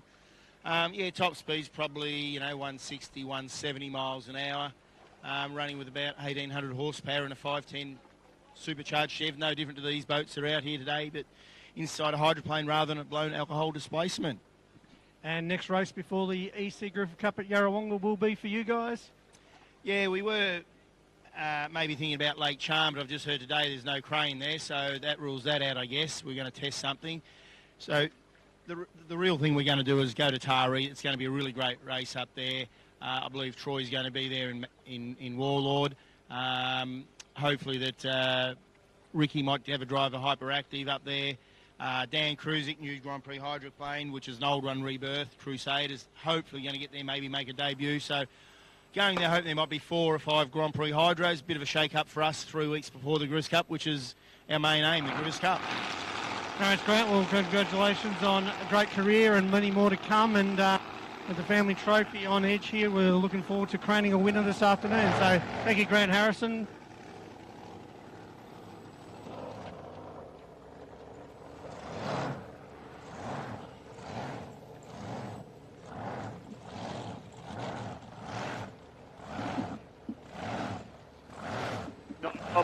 Great to see Harrow down here, just enjoying the race in his father's honour, mate. Got heat number 3 kicking up now.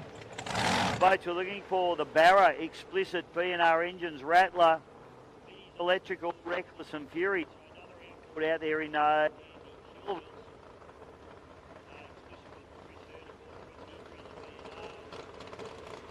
with P&R from trying to find out what that was. Rattler, Reckless with Tate Ramsey, Fury, Hayden, Chesser. So this is going to be a pretty cracking heat as well. So fastest race times go through into the final, and I think it's the top 6 PC go into the final, which will be the final race of the day, the Keith Harrison Memorial Race. Brought to you by the Melton Motoring Group.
just for the live stream.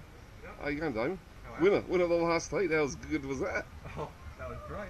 Yeah. A couple of good boats in there too. I tell you what, yeah, you certainly weren't going to give up that position there towards the end. The old racing craft here was going very well down the front straight here. Yeah, I backed off a little bit on just when Explicit sort of stopped, and then I sort of looked around. I went, Fury's here somewhere. So I thought, no, I better not let him come sneaking past. So I jumped back on it, and I decided to sort of keep on racing. Well, good points anyway for the championship. Reckless and Fury heading out onto the water now. Should be an absolute barn burner this one.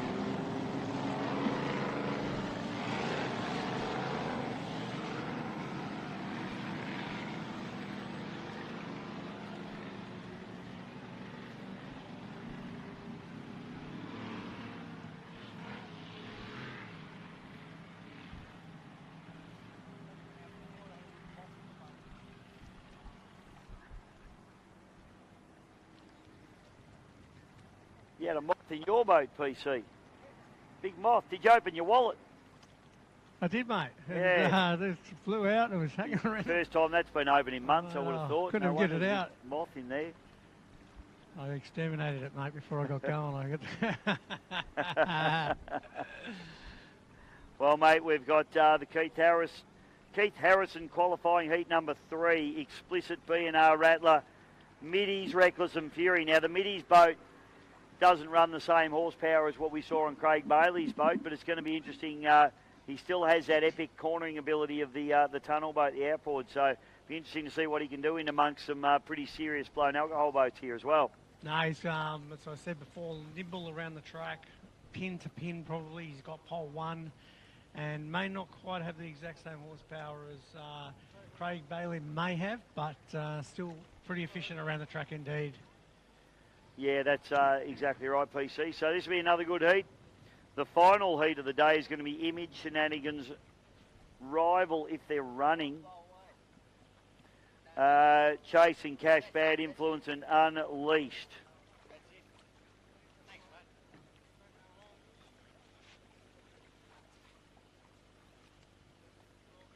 So that'll be another cracking heat. And then the end of the day, last race of the day, will be the final of the Keith Harrison. And that's going to be absolutely epic, mate, because it's all of these boats, the best of the best. All the guys that have qualified based on race time. I believe the top 6, and I'll try and get that confirmed, but I believe the top 6.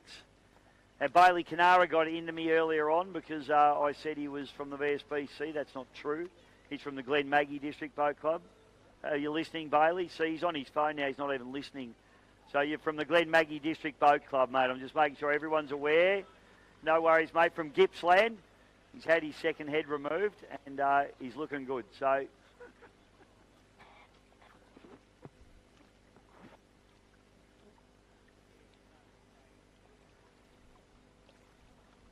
calm before the storm, please, now.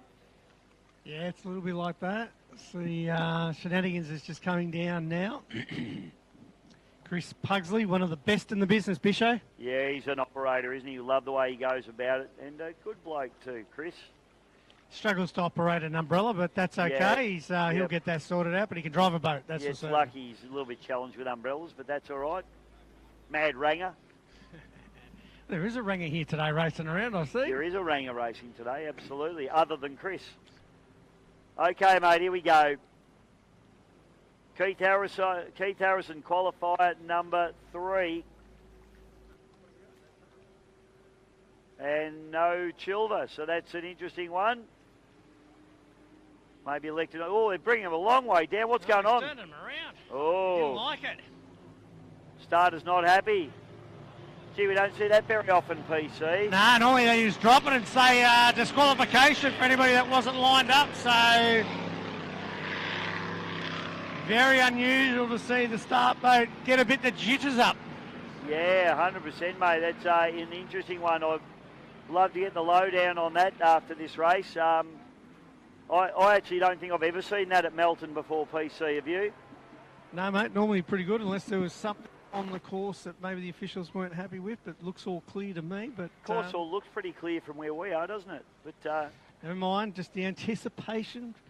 Drivers all adhered to the flag though, which was good. flag stayed up, a lot of them would have just tromped on it. Yeah, if those that went early, they would have been caught out there. Absolutely. Absolutely. But no, they did a good job there. So that's good driving from all the drivers there to...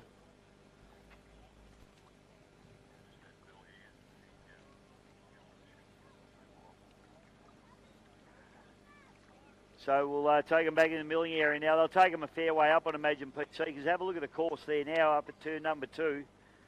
You can see all the rollers rolling through there. They'll take them back to where they normally do. It's a really big turnaround area down there, about probably 900 metres. So they'll just take them back down there again and get them sorted out. It's actually quite a nice leisurely little drive down there, to be honest, Bisho. It's a bit of a nice view. You're just looking around, cruising around, looking at the competitors next to you. There's been a bit of a wink and a nudge saying, look out. Here we go. Here we go. It's about to be on. And it does get pretty close. So you sort of get pretty close to each other down there. So it's a bit of fun. Good stuff. Don't forget a couple of events coming up as well, ladies and gentlemen. We have got the EC Griffith Cup coming up on the 26th to the 28th of April at Lake Mulwala, Yarrawonga. And next weekend, PC, we've got offshore superboats at Wyndham Harbour, both days, Saturday and Sunday. So lovely Wyndham Harbour out this side of town as well. Basically on the Werribee River, which is the body of water we're looking at right now. So offshore superboats next weekend. And the weekend after that is the Archer Eade Memorial at Lake Charm. So a couple of really good events coming our way very soon as well.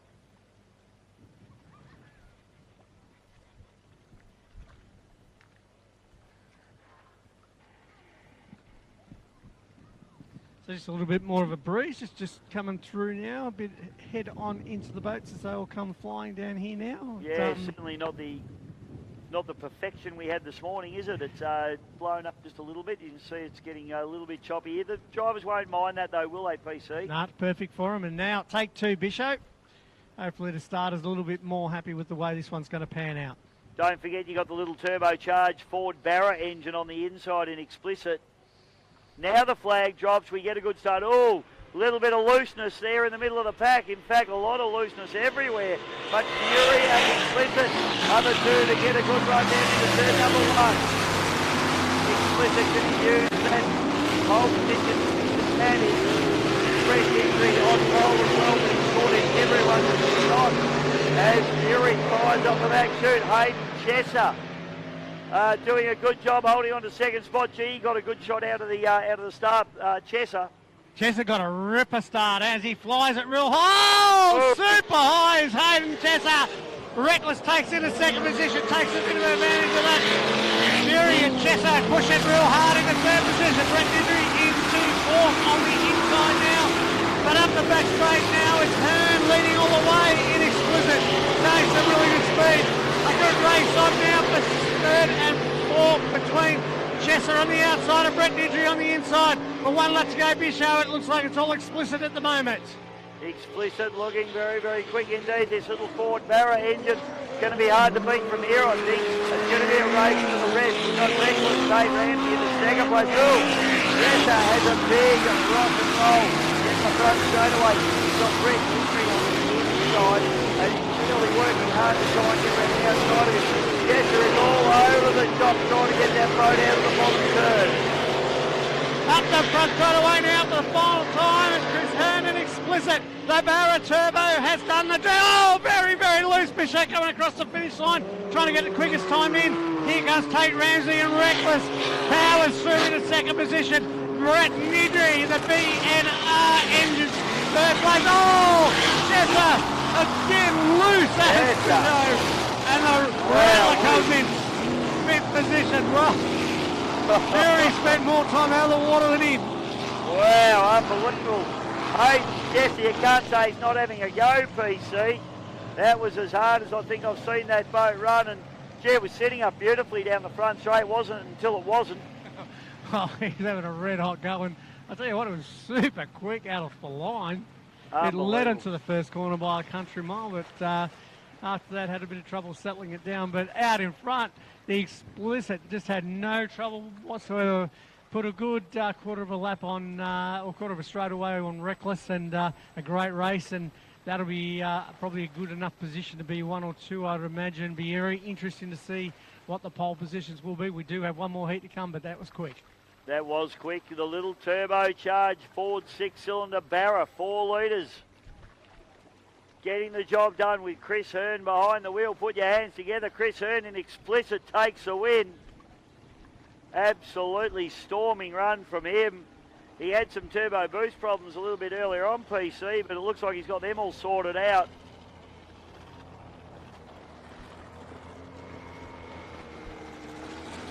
Reckless Tate Ramsey won't be too happy. He doesn't like getting beaten too much, especially in his home venue. Brett Dietrich, good to see him back there, mate. He had an earlier stopper the other day, and that ran pretty nice and smooth for, I think it was third place. I think with that taken out by what Fury was doing, but I think Brett Dietrich ran a good third place there. Yeah, no, he's fairly happy with that. Rattler, a little harder to hatch up. Back to the pits, probably didn't have the horsepower to go with the big boys, but certainly gave a good account. Yeah, a little bit out-muscled there, but probably a nice little run for him, ready for his final in a couple of races' time, which will be the 6-litre final, which will be coming up, which will be the Jack Kavanagh. So it's only probably about 4 races away once they all settle down after these heats. Absolutely, mate. Good run for him. So 1 heat left to run in this Keith Harrison, sponsored by Melton Toyota. And gee, these heats have been absolutely epic, haven't they, PC? And all these boys are really throwing everything out. And it's a credit to them as well, because they've got the Australian Drivers' Championship that they're focusing on, as well as Melton Gold Cup, the Keith Harrison Open Cup. There's so much going on here this weekend that it's going to be a race of attrition. I'm tipping that there's not going to be as many boats on Sunday night as what started yesterday afternoon. Yeah, we're going pretty well at the moment, so we're up to the Moz on and the old commentator's Moz, but yeah, no, she's, the guys are really... Full of live stream. How you going, Dave? Winner the last heat, how good was that? That was great. Couple of good baits. I tell you what, you certainly weren't going to give up that position there towards the end. The old racing craft here was going very well down the front straight here. Yeah, I backed off a little bit on No, that's right. Explicit would have stopped. Not and then looks like he might. Fury's here somewhere. So I thought, no, I better not let him go sneaking past. So I jumped back on it and I decided to sort of keep on racing. Well, good points anyway for the championship. Yep. That's the thing here, consistency. I think there's with a lot of boats that are breaking down heats, you're getting the one up on them now. Which is really good for the standings. Well, we're not the fastest boat, but we've got a reliable package, and as we've seen at Windsor, they've got third. Yep. So that's the idea of it, just to keep on going out, finishing every race. If we finish every race, and we finish in sort of positions, we might actually get it. We're not the fastest, we're never going to be, but we're getting there. Now, for the viewers out there, you're talking about the package. What actually is the package? Can you tell us all about it? It's a 509 cubic inch shaft, running a Whipple supercharger, 980R. Probably making around about 2,000 plus horsepower. Which I'm not using at the moment, but and a Bob Sherry from Adelaide.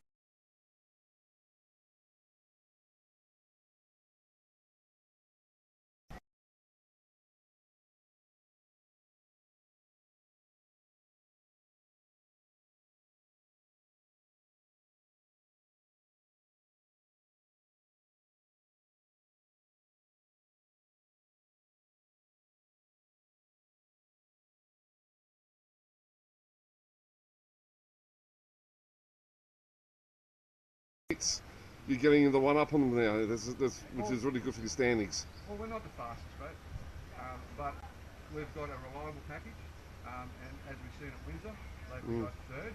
Yep. So that's the idea of it, just to keep on going out, finishing every race. If we finish every race, and we finish in sort of positions, we might actually get it. We're not the fastest, we're never going to be, but we're getting there. Now, for the viewers out there, you're talking about the package. What actually is the package? Can you tell us all about it? It's a 509 cubic inch shaft, running a Whipple supercharger, 980R. Probably making around about 2,000 plus horsepower, which I'm not using at the moment, but and Bob Sherry from Adelaide. He looks after the engine. He comes over and shows me what to do and gives me a hand. Yeah, the little gangster. Yeah, the little gangster, that's him. So he plays with that. But I've got a lot of people that sort of help out as well.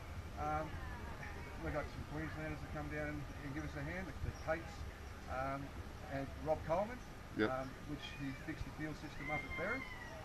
So we're getting there. It's a step in the right direction, put it that way. Yeah, we well, just changed the propeller. Yep. We found a propeller before this race meeting was cracked. Yep. So we've just changed the propeller, put a complete different propeller on the boat, and we're Yep. finding this propeller is starting to get us to where we want to be. well, that's good. Like I said, step in the right direction, and we hope the rest of the weekend goes well. Thanks a lot. Thanks a lot. Thank you very much.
pursuit. Hayden Chesser doing a good job holding on to second spot. He got a good shot out of the start.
All right, big show. We got, sorry for the delay in that one, ladies and gentlemen, but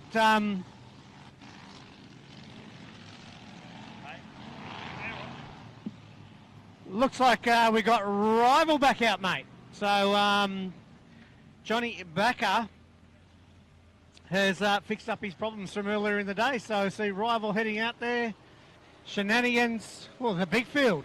1, 2, 3, 4, 5, 6. Pretty excited about this PC. Great to see the Rival out of Traralgon in Gippsland in Victoria. Beautiful part of the world too, PC. We love it down there. And Johnny Bagger had a massive spin yesterday, mate, in his heat. And it was huge. And Blake Ramsey had to miss him as well. Yeah, Destiny almost Everyone's trying to drive into poor Blake at the moment. He almost got speared. There's plenty going on. Yeah, and Motec boys just come and visit us, Bisho, in the commentary box, and we'll have to put in the gift fridge. So they've just bought us a nice little coffee cup and a drink bottle. So thank you very much to the guys from Motec, who are proud sponsors of this weekend. Yeah, Peter, he's like the Pied Piper, mate. He's given away a whole bunch of Bluetooth speakers up there. The crowd just came charging at him. Ridiculous. Fantastic. A massive shout out to Motec, one of the great Australian companies, PC. Mate, the best. Need them, that's for certain. What would motorsport be with about Motec? It'd be carburettors, probably. Lots of carburettors. Nice. Big thank you to Peter. I actually just lost me coffee cup the other day, so thank you, Motec. I'll be very happy with that. Good bloke, Pete. Pretty smart guy, too. Good, not pretty smart. He's a very smart guy. He's got one of those big brains on him, PC, that those types of blokes need. It's the only prize I'm going to get this weekend, Bisho, so that'll be great. I think Harrow has hobbled that boat, to be honest, mate. I think there's something going on in that factory. I'd set up some cameras if I were you, PC. Boat night's Tuesday night, isn't it? See what happens when you don't turn up? No, that's right. I never turn up, mate. Never turn up. Hello, Bish. I'm just down here. I heard that. Yeah, you're right. PC, a renter driver, the only professional boat racer that I know. Doesn't do any work, just turns up, expects to win. Ain't going to happen. That's what I said to him, mate. I said, when it's somebody else's, you hand it back to him and you go, this isn't good enough. Make it better next time, don't you? Well, that's what I hear from him. I think, well, if you don't come to work on the boat, PC, it'll stay how it is. And that's what's happened. Good on you, Arrow. Good stuff. All right, so this is heat number 4 of Keith Harrison for 2024, and we've got boats coming around. PC.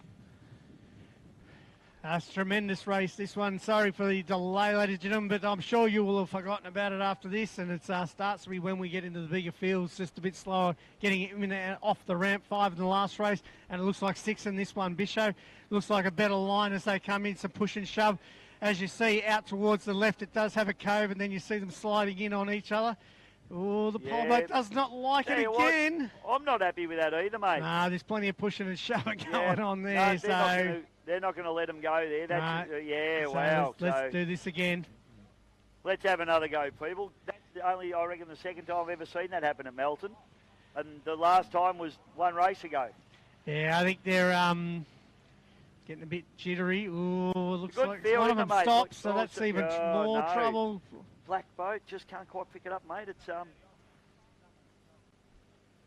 looks like Daryl Quinn, I think, mate. It's not chasing cash, is it? It's a black boat, or it's either that or it's it's like Quinny. Bad influence. I reckon you might be right, mate. Yeah, I think it might be Daryl Quinn. We just can't quite pick it up. The people on the live stream are probably yelling at us by now because they can probably see it better than we can. Yeah, they can see it better than us. I actually think it is Quinny. Now, that's a problem because they're not going to be able to start with him there. They'll have a jet ski quickly scoot down there because there's still a long way to go back around. So maybe you got a bit of water. There was a bit of lane changing, I think, there coming into the start. So, yeah, jet ski will just race straight across and pick him up and drag him to the side. You wonder whether he got maybe a little hose off and something got wet inside the engine bay, mate. Turning sideways now, so we should be able to try and pick up. It is one of the black boats. It is Quinny, isn't it? Don't think it's a Chafing Cash because you can't see the flames on the nose, can you? So I reckon it might be it's got to be, doesn't it? Because you got image is white, Shenanigans is a bright silver. Rivals, all sorts of bright colours. Jason Cash has got the flames on the front. Bad Influence. It's got to be Quinny, mate. Bad Influence, which is a shame there for Darryl. Hard to tell. There was boats going everywhere. Obviously, the start boat was very disappointed with the behaviour of the drivers in that occasion. There's a fair bit of room out there to the left in that little cove. They generally just push out nice and on top of each other and just push out. But just tell me about that PC. I mean, you've raced here a lot. I've only raced here a few times, but coming down into that start area, you do see the outside boat sometimes take a really wide line into that bay. Is that to try and square up this first straight? Yeah, it gives you, realistically, if you get where Darryl is right now, is probably dead straight away into the first turn. So you can actually go right out there and be dead set straight. So a lot of the guys will just push out there just to get the straight line through. And you do start your run out to there. You just literally follow the bank line. So it's fairly deep. It drops away really quite quickly over there. So well, the whole weir is, very steep bank, so you can actually run very close to the bank and still be in very deep water, can't you? It's not like some venues where if you're that close, you're in, 3 inches of water. This joint, it just drops straight away. And in years gone by where Quinny is now, that used to be that would be the bank because we used to have so much drought. But we've got absolute perfect water conditions here, and it's a full weir at the moment, so it's fantastic for this event and for all the competitors. It's just so much nicer to have so much more water to run on. Yeah, now what are we doing here? So we're towing it. So it's going to come into the pit. See, that's a shame for Quinny. That'd be one of the races that he would have really come here to try and win. Boat looks pretty low in the water, mate. I don't know, it might just be an optical illusion the way it's being towed. But I'll tell you what, I'm not too sure about this. Yeah, the boat's down whilst we're towing a boat, and we've got the wash from that jet ski as well. I'm not sure I'd be letting them go, PC, but hey. Oh, they're experienced, mate. They're all on radios. All the drivers are on radios. They'll understand what's going on out there. There's still a bit of wiggle worm going on. Push and shove. I can see there's plenty of push and shove still. Plenty of push and shove, mate. As Flag is down early as that's Rival gets really loose at the start line. Up the inside. It is Shenanigans out of pole 2. They hit the hard water. Unleashed on the outside now. Chasing Cash. Image on the inside. Shenanigans, the 6th leader. Chris Pugsley takes the lead. Image in a second. Unleashed and Chasing Cash now. Trying to chase down Pugsley.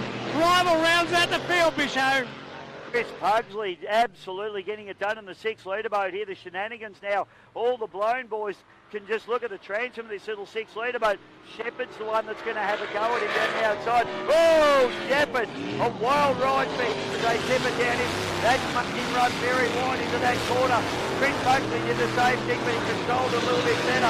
Pete Hamilton in the 3rd place. It is absolutely on out there, PC. Oh, Brett Shepherd is trying so hard. He launched it in the front straight away. Was up a bit of the dirty wash, I think, from the towboat. But out in front now, Chris Pugsley. Shepherd is trying super hard here. He's trying, Chasing Cash as well. It's loose. But Chris Pugsley comes down. Yellow flag, 1 lap to go. Keith Hamilton in the 3rd position of Chasing Cash. Image 4th as our Rival rounds out the field. But up the back straight, Bisho. It's the 6th leader dominating the race here as Brett Shepherd continues to push. Chasing Cash, he's Hamilton in a 3rd. It's going to be a drag race now, Bisho. Silver to win. Wowee, Shenanigans gets the job done. The 6th leader absolutely annihilating the blown boat. Chasing Cash through for 3rd place. Image, Craig Lewis, a great run for 4th place. And rounding out the field, the big blown rock is unbelievable. Johnny Backer. Wowee, the Silver Bullet does it again. That boat is a rocket ship. It's a 6-litre boat. Believe that or not, ladies and gentlemen. And Chris Pugsley, he is an animal. Put your hands together, ladies and gentlemen. Chris Pugsley is the ultimate professional driver. He knows every inch of that little boat. It's unbelievable. He sits it up into the breeze, and just lovely the way he rides that boat. Smooth operator, got the power on, whereas Brett Shepherd, he was catching, and then he almost lost it. It was a big moment. Couldn't get it done, could he? But I tell you what, Chris Pugsley, we've seen it before so many times out of this boat, the Silver Bullet. The shenanigans machine just sitting on its calves, skipping across the water like an outboard, mate, just sitting on its tail like an outboard boat. And what an epic race. Ladies and gentlemen, please put your hands together for Chris Pugsley in the shenanigans. The 6-litre boat takes it up to the blown alcohol displacement boats in the final heat of the Keith Harrison for 2024. Pugsley, unbelievable stuff. And that little boat is absolutely epic. It just handles so incredibly well, PC. Oh, it does. The team have had that boat now for a number of years. It's come here and won. It actually loves this track. Chris loves the team coming here. It just seems to really, really suit it well. I mean, every track does, but the boat just seems to excel here. And, wow, that was a real fast lap too. I reckon race time-wise, that was as good as we've seen it. We'll be wait to see for some official stuff to come through. I'd be really interested to see who's in the top 6. But if he's on pole in the final, he's going to be nearly impossible to beat, mate. Yeah. I'll make that statement now but don't forget, you've got Explicit out there as well. And Bailey. And Craig Bailey as well. So it's going to be an epic final. Ladies and gentlemen, don't go anywhere. Stick around for the last race of the day, because the final of the Keith Harrison, we're now going to pit all top 6 of these boats against each other. That was only the heats, mate. The final is going to be unbelievable. I think we're going to run now into some Formula Future. Get a nice big field of 9 boats will be starting out in our Formula Futures, and we'll be back into our 95 mile an hour class, then hooking into our 25s. And then 6-litre displacement, the Jack Kavanagh final will sneak in there. Just Pugsley will no doubt be in that one and push in hard as well. See, poor old Darryl Quinn there, mate, just watching him sitting out of the cockpit. He is a competitor, Darryl Quinn, and he will be absolutely shattered that he didn't get to start in that one. Would have been really interesting to see him out there as well, because him and Chris Pugsley have rubbed shoulders plenty of times over the years. Tell you what, Brett Shepherd, what a big hit. I don't think I've ever seen a blown displacement fly so high for so long in my whole career, mate. And then landed on its starboard side. I reckon Brett might have been wondering whether this was it. This was the day that he was going to go for a swim. But no, he gathered it back together and it did well. But hard to get around the outside of a hard-charging Chris Pugsley on a good day. No, mate, he was trying real hard, Brett, and good to see he gathered up and just kept the foot in. Didn't like nothing had happened. It was keep the power on and keep chasing him down. So no, it was good racing. Oh, he's a racer, mate. He's a hard racer. So epic racing here at the, and this is what we expected. This is the sort of stuff we came here for, mate, and absolutely awesome racing. So Chris Pugsley takes a win in the final heat of the Keith Harrison. So PC, we've got a few events coming up over the next few weeks. Next weekend is offshore powerboats at Wyndham Harbour. The weekend after, we've got Lake Charm for the Archer Eade Memorial.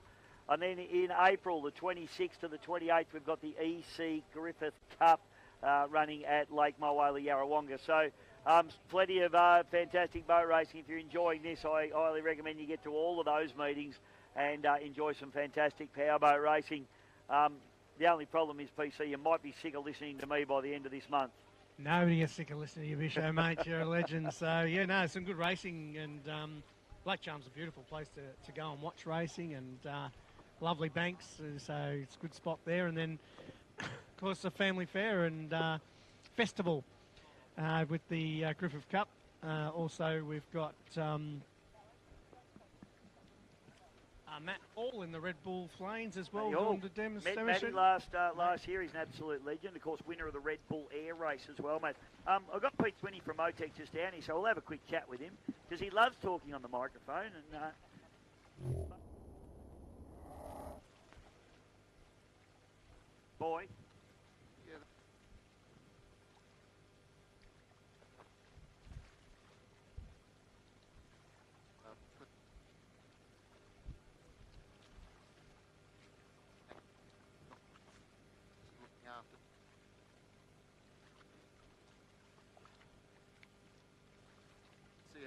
doing may not be an important sensor to them at the time, but it's just good to get it all in a line so that when you pull that data and have a look, you can see what's...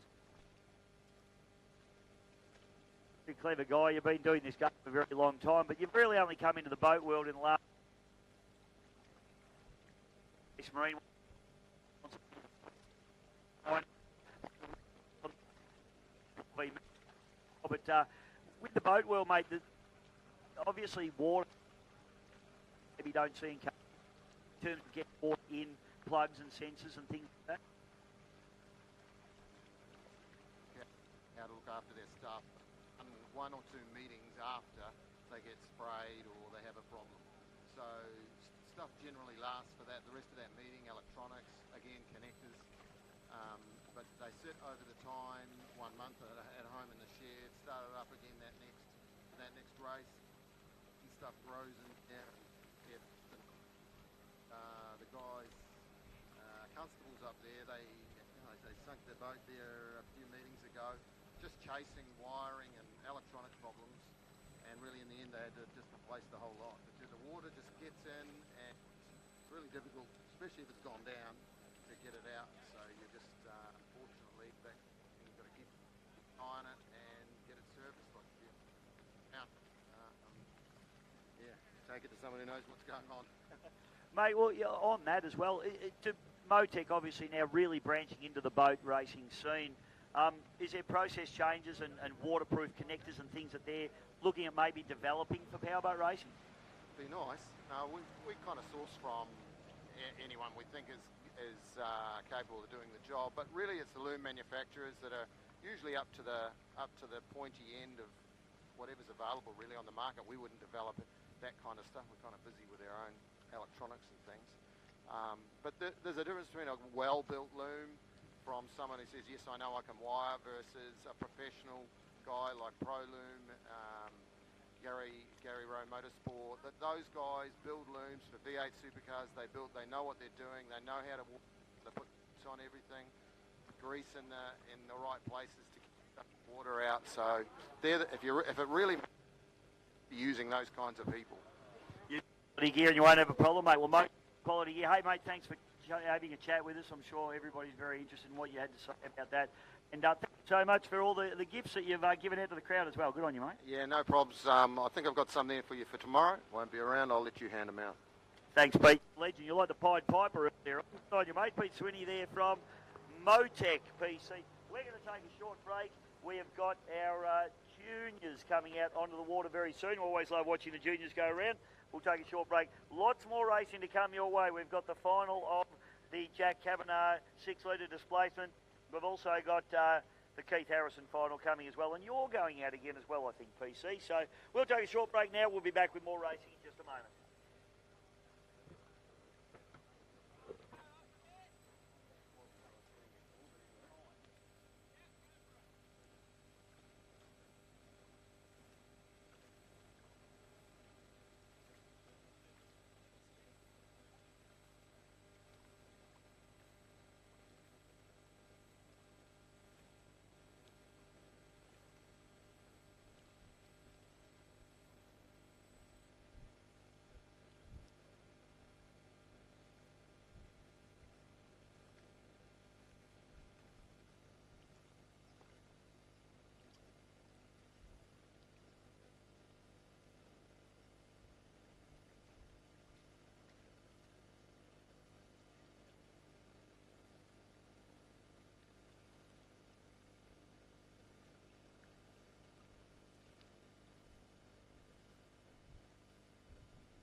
All right, ladies and gentlemen, we've got our juniors heading out onto the water now.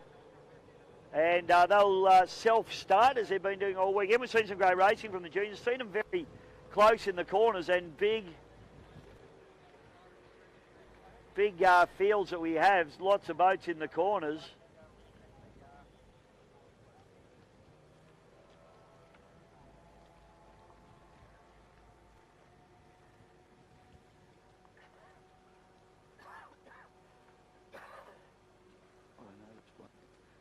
So we just watch them come up into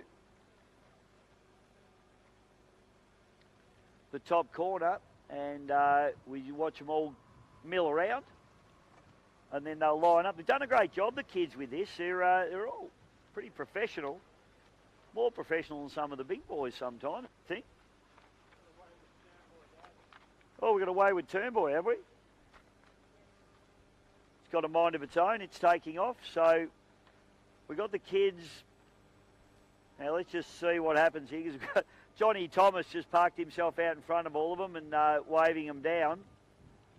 So kids we have out there's Bailey Canara in Shiver, Little Nuts with Andrew Cameron, Harry Meads in the Bud Light Junior, Intruder with Darcy Filt, Flat Out with Chase Hamilton, Jack Williamson in the Spitfire, Prime with Josh Taranto, Fat Chance Rolly Bride, and Ella Nidri in BNR, and they've all gone back in the pitch. Great effort again.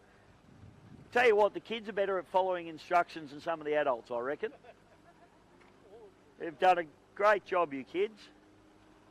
So they're just going to put that Turnboy back into position. So we will take a little break while we get this sorted out, and we will be back with junior racing in just a moment.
Welcome back. PC just reading through on our live stream. Thank you to everybody that's given us some nice comments out there. I don't think I'm going to live down not turning the microphone off yesterday when I needed a little wee stop. Everyone seems to still be on that, so let it go, people. You're only human, mate. You're only human. You needed to go, you got to go. We've moved on. We've moved on. I'm trying to move on anyway. But we've got our kids out there now, mate, and looking forward to this one. This should be a great little race. Kids have been doing a great job, and as I said, great effort for them too. They're self-starting, so, you know, they're not really reliant on any of the adults to do any of this stuff. No, they don't really need us, do they? They follow the instructions. They did a very brilliant job, but what a class indeed. 9 boats this weekend in the juniors. It's fantastic to see. And, you know, the sport's really, really growing. So if you've got any kids at home that are thinking... Pretty bumpy, mate. Sorry, just to cut you off, but watch Bailey Canara and a few of these guys here as they hit this stuff. Oh, no, they got through it nicely. I thought they might have got a bit loose there, PC. Good driving by all as they fire through. Got Ellen Nidri on the very far outside, then Fat Chance as they're rounding out the back of the field, but you can throw a blanket over the first 3, Bisho, and on the outside, I can't make out, it's all green. That's Meadsy. That's Jack Meads. Then Bailey Canara and Andy... don't you hate mental blanks? Andrew Cameron. sorry, Andrew. Andy Cameron in the mix here as well. In fact, Andrew Cameron poked his nose into the lead on the exit of turn number 1, but down the front straight away. Here we go. Into the wind as well, mate. It's a lot more breezy than when they were out there last time, so I wonder whether the crews have made any adjustments to the trim on these boats as they fire down. But race leader is at the moment Andrew Cameron, so he's doing a great job there. He's got Jack Meads on his outside. Then it's Phelp on the inside, Canara. We've got, I tell you what, Chase Hamilton right in the wash there of Deegan Phelp. Joshy Taranto struggling a little bit. He was a race leader, race winner earlier in the day, but he's right back there in the back of the field at the moment with Ellen Idri in the B&R. So we go up into the top turn, and it's still young Andrew Cameron.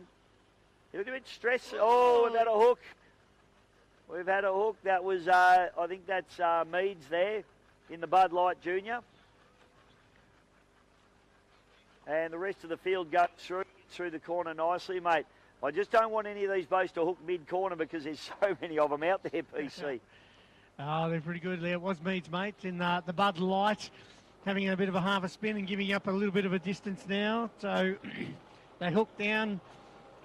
So it's Meads back to Phelp. Then it's Hamilton, Canara. Then it's Williamson on the outside. We've got Riley Bride there and the Fat Chance running on pole. Josh Taranto having a bit of a lonely run there in some sloppy washing machine type water. And Ellen Idri rounding out the field in the BNR. Up in the top turn we go. And Andrew Cameron, I tell you what, we haven't seen a lot out of Andrew the last couple of races, but he's found his mojo in this one, PC. He has, mate. Andrew he'll see the checkered flag. Oh, we've got a stopper or a spinner. I think that's Phelp, mate, yes. Oh, they're charging hard for the back of the field now, but the checkered flag is out, Bisho, so looks like a good victory here. Andrew Cameron into a big headwind. Don't blow it over, son. Not on the finish line. You've taken the win. Well done. Jack Meads comes through to take second place. Sorry, Harry Meads. I got my Meadses mixed up. And then you can throw a blanket over him, but it's going to be Riley Bride. Then I reckon Chase Hamilton, Bailey Canara, Jack Williamson, and Josh Taranto. Not necessarily in that order. And Ella's just taken... just got over Deegan Phelp there in the intruder. Yep, in the intruder. So a good run indeed. Sorry, I was calling Harry Meads Jack Meads all race. Sorry about that, Harry. Harry will be all right. So that was a great race there. Young Andy Cameron taking the win. He was quite stressed this morning. I don't know what was going on. I think they had an issue with the boat or something. He was running around and he looked very stressed out. So good to see he gets a little bit of plastic gold to take home, mate, for all the effort and hard work. It's good. It's fantastic sport for the kids, and if anybody wants to get into, bring their juniors along, and they're having a look to see if they can see the black flag, which they see now, but they'll come past and give them a clap because they're doing fantastically well. The juniors, it is our future of the sport, and APBA and through Stephen Scott have been spending countless hours in the last couple of years to really promote, build, and even provide boats to the kids to have a crack at it. It's far better than PlayStation, let me tell you. Don't worry about Gran Turismo. Throw that in the bin and come out and boat race. Do the real thing. Oh, they're actually all heading back to the bank, so they've all got their trailers, so good on them for the kids. Allard Nidri just going past. Give them a round of applause. They come through, folks. That's our juniors done for the day. Well done to our kids. Great racing. Bob Carter, of course, the athlete that he is, just getting some protein into him. He told us to look after the camera, and then we both turned our backs on it, so there you go, Bishop. It's a nice camera. The camera's probably worth more than my Datsun. Actually, it'd definitely be worth more than I paid for the Datsun. All right, folks, we have got the Jack Kavanagh final coming your way, so you need to get your backsides, trackside.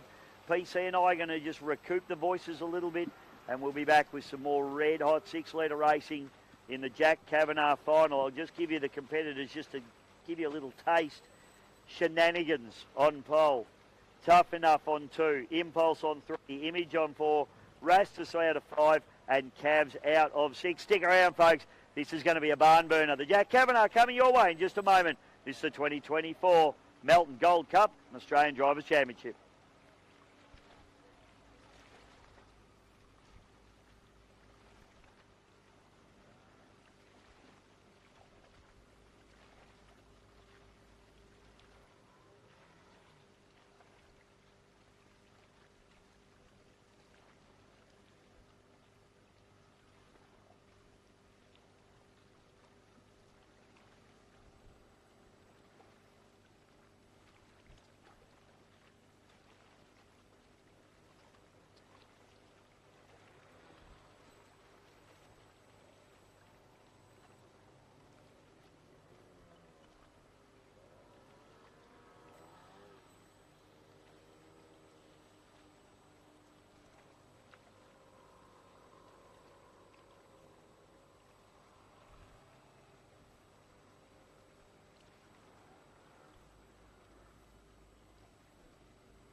Explicit at the moment. Explicit looking very, very quick indeed. This little Ford Barra engine is going to be hard to beat from here, I think. It's going to be a race.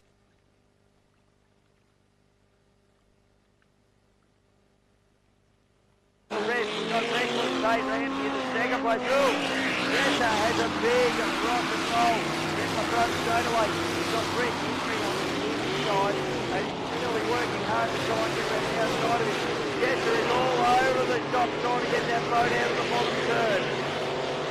Up the front straight away now for the final time. It's Chris Hearn and Explicit. The Barra Turbo has done the job. Oh, very, very loose. Bishop coming across the finish line, trying to get the quickest time in. Here comes Tate Ramsey and Reckless. Powers through into second position. Brett Midry, the BNR engines, third place. Oh, Jessa again loose. And the Rattler comes in fifth position. Well, Fury spent more time out of the water than in. Wow, unbelievable. Hey, Jesse, you can't say he's not having a go, PC. That was as hard as I think I've seen that boat run, and Jay was setting up beautifully down the front. At the start line, up the inside, it is Shenanigans out of pole 2. They hit the hard water. Unleashed on the outside now, chasing Cash. Image on the inside, Shenanigans, the 6th leader. Chris Pugsley takes the lead. Image in a second. Unleashed and chasing Cash now. Trying to chase down Pugsley. Rival rounds out the field, Bisho. Chris Pugsley absolutely getting it done in the 6th leader boat here. The Shenanigans now. All the blown boys can just look at the transom of this little 6th leader boat. Shepherd's the one that's going to have a go at him down the outside. Oh, Shepherd, a wild ride for him as they Shepherd down him. That made him run very wide into that corner. Chris Pugsley did the same thing, but he controlled a little bit better. Pete Hamilton in the 3rd place. It is absolutely on out there, PC. Oh, Brett Shepherd is trying so hard. He launched it in the front straight away. Was up a bit of the dirty wash, I think, from the playboat. But out in front now, Chris Pugsley. 95 Shepherd is trying super hard here. He's trying. Oh, chasing Cash as well. It's loose. But Chris Pugsley comes down. Yellow flag for 1 lap to go. Pete Hamilton in the 3rd position, chasing Cash. Image 4 as our rival rounds out the field. But up the back straight, Bishop. It's the 6th leader dominating the race here as Brett Shepherd continues to push. Chasing Cash, he's Hamilton in the 3rd. It's going to be a drag race now, Bisho. Pole position number 6.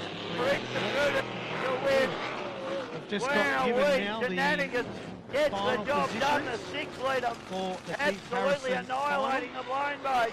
Chasing Cash through pole for number 3rd 1, place. Bisho. Image Craig Lewis. He's going to A be great Craig run. Bailey Marine. Craig And behind the rounding wheel out the outboard field, in the pole slow number run 1. Is Chris Hearn in Explicit out of Unbelievable, pole Johnny number back. 2. Chris Pugsley in Shenanigans will be out of pole number 3. Avago with Craig Stoner will be out at pole number 4. Wild Child with Darren Robinson behind the wheel will be lane number 5. Rounding out this great field for the Keith Harrison final will be Tate Ramsey in Reckless. So that will be the final race of the day. That'll be after we've got the 95s, the 25s, the 6 litre Jack Kavanagh final, into the 105, a quick 1.6 race, and then into the final, I believe. So, yeah, still plenty of action still to come. What a field. I think Craig Bailey Marine, Explicit, as I said, Shenanigans, Chris Pugsley, Avago, Craig Storner, Wild Child, Darren Robinson, and Reckless with Tate Ramsey will be out of lane number 6. So hopefully not too far away now for a start in the 95 mile an hour class, which will have Ranger out of pole number 1. Endgame will be out of pole number 2. Cut Cat Racing out of 3. Bad Temper will be out of 4. Hombre out of 5. And Frenzy out of 6.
Okay, so it looks like we have our 95 mile an hour category boats heading out onto the course now.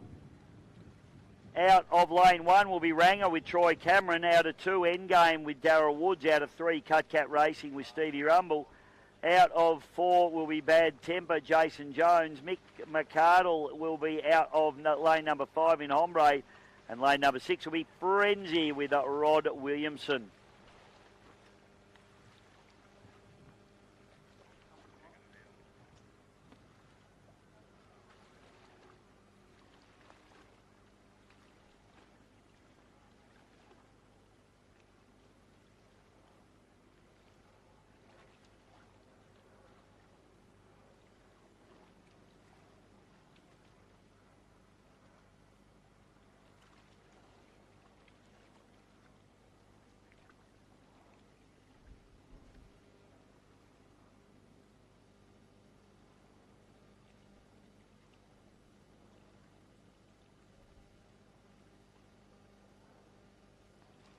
Okay, so 95 boats heading out onto the water. Western Industrial Plumbing is a sponsor of this particular category. A big thank you to the team out there at Western Industrial Plumbing.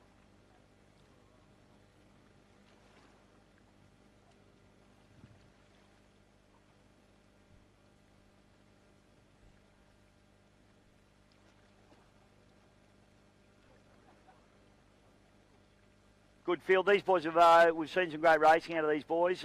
Boats are limited to that 95 mile an hour speed bracket. So GPS is in the boat. They're sealed. And of course the GPSs get handed back into our officials at the end of the day. Our lovely officials that are up here smiling and waving. But they don't smile and wave if you go 96 mile an hour. Then you're out. No negotiation will be held. So that's the go with the 95 and the 105 category and the 85s as well. PC, we've been handed the Keith Harrison Unlimited Invitational trophy up here. I was just having a look at a couple of the names on it. Reese Coles, Grant Harrison, Robert Pasala, of course, Brian McCosker, more than once. Who else is on here, mate? Chris Kuznetsov, our good friend from Sports Film. Yeah, mate, and of course the man in pole position here today, Craig Bailey. Craig Bailey's on there as well. 2020? Yes. Outlaw Chris Palmer on there as well. 2022. So here we go, mate. This is our 95s approaching starters' orders now. White flag flying high.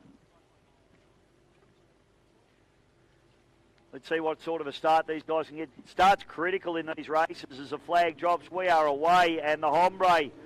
Mickey McCardle, he's been super quick, PC. Yeah, Cut racing up the inside now with Steve Ruggles. Goes to the first corner. The Ranger up the inside of Cut.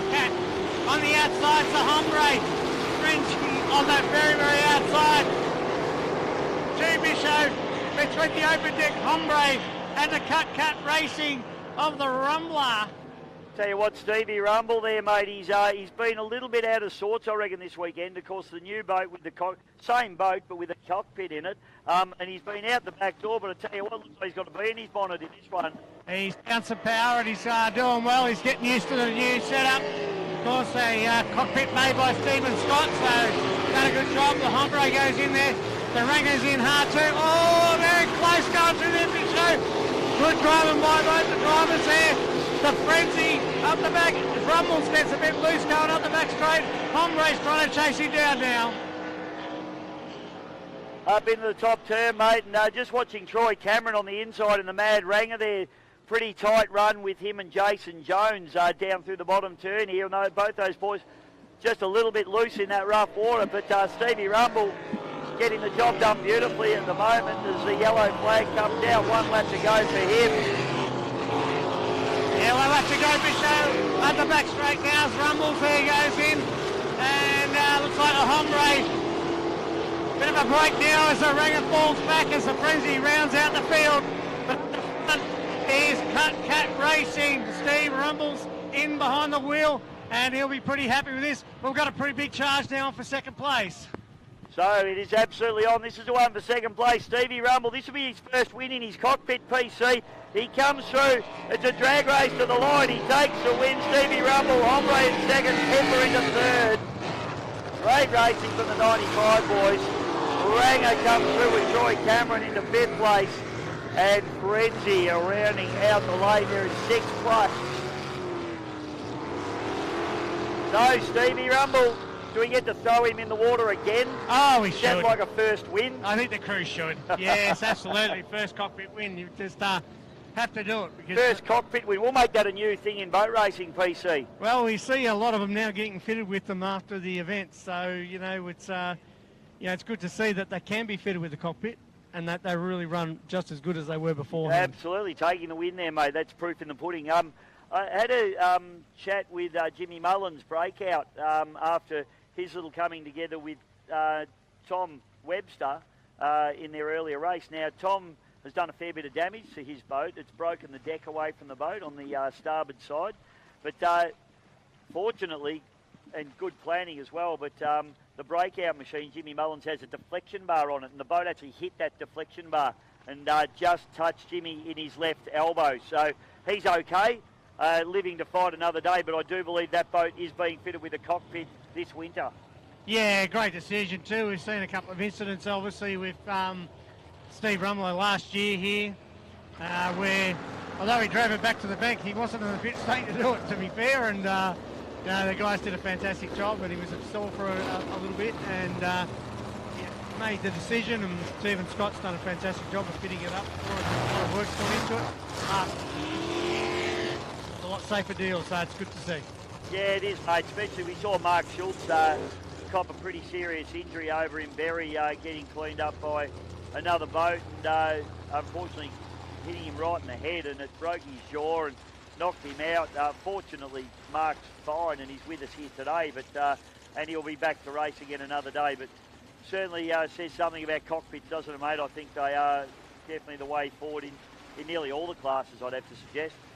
Yeah, I mean, at the end of the day, people will have a look at them, and we've run them in 1.6. I think Dewey's the only one now without it, but we've been doing it for a number of years, and I think they said maybe 8-9 years ago when people started putting them in blown boats and started to become compulsory. It's the death of the sport, yet 21 turn up here this weekend, mate. It's bigger than ever. Yeah, it was funny, wasn't it? We remember back to the bad old days when, and tell you what, they all arced up, didn't they, when they said you got to put a cockpit in your boat. But here we are, 21 blown boats. We've just seen the Bad Boat Australian Championship get running between Windsor and Berry. Now we're watching the Australian Drivers Championship, National Drivers Championship, for blown boats as well. And these guys are all hard at it. Like that kid walking through there, Hayden Chesser. Gee, he's been fantastic today, hasn't he? Boats look good, looks pretty wild. And, mate, you've given us some entertainment as well, Hayden. We might get you down for a chat a bit later on. But looking good, mate. We've enjoyed every minute of it. Thank you. Making all the right noises, mate. That's what you like. So that was good, mate. PC, you're just having a look at this Keith Harrison trophy.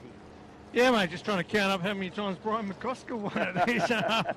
You'll run out of fingers and mate, toes, I tell you, mate. I am running out of fingers and toes. It's, he's 1999, 2000. He came back to back 2001, and then just happened to come back in the next year, 2003, and then won it with the Chase as well in 2004, 2005 and 6 as well. So names on there. Of course, our officer of the day, Rob Basalo, won it in 2004, which is fantastic. A couple of outboard wins for Reese Coles, and Grant Harrison actually won it in GP1 when we ran at Pikes Creek, I believe it was. Pikes Creek, so, that was an epic meeting. Big crowd that day, and I think it was very hot. I wasn't there actually, PC, at Pikes. I think I had another race on. I think it was a ski race or something like to do, but I remember it being a pretty epic meeting, that's for sure. Of course, Darryl Quinn's here today, but he won in 2021 with the Bad Influence. So, yes, it's Shenanigans. He's the current holder of the trophy in 2023. So, can he go back to back? He'll be looking for back to back out of hole number 3. All right, 25 horsepower's on the water now, mate. Only the 3 boats in this one. We've got the Out of Control with Darcy Phelp, the Tyler Scott-driven Aquasonic, and the Joshua Bird-driven Aquaholic. So start boat will take them right up around the course. It's a long way to 25, all the way up around there, and then to come back down again, PC.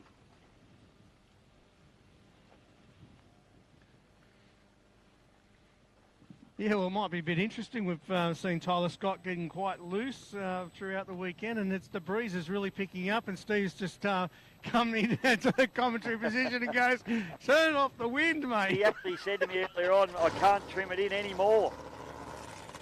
You got it in one turn. Oh, let's hope that's the one turn. Did you tell Tyler to lean forward? Just lean forward. You tell a 15-year-old. No. Probably not, mate. So, while we got Steve Scott here, of course, you've grown the Formula Futures 9 this weekend. Must be pretty proud of the couple of years worth of hard work put into the Formula Futures. Absolutely. 9 Formula Futures. Last year we had 12. I think the year before 12.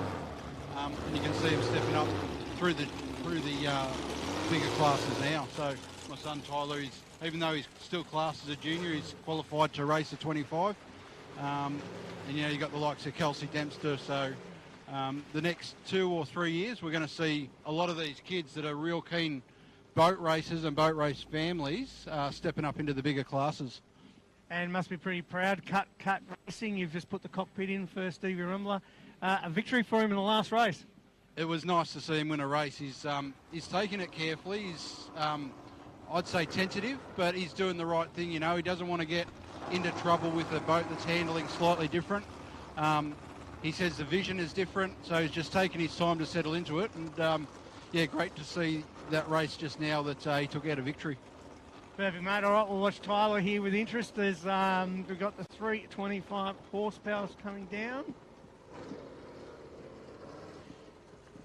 I think Tyler might be in lane 2. Fingers crossed. With the Aquaholic out of 3. I think it might be Bisho. Yep. And that's Aquasonic out of 2, which will be Tyler. Flag drops. We are racing. Phelps going to be hard to beat from the inside line here, I reckon, PC, as they bring them down. And let's have a look at the trim they got into these boats. Have a look at the outside there. Fair bit of chine walking going on. But Tyler Scott looking beautiful as he just fires down into turn number 1. Let's see what they got here. Got a Cavs just straying onto the course for a little bit there. He needs to get away. So Aquasonic. Holic. The Holic is in the back with... No, Aquasonic I was talking about. There's too many of them, Bishop. Too many Aquasonics and Aquaholics. The green one is Aquaholic. Had a little bit of a loose ride down in the bottom turn there. Turn number 1. Also had a 6-litre boat, maybe a little bit in their way. Anyway, that's not for me to worry about. Okay, two guys have been trading play positions all weekend, a couple of wins each and a couple of seconds each, so it's been good racing here, but Out of Control is just in control at the moment by a couple of boat lengths over Tyler Scott in the Aquasonic as they charge down again. Gee, I tell you what, turning it in hard, Steve's shaking his head. I reckon it's great. Kid can drive, he's got feel. And look at that, up the inside like a rat up at the drain pipe as well. Oh, he's got to hang on to it. Keep into it, son, keep into it. Dad didn't like it and he says, get into it, son, keep the foot in. Good stuff, Tyler Scott. What a weapon. He's a bit of a loose unit. Pretty quiet kid when you talk to him. I tell you what, he's got the heart of a lion, as my old mate Murph would say. Hello, Murph. Hope you're enjoying the coverage. Wish you were here. Out of Control, though. Still not being out of control and controlling this race. Yeah, controlling it beautifully. 1 lap to go as we see Tyler still hunting him down, keeping the foot flat into it at the moment. Running a bit wider line. You never know, he might try the old sneaky up the inside again as he does. He's a bit of a look-see, but no, he's been covered off that time by Out of Control. Tell you what, PC, he's not scared to turn it in. Plenty of trim on it. And he's turning it in, and the boat's just going around beautifully. It's turning beautifully, Bisho. These actually in the 25 class have traditionally do like to hook, and they're hard to turn. So looks Well, like certainly they've not got going to drop its nose, is it? They got the right recipe. Absolutely, doing a great job. But it's going to be Phelps, I think, mate. He's going to be hard to beat unless he hooks it here, which is we've seen that happen before, but he doesn't. He hangs onto it. And Darcy Phelps, out of South Australia, comes down, and he'll be looking for a checkered flag here. I can't see any flags. There's a checkered flag there. So Darcy Phelps takes the win in the out of control. We've got the Aquasonic with Tyler Scott in second place, and the Aquaholic Joshua Bird coming through to complete the course. Great racing from our 25s. Next race on the card will be the Jack Kavanagh final, ladies and gentlemen. Everybody's getting excited. Take a short break. This is the 2024 National Drivers' Championship and Melton Gold Cup. We hope you're enjoying the racing. We'll be back real soon.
Ladies and gentlemen, getting very close now to Jack Kavanagh final. We've also got the Keith Harrison final coming up.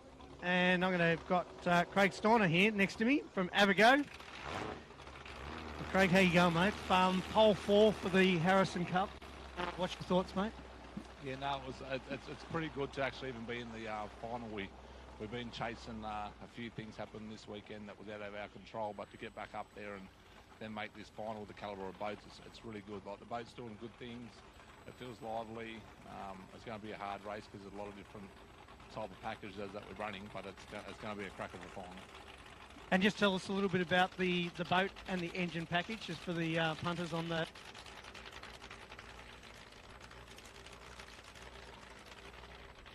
So that's the boat that we're running is an 18'6" Evercraft.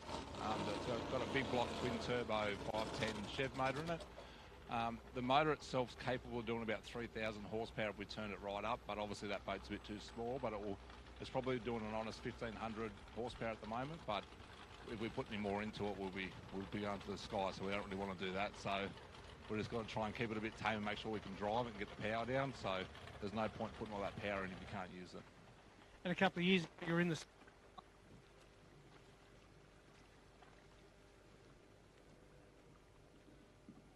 It's completely different to 6-liter because I was driving it for the last probably 6 race meetings that we've done in it like a 6-liter, and that was half our problem. Like, you'd come into a corner and just be too aggressive on the pedals, and you can't do that with that sort of power. You've got to like smooth delivery, keep the power on, keep the cabs on, so it's a different combination how to drive it. So that's what we really work on this weekend, and it's making big gains because we've knocked off probably the second and a half this weekend per lap just by working on corners and delivery off the turn. So if you're jumping out the water, you're not quick, so you've got to just try and keep easing the power on to get the power into it to get down the straight.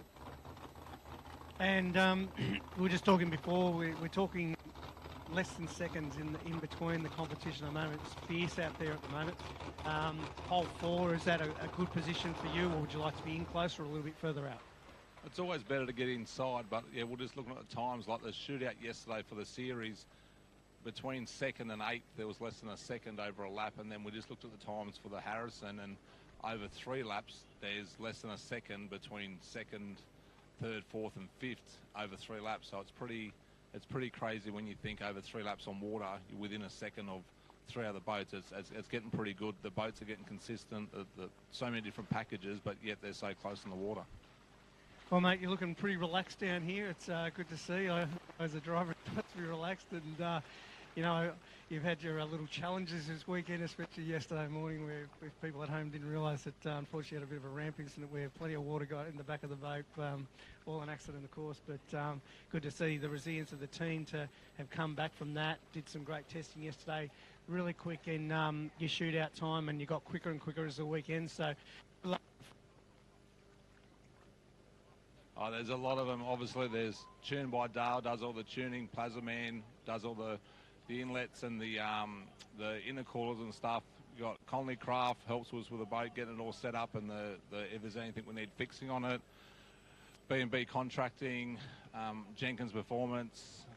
We've got Gulf Western Oils, PSR Turbos, and Turbo Smart. So there's a few guys there, and CMS Plumbing, but they're probably the least you want to thank. But anyway, no, it's all good. There's a lot of people that help us out with the boat, and it's appreciated because there's the amount of effort that we do to get out here to these meetings. People don't see how much effort and time the boys put in the shed, so I've got to try and go out and do the right thing by them and do what I can to reward them for doing the work they do to help me. So, well, mate, good luck in the big final this afternoon and for the rest of the weekend.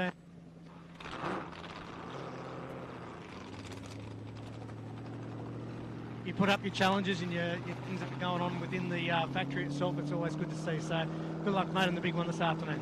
Thanks, mate. We'll keep it clean and hopefully we're at the end.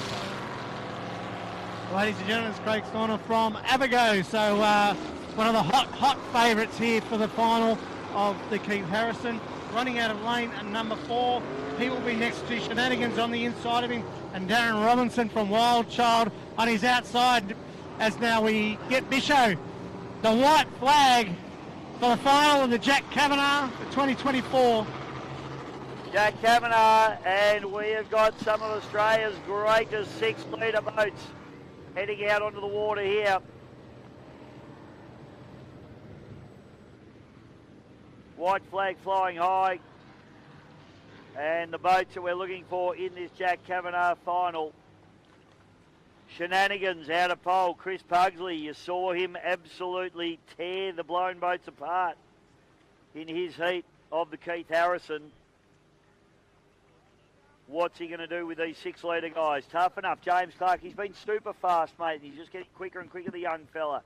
Brendan Mason in the Impulse, the Image with the old staging, hard-charging Craig Lewis. Outside of him in Image is Rastus with Steve Rarity. Brenton Walsh on the far outside in the Cavs machine. Mate, this is going to be a great race. Yeah, looking forward to it, Bisho. Always highlights. We see the blown boats, but the 6 litres just never stop thrilling us, that's for certain.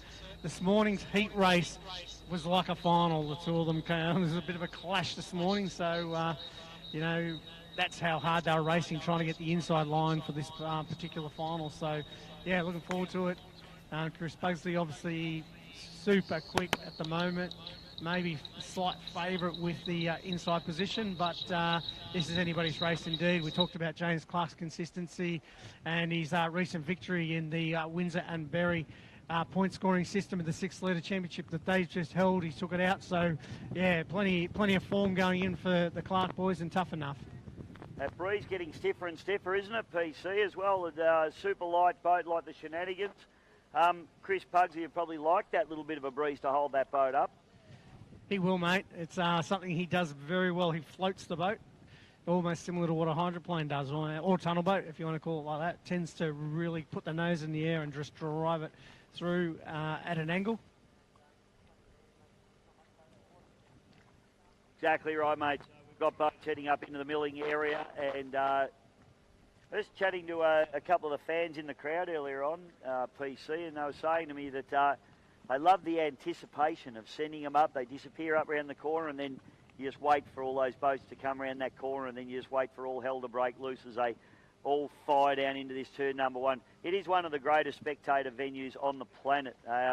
Chatting to a couple of the Americans, in actual fact, and they're really starting to struggle over in the US for venues, which seems unbelievable to me. I mean, they've got so many beautiful waterways over there, but they're becoming so restricted that they're not allowed to use a lot of them. And here we are in Australia with so many wonderful venues, and this is one of the best in the country and in the world, PC. Here is our lineup.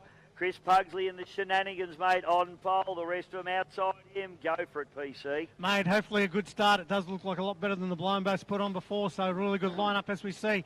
Flag's just about to go down. It is down, Bishop. Away they go here for the final of Jack Kavanagh. A really good start by Chris Pugsley, and the Shenanigans followed closely by us. Up and up. Impulse, Image, Rastus, and Kev's on the outside. Oh, there's plenty going on in the corner. There's a spin. There's a big spin indeed. As we head down now, that is Impulse. Impulse has gone around, but we won't worry about that now. Shenanigans hits the lead at the moment. Out into second place, tough enough. And it looks like Rastus is trying to sneak into third, but Image is on the outside trying to hold them in tight. Down the front straight away now, Bishop, Pugsley, and the red flags are out. Red flags.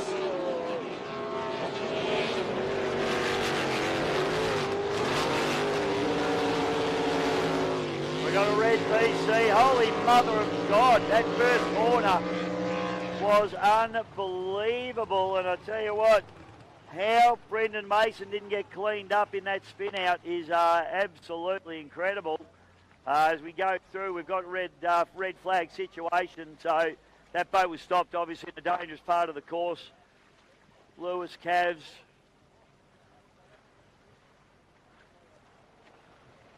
So just looking, can't see any damage at the moment on any of the boats. I did feel like Impulse spun. Well, I didn't have a great view into the first corner, but he went around right in the middle of the pack, so I'm actually not sure whether anybody actually touched. We'll go back to the replay for that one, but absolutely wild stuff.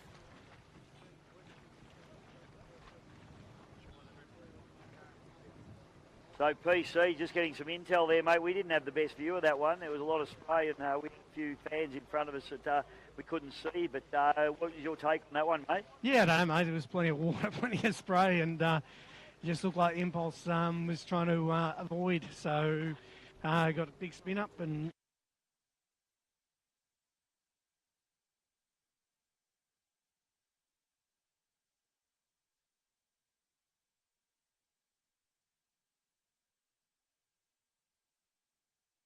They're really starting to struggle over in the US for venues, which seems unbelievable to me. I mean, they've got so many beautiful waterways over there, but they're becoming so restricted that they're not allowed to use a lot of them. And here we are in Australia with so many wonderful venues, and this is one of the best in the country and in the world. PC, here is our lineup.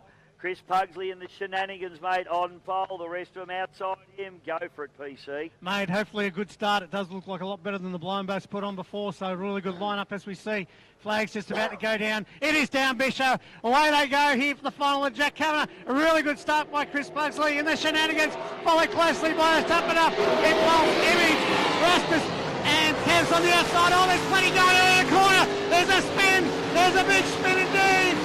As we head down now, that is Impulse. Impulse has gone around, but we won't worry.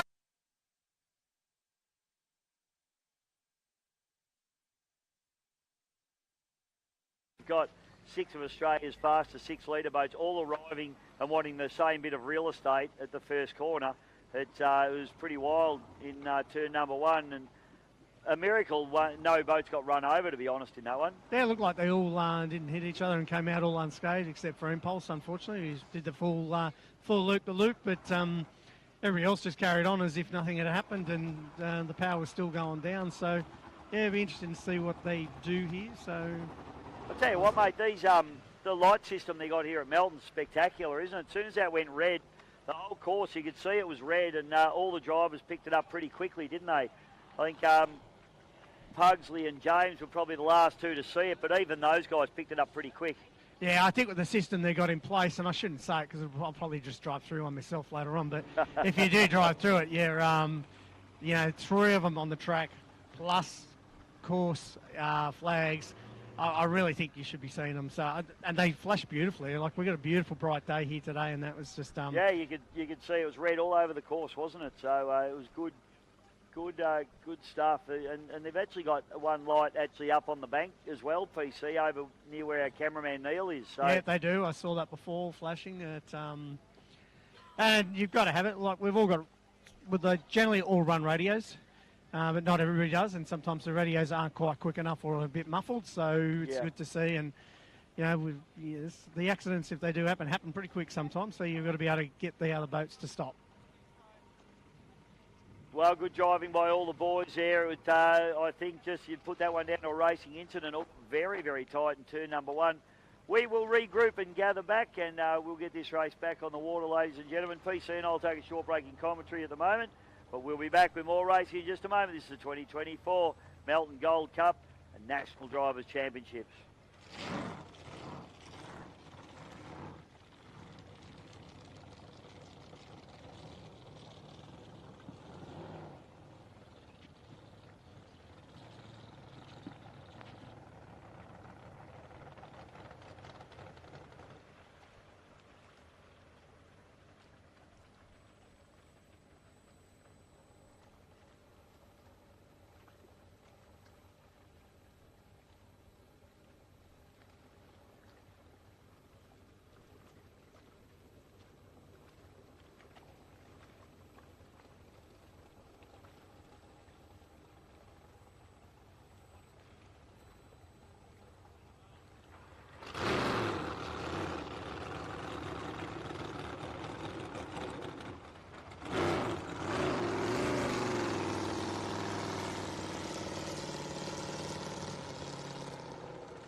2023 Windsor Spectacular saw the debut of the new National Drivers' Championship, an initiative designed to boost the profile of the sport through the excitement surrounding the fire-breathing, forced induction, unlimited inboard boats.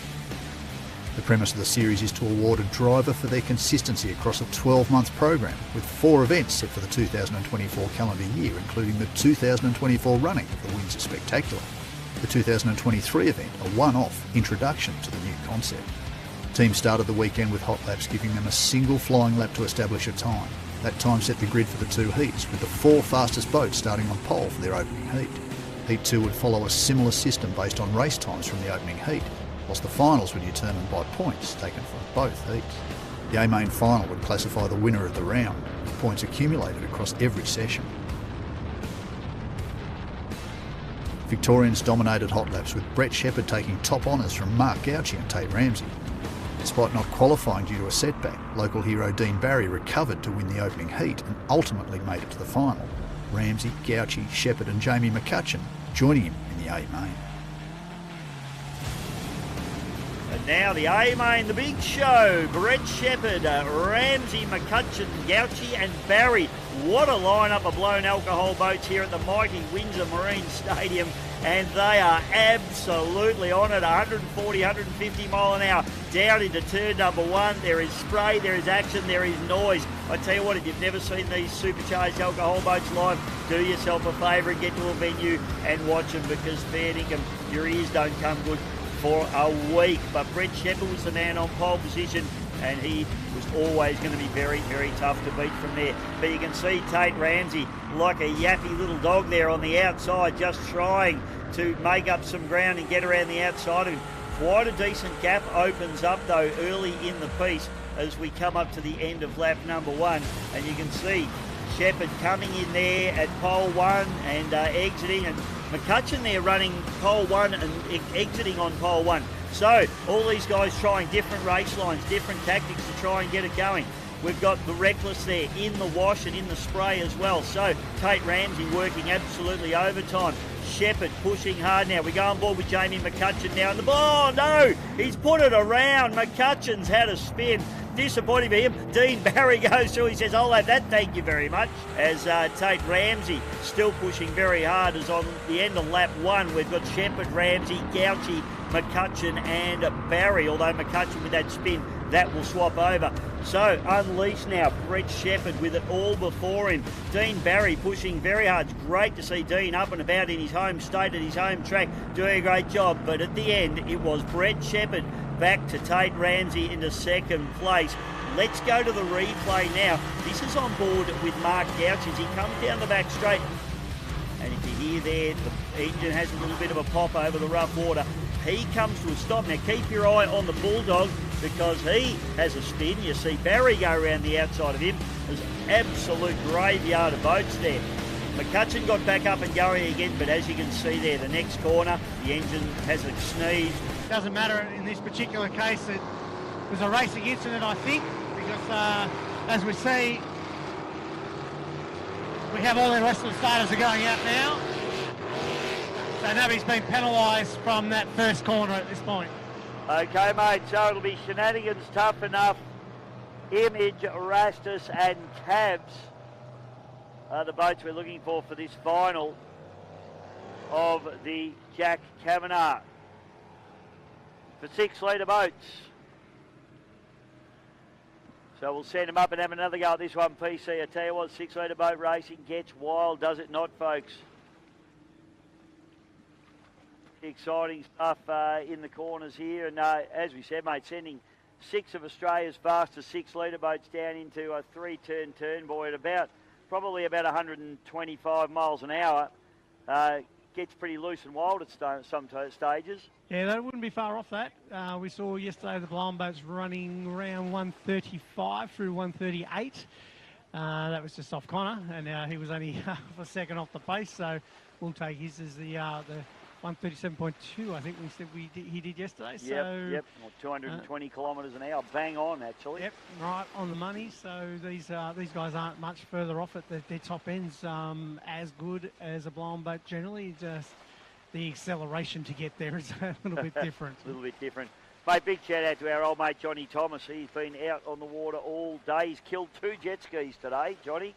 Mate, he's all our volunteers. They do a fantastic job. They get here at 6 o'clock in the morning. I know I rocked up at 7, and the volunteers were already with their craft getting ready for the day. And yep. You know, they're on a 12-hour day at the moment, so hot, beautiful conditions for them. But yeah, we do thank all the volunteers, whether it not be on the water or in the tower or just in behind the scenes. It's what brings the sport together. It's what puts on race days for all us competitors and all the fans.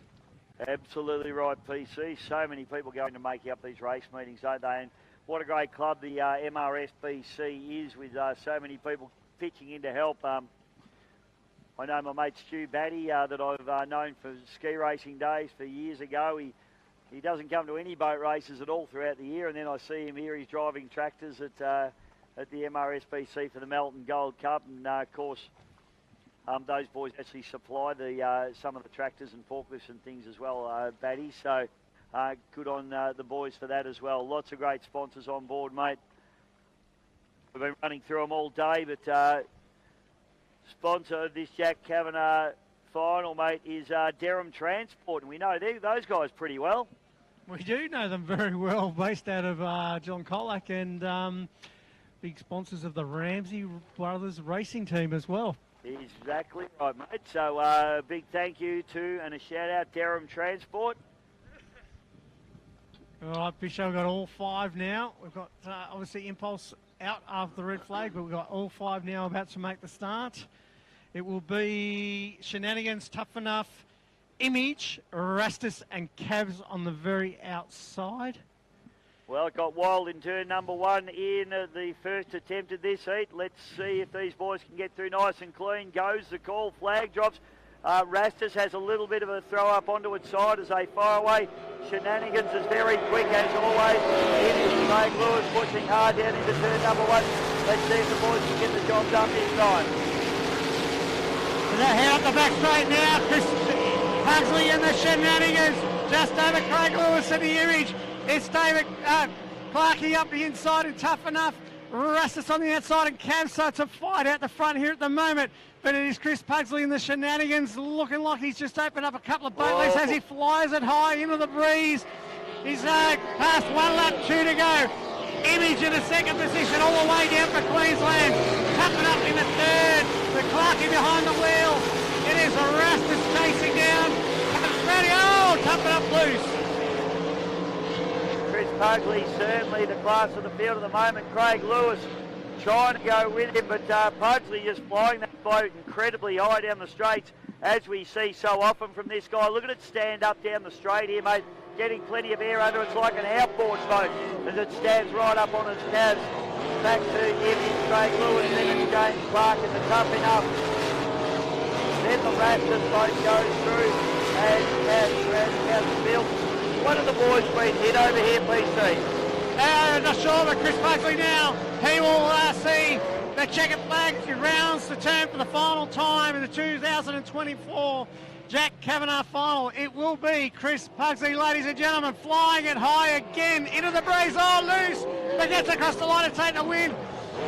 Lewis in the second place in Image. Tough Enough third. Rastus rounding out 4th. And Cavs comes into 5th place. So what a final, ladies and gentlemen. Chris Pugsley, he needs to get a bigger cabinet for all his trophies. He sure does, mate. Chris Pugsley does it again in the silver bull at the Shenanigans and just shows a clean transom to the rest of the field. Craig Lewis was very speedy, so was James Clark. Rarity was quick, and Cavs, I think they're getting that boat a little bit better sorted out as well. That was a really good final there, mate, and but the quality of the field, the cream rose to the top, PC. Oh, he does. He always does. Chris Pugsley and the Shenanigans, the team will be stoked with that. It was pushed pretty hard, however. Image was throwing a pretty good run there. Clarkey and Tough Enough rounding out 3rd position, and Rastus and the Cavs coming in 4th. But quality field of 6-litre boats, ladies and gentlemen. Put your hands together when Chris comes past. It's another victory, the Jack Kavanagh for 2024. Chris Pugsley, ladies and gentlemen, put your hands together. Driver of the Shenanigans. Now he's going to try and turn it around and win the Keith Harrison as well. super quick. He's just a total professional in that boat. Great driving. I thought young James Clark was exceptional, mate. He's just getting so much quicker in this particular category, and James won't be long before he's challenging Pugsley for a few of these race wins, I don't reckon. He did well, James. He had pole number 2 there. Image, of course, the old stalwart of Craig out there chasing away. So quality field and well deserved to everybody in the Shenanigans crew, and they'll be celebrating another win, but they're just going to turn it around in about 3 more races time for the final of the Keith Harrison. So a nice little run for him into the final itself. We've got some 105 racing coming up next, PC. We'll take a short break and we'll be back with more racing in just a moment. Hope you're enjoying the racing. We won't be long.